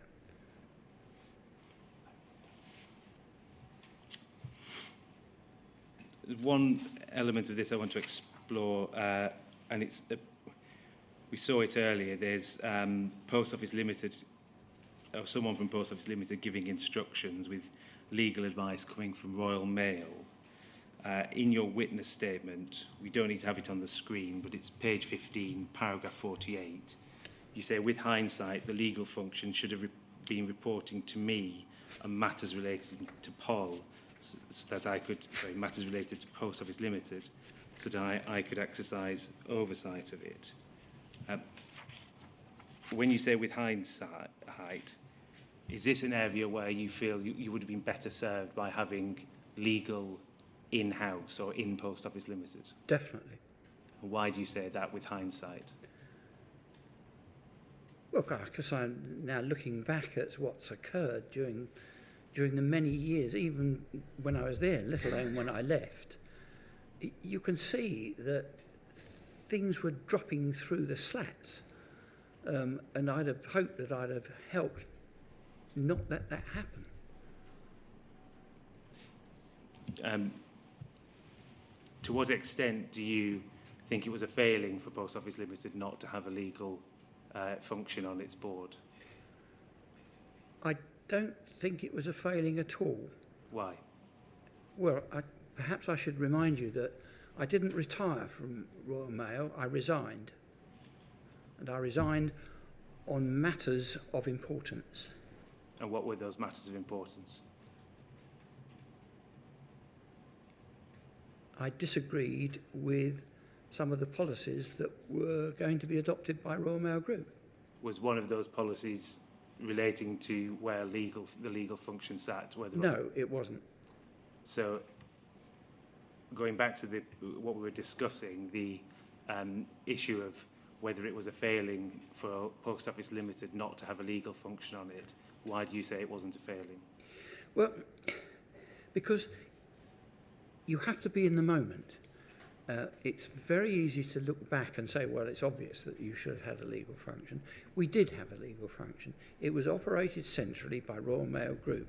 Everyone had got used to the fact that Royal Mail Group provided certain functions from its centre because it seemed to be more economical to have those functions in a mass so that you could have the very best people all in together. And of course they were in a different location as well. So looking back, you can say to yourself, well, that looked all right at the time. But now I look back and I can say, no, it wasn't all right at the time. It would have been better if it had reported within Post Office Limited.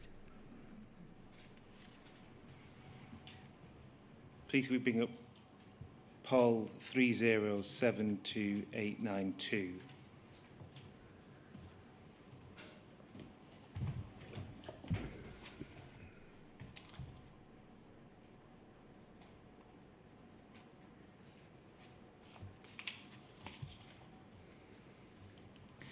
This is a letter dated 6th of December 2004 from Lee Castleton. It's addressed to a Mr. Knight, but if we can go to the bottom, please. We see that it says copy to David Mills. Again, it won't highlight all the letter. It has been, in fact, it's exhibited to your statement. In the second paragraph, as part of Mr. Castleton's explanation of the problems he was facing with Horizon and his subsequent suspension and termination, he says in the third line down, we explained we felt there must be something wrong with the computer system as we had looked through our paperwork repeatedly but could not find anything wrong. In the final paragraph, again refers to computer failure, third line down. All the paperwork that is required to prove the computer failure has been removed from this office for investigation. So now, having no paperwork to prove my innocence, I do not know how to move forward. Were you aware of this letter? Yes. At the time? No, I don't think I was aware of it at the time. I am now. How was correspondence such as this handled on your behalf in your office? I had a secretary who would normally stamp it in, so I'd got a date stamp on what was received. And if it was obvious where it was going to lie, she would pass it out to whoever was going to deal with it. So if it was Corbett, if it was whoever. So could your voice trailed off at the end of it? I'm sorry. If it was obvious where it was going to be dealt with, she would pass it out to that entity before I received it. Would you have expected a letter like that to be raised with you? Yes. But I take it from your evidence you can't recollect any dealings with Mr. Castleton's case? No, I don't. Mr. Castleton was involved in litigation brought by Post Office. Were you aware of that litigation when you were in post? No. Please could we bring up POL 2011985.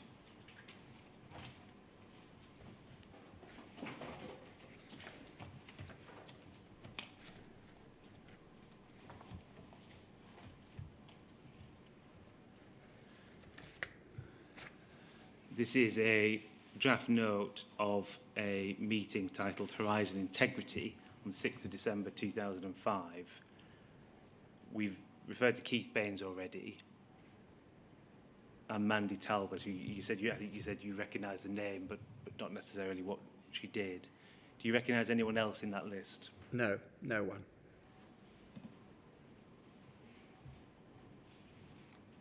You'll see, if we go to 1 and findings, it says there is no generally understood process for identifying emerging cases in which the integrity of accounting information produced by Horizon may become an issue. And there's a discussion on potential processes. And if we could turn to page 3, please. Paragraph 14 refers to Mr. Castleton's case. The Castleton Marine Drive branch case, scheduled for 7th of February, is the first of the current cases that may require expert testimony. This will not be needed on 7th February, but could be needed the next time this case is in court. Were you aware of an internal meeting like this to consider how Post Office Limited responded to Horizon integrity cases? No. Why? Why should I be aware of it? Earlier in your evidence, you referred to having ultimate executive accountability for the operations of Post Office Limited, correct? Yes. And do you accept that how Post Office deals with challenges to the Horizon IT system is a significant part of its executive function or its operations? Yes. Do you accept that a policy such as that, or a process as to how Post Office deals with those types of cases, is something over which the board should have oversight? No. Why not? Because I think it's the return of, well, why don't I understand and hear and know about this particular meeting? It's highly unlikely that I would know about every meeting of some junior managers all over the country. It's as simple as that. Well, let's rephrase the question then. Not this specific meeting. Were you aware that internally there was it was thought necessary to develop a process to respond to challenges to Horizon? No, I wasn't. And I'd have been very interested in the fact that that existed, because it would have meant we got problems with Horizon, which I wasn't aware of. And why can you explain why, as Chief Executive, you weren't aware of that?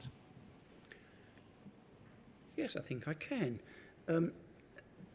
Despite efforts to understand and realise what was going on with Horizon actually out in the field, issues of the nature that you're discussing never came to the board. And in order to come to the board, it would have to have gone through the directors or the executives. And none of those ever raised that issue with me at all. Mr. Miller, we earlier saw a risk register which showed a challenge being made on the Horizon reliability. Why wasn't that an alarm bell in itself? For the same reason as I answered to that question before. It was that I picked up the number 1 million and not Horizon. Can we turn to look at prosecutions, please? No need to turn it up, but for the record, it's page 19, paragraph 65A of your statement. You say that it was unusual for a company to be directly involved in criminal prosecutions. Do you agree with that? Definitely. What was your understanding of Post Office's reasons for being involved in prosecutions? I'm sorry, could you repeat the question? Why did you believe, what did you believe was Post Office's reasons for bringing prosecutions itself? Well, there'd be multiple reasons, but broadly because someone had offended against the Post Office and what they did was supposed to be illegal. So in respect of where the Post Office pursued a case for theft, fraud or false accounting against a sub-postmaster, did you believe there was a deterrent effect, or it was a good deterrent to stop future alleged theft, fraud or false accounting? No, I don't think it was anything like that.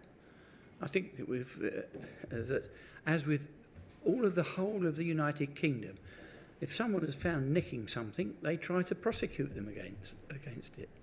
I think it was as simple as that. I don't think there was any question about let's deter all these sub-postmasters. That's the last thing we wanted to do. We wanted to encourage them. I think you and Mr. Stevens may be at cross purposes. I think you accept that it was unusual, in fact, maybe in your experience unique, for a company themselves to initiate a prosecution. So I think Mr. Stevens is asking you... I'm sorry. Why the post office was doing that as opposed, say, to involving the police. Thank you, sir. I now understand what the question is, and I'm very grateful to you pointing it out to me. I'd never worked for an institution that was capable of prosecuting somebody in the courts in their own right. It's not something that was in my purview. I would never have dreamt of it. I would always have thought that if it'd been in the bank, our audit department may have found someone taking cash, we'd have taken them to the police and said to the police, here's a chap who's nicking. They'd have taken it to Crown Prosecution Services, said that's okay, and they'd have ended up in court. And so I had no experience whatsoever of a company taking somebody to court in their own right. And I was not aware that the post office could do that. When did you first become aware that the post office was involved with the prosecution of sub-postmasters? Probably as very late as November 2005, the very last knockings of my time there. Who told you? I don't know. Mr. Mills, if this, as your evidence is that this was a very unusual matter. Yes. Would it not have come as a surprise to learn that the company you'd been chief executive of for several years was prosecuting people without you knowing? No, I knew they were prosecuting. Sorry. I knew they were taking people to court. I didn't know that they were doing it in their own right without some sort of external independent sign-off. Well, let's take it in stages. At an operational level, who did you think was carrying out investigations where sub-postmasters were taken to court for theft, fraud or false accounting? The investigations team in the network. Who did you think was responsible for deciding whether to prosecute? I actually thought that it was Royal Mail Group's legal department. Royal Mail Group legal department? Yes. And who did you think was responsible for conducting the prosecutions? For conducting the prosecution?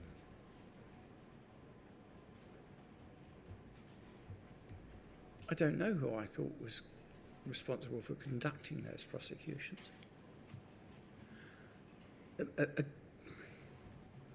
I don't know, I'm sorry.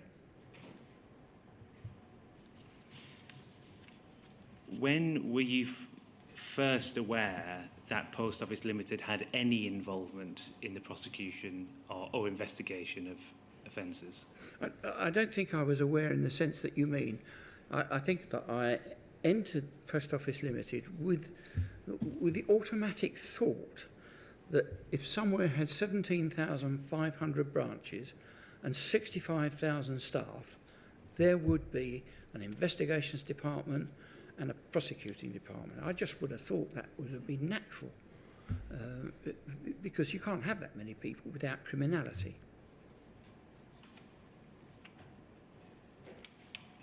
I think it would probably help if we looked at some of the documents, actually. Could we please look at POL 000-21483?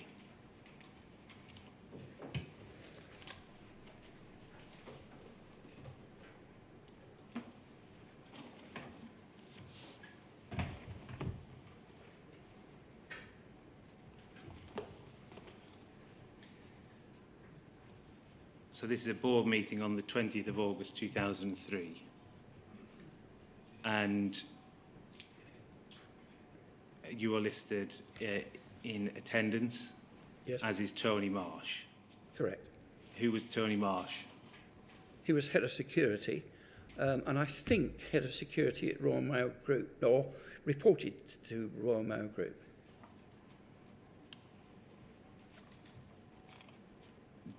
In your evidence, you say that Tony Marsh didn't report directly or indirectly to you. What do you mean by that? Exactly what I say. Sorry? Exactly what I said. He didn't report to me, and I don't think he reported indirectly to me either. I think he reported to group. We heard evidence this morning from Mr. Miller, David Miller, sorry, that he had regular meetings with Tony Marsh. Were you aware of that? I wasn't, but I did know that Marsh reported on a dotted line to him. So if Mr. Marsh reported on a dotted line to David Miller and David Miller reported to you, did he not report indirectly to you? Yes. So where you say in your witness evidence that Tony Marsh didn't report directly or indirectly to you, that's incorrect? No, I don't think it is incorrect. I think there is a major difference between a dotted line reporting through a direct report compared to a hard line report through a direct report. And can you explain what that major difference is? Yes, it's called pay and rations. If Mr. Marsh reported somewhere else, the somewhere else could either sack him, could praise him, could give him more money, could give him a bonus, to tell him exactly what to do or not. In Miller's case, if he reported on a dotted line basis, in my view, Miller would have to persuade Marsh what to do. He couldn't tell him what to do. Were you aware that Mr. Marsh, Tony Marsh, was responsible for head of security and also oversaw investigations? Yes. And you were aware, were you, that the investigations included investigations into sub-postmasters? Of course. And you said earlier in your evidence that part of your duties as a director, you would consider your obligations to sub-postmasters. Yes. Did you feel unable to exercise any oversight over Tony Marsh and the investigations that they were conducting into sub-postmasters? No, I certainly didn't, because in practice, some of the oversight that one could exert was purely a matter of personality. However, this is another case where there is clear responsibility intergroup, and it's another case where that confusion of reporting lines was an important aspect of how one did or didn't manage Post Office Limited. Did that formal reporting line actually prevent you or the board from overseeing what the investigations department were doing? No, I don't think it did in this case. Could we bring back up the previous document, please? Poll 000211483.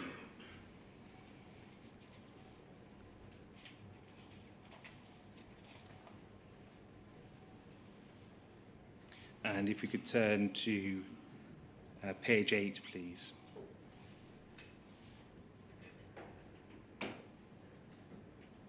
And to the bottom, please. Here it says, Tony Marsh presented the security paper to the board on behalf of David Miller. Can you recall why Mr. Marsh presented it on behalf of David Miller?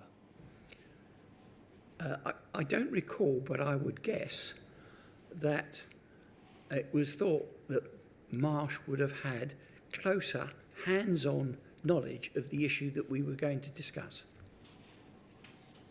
Was there any reason why at any other board meeting the board couldn't have called Tony Marsh to present and give a paper?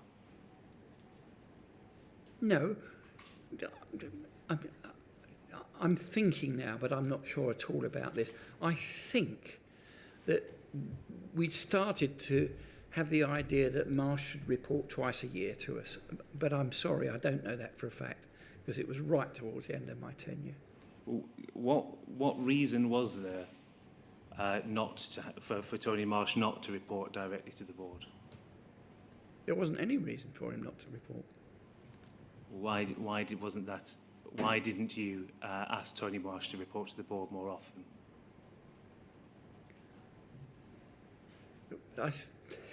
Two reasons, I think. I think corporate governance and the way in which the board operated was a growing thing that, remember, started from nothing and had to go to somewhere. And so perhaps we just weren't on the subject fast enough. That could be one reason. The other reason perhaps was a simple thing, that this board was way down with things that it had to deal with, and it was very hard work. So putting more on the board agenda every time would have been difficult. Is that the case, that the board was focused on solvency and it wasn't focused on prosecutions of sub-postmasters? It certainly had more focus on solvency than it did on prosecutions, that's for sure. What focus did it have on prosecutions?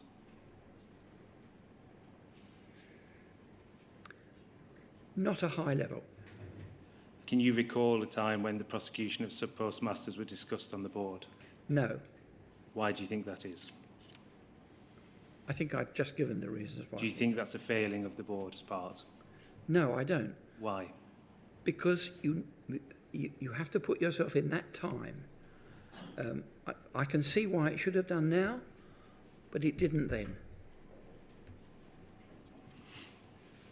Could we turn to poll 2016656, please?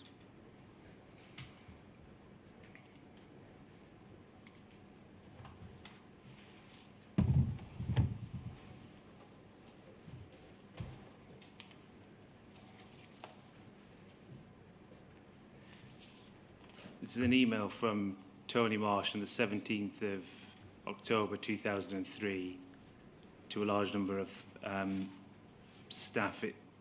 If we go to the next page, please.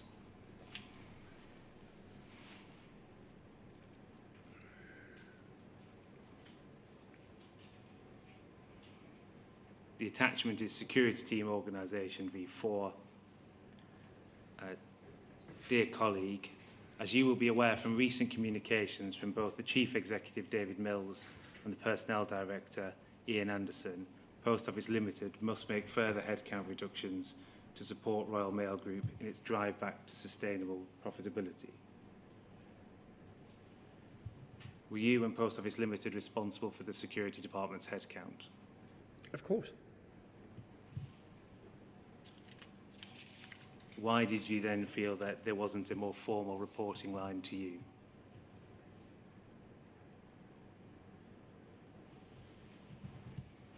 I don't think the two things are the same. I had the ability to instruct any executive to reduce their headcount without the question of reporting lines. So you had the ability to give, is your evidence, sorry, that you had the ability to give Mr. Marsh instructions to reduce headcount? Yes, it is.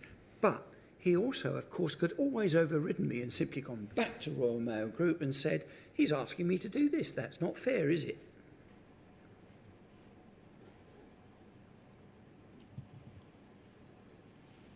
Could we go over the page, please?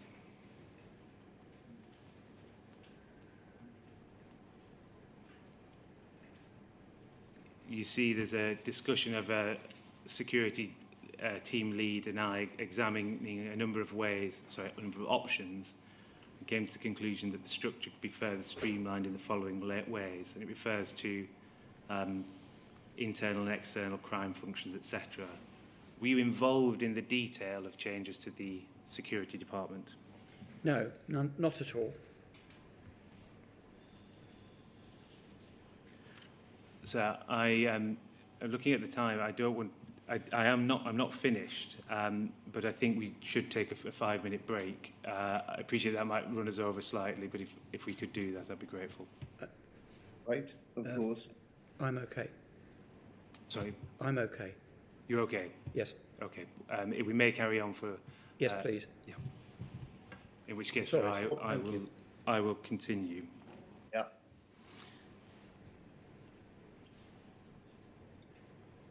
Please, can we turn to poll 21485.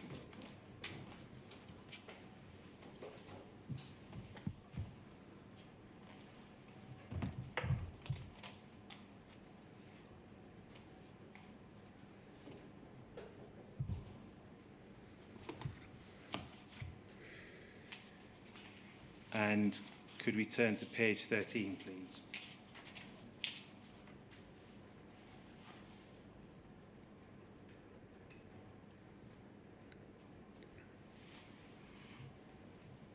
There's an entry under human resources here. Do we take it to mean because it's human resources, this is referring to the Post Office Limited's workforce? Yes. And it states that the board agreed in situations where fraud had been perpetrated against the company.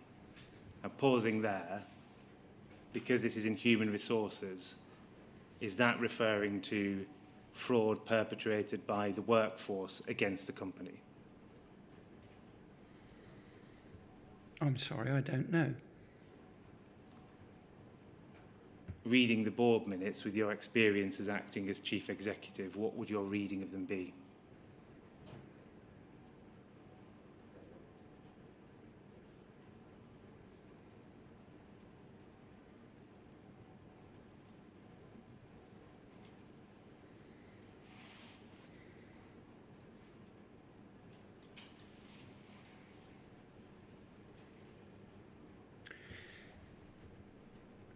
I think that it's saying we better get on more quickly in making recovery against those persons within the company that have tried to defraud us.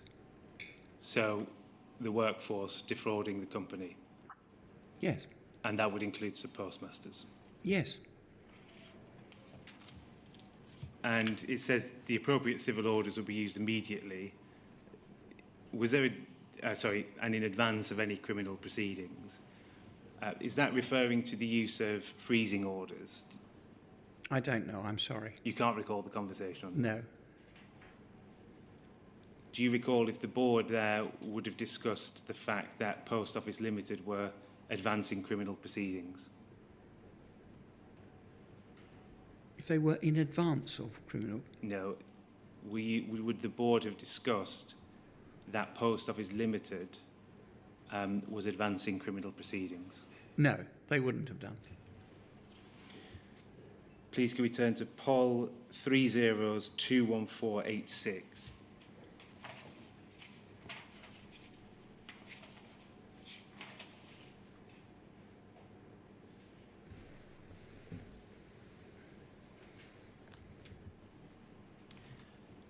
It's a board meeting on the 15th of December 2004, at which you're in attendance. Could I ask you please, could we turn please to page 7?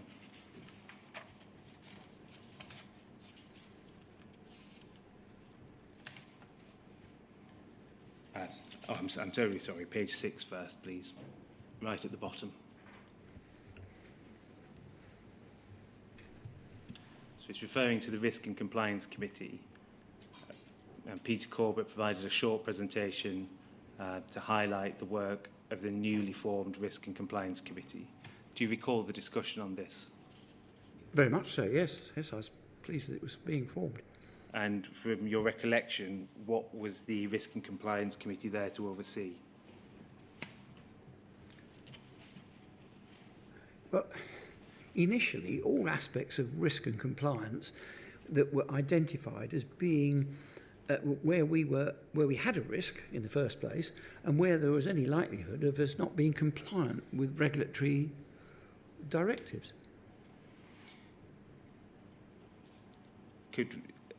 Was this, as I understand it, this was the introduction of the only subcommittee of the Post Office Limited Board, is that right? Yes. So this was quite a significant step in Post Office Limited's... It's very important. It was the step of the board growing up into what it needed to be. If we turn the page, please, to C. It says the scope of its activity included audit, compliance and legal issues. The primary aim was to ensure service and conformance elements of the business working together properly. First, Rod Ismay, Lynn Hobbs and Tony Marsh. And it says the next quarterly meeting would be held on 5th January 2005 to discuss branch control, vital few controls, audit reports, anti-money laundering measures, crime and fraud, and the work of the Group Audit Committee. Was, at this discussion, what was said about the Risk and Compliance Committee's role in respect of prosecutions made against sub-postmasters? At this board meeting, nothing would have been said. This was a board meeting and announcing the formation of this committee, and outlining broadly what it was going to do.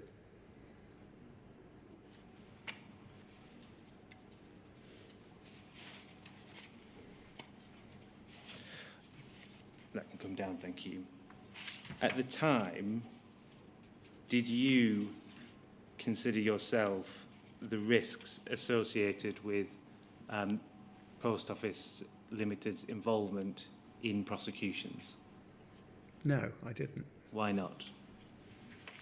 Because I was too busy doing other things, but I should have done. What do you think those risks were? If you were, with hindsight, what do you think the risks were? Of pursuing prosecutions? Yes. Being wrong. Do you think there were risks associated with the disclosure of documents and Post Office Limited's failure to disclose documents? I'm sure that there were many, many risks associated with those prosecutions. Well, as we've now discovered, of course. At the time, I personally didn't identify those risks, and I wish I had done. Was there anyone else in the, well, let's start with Post Office Limited, who you think should have identified those risks?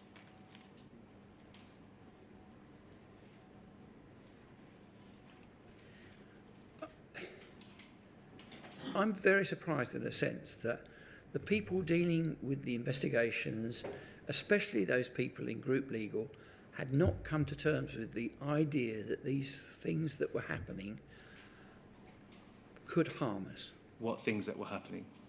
Well, the non-disclosure of certain facts to litigants. Well, let's start on the Post Office Limited board. Was there anyone else you think should have identified the risks arising from the investigation and prosecution of offences against sub-postmasters?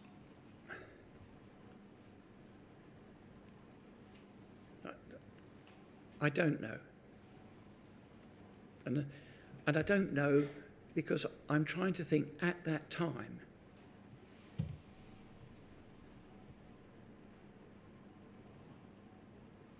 In practice, who was overseeing the investigation and security department, if it wasn't the board of Post Office Limited?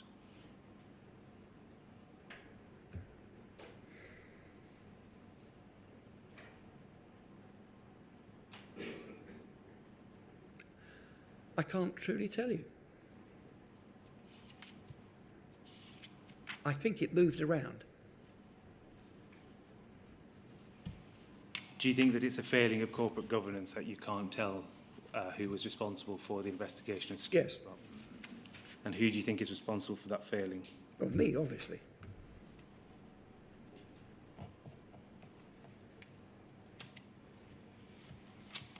So I'm conscious of time. There are, I believe, some core participant questions. Mr. Steen, is it anyone? Mr. Maloney. Mr. Steen and Mr. Maloney. Right. Does that mean you're going to offer the floor to them, Mr. Stevens? Yes, I should have. I should have said I'm conscious of time and will offer the floor. Right. Then I'm sure that the 15 minutes which they normally afford themselves between them, Yes, I'm just. no more than about 15 minutes on this occasion. I'm looking for. I think Mr. Maloney says 2 minutes, 2 or 3 minutes. I can finish my question in 2 or 3 minutes. Right. First of all, Mr. Mills, you happy to carry on for another 10 minutes? Yes, Chair. Fine. So off we go then. Thank you, sir. Mr. Mills, you said your primary aim when you took over at Post Office was to, quote, keep this thing afloat, unquote. Is that right? Correct. Yeah. If you couldn't turn the business around, was there any danger that government would accept that the business could not be kept afloat in its then current form? It seemed as if there was. Yeah. There was no willingness on the part of government to give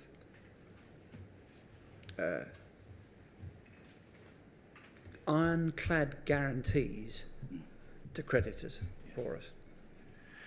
And was everybody in senior management and on the board aware of that potential?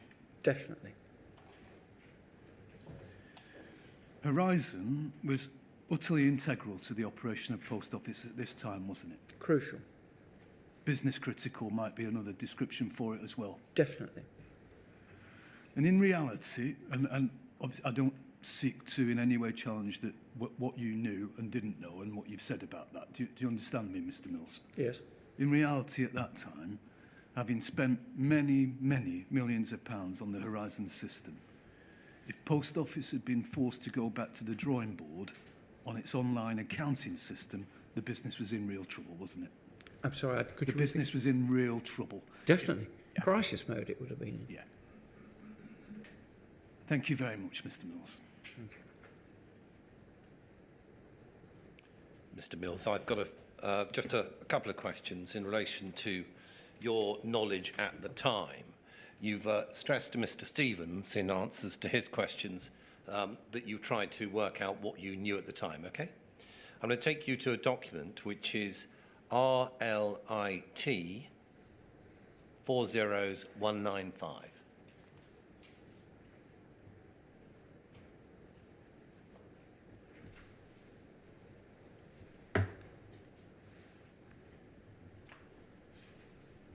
Thank you.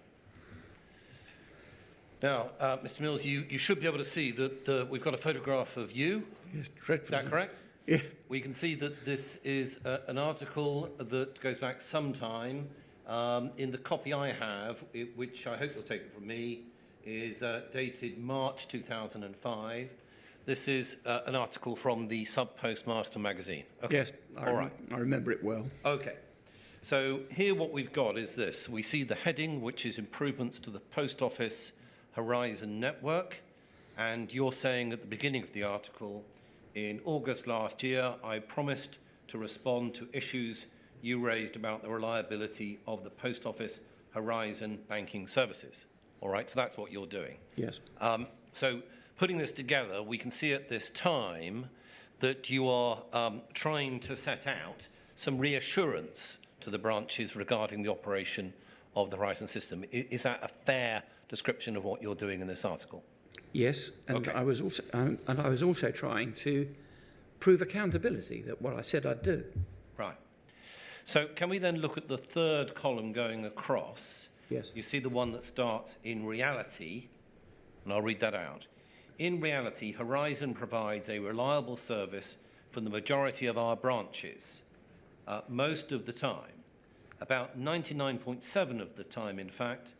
Having said that, I know that if your branch is affected by a loss of service, it is still significant, and since August we've been working with our suppliers to find ways of improving the overall level of service while keeping our technology costs under control. Okay, you see that? Yes. All right.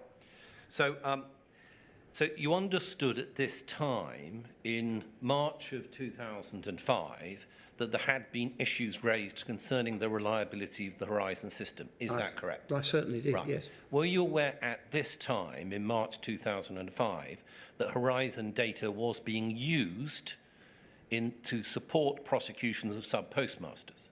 No, I was not. Right. Now, let's go a little bit further down on the second column. I don't want to miss out anything you find important. You'll see there are 2 bullet points that refer to the faster resolution of BT faults. Okay? Now, the first one refers to post office-owned telephone lines, and then it goes on to the second bullet point. I'll take my glasses off because my copy is very small and better on the screen. It's bad, isn't it? Yeah. Working with our suppliers, we have identified a number of improvements in the way we manage network faults, which, combined with the improved BT service level, will result in faster problem resolution for the majority of problems. We'll know how much faster when we finish reviewing and modifying our existing fault handling processes with our suppliers. All right. So March 2005, were you aware that there was a 4-line system of support for faults within the Horizon system operated by Fujitsu? No, I wasn't. Okay.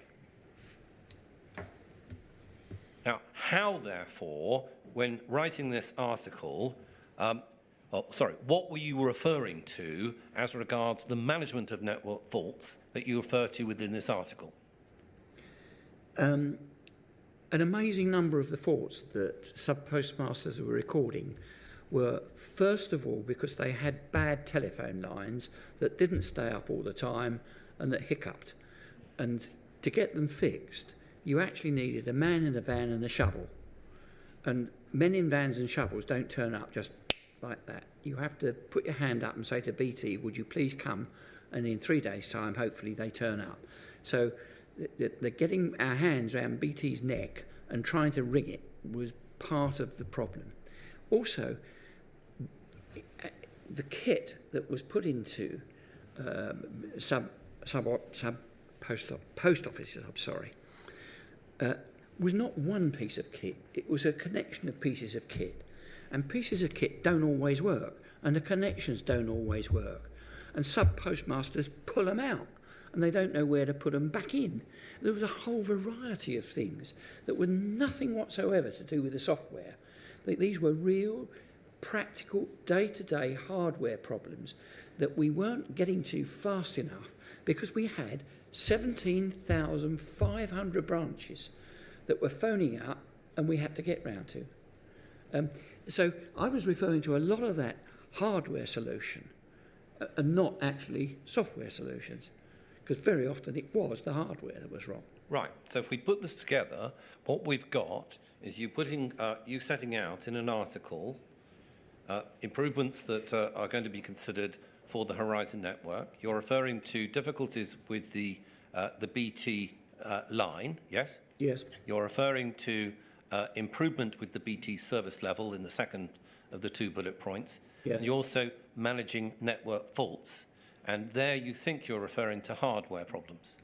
Potentially, yes. Yes. Now, at the time when this article is being written, where do you get the information from so that you could write this and actually give out this reassurance? Well, it was just something that was so well known that it wasn't something I had to go around and find out. Remember, I'm going around talking to sub-postmasters like very, very, very regularly. I mean, we talked to thousands of sub-postmasters in any one year on a regular basis. All of the executive team did that. We had regular, multiple meetings with sub-postmasters, so they just tell us. So your system of finding out the contents for this article for the Sub-Postmaster magazine is having a natter with a few people when you're wandering around doing your job. Is that about right? No, I certainly didn't say that. Well, that seems to be what you're saying, so let's try and pin it down. No, it wasn't. Did you speak to the IT team, Mr. Mills? Did I speak to the IT? The man who ran IT reported to me on a very regular basis. I had all of the executive team reporting to me at 9 o'clock every Monday morning.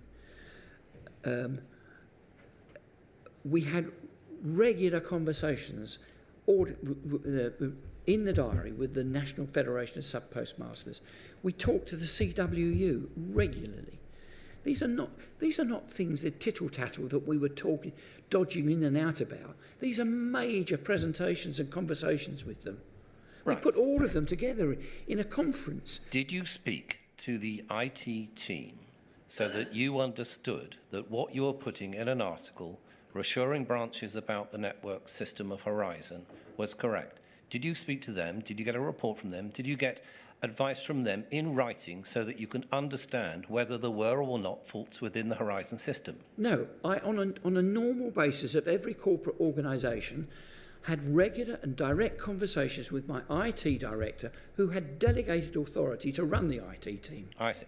Now, you've been asked a number of questions by Mr. Stevens in relation to the COIN report, and you've explained to the inquiry that you don't remember. You're either saying you haven't seen it, or you're saying you don't remember having read it before giving evidence today. Is that right? Which? Don't remember it, or haven't seen it? Well, I don't remember it. All right. But I'm sorry, but to be correct, all of the information that the inquiry has sent me, I've read. Okay. Now, you know enough about the COIN report to know that it merited a point in a risk register to say that there were some difficulties with the Horizon system. Correct. What you've generally said is, well, £1 million was a lot of money, and therefore that probably was the thing you put in your notebook. Yeah? Yes, I wasn't quite as flippant as that, but yes, that's what I'm saying. All right. Now, when you were getting the information you needed for this particular article in the Sub-Postmaster magazine to reassure branches about the Horizon system, did any of the regular IT chats that you had with your IT people tell you, well, hang on, we've also had this COIN report that says that there are a number of things going wrong with the system? No.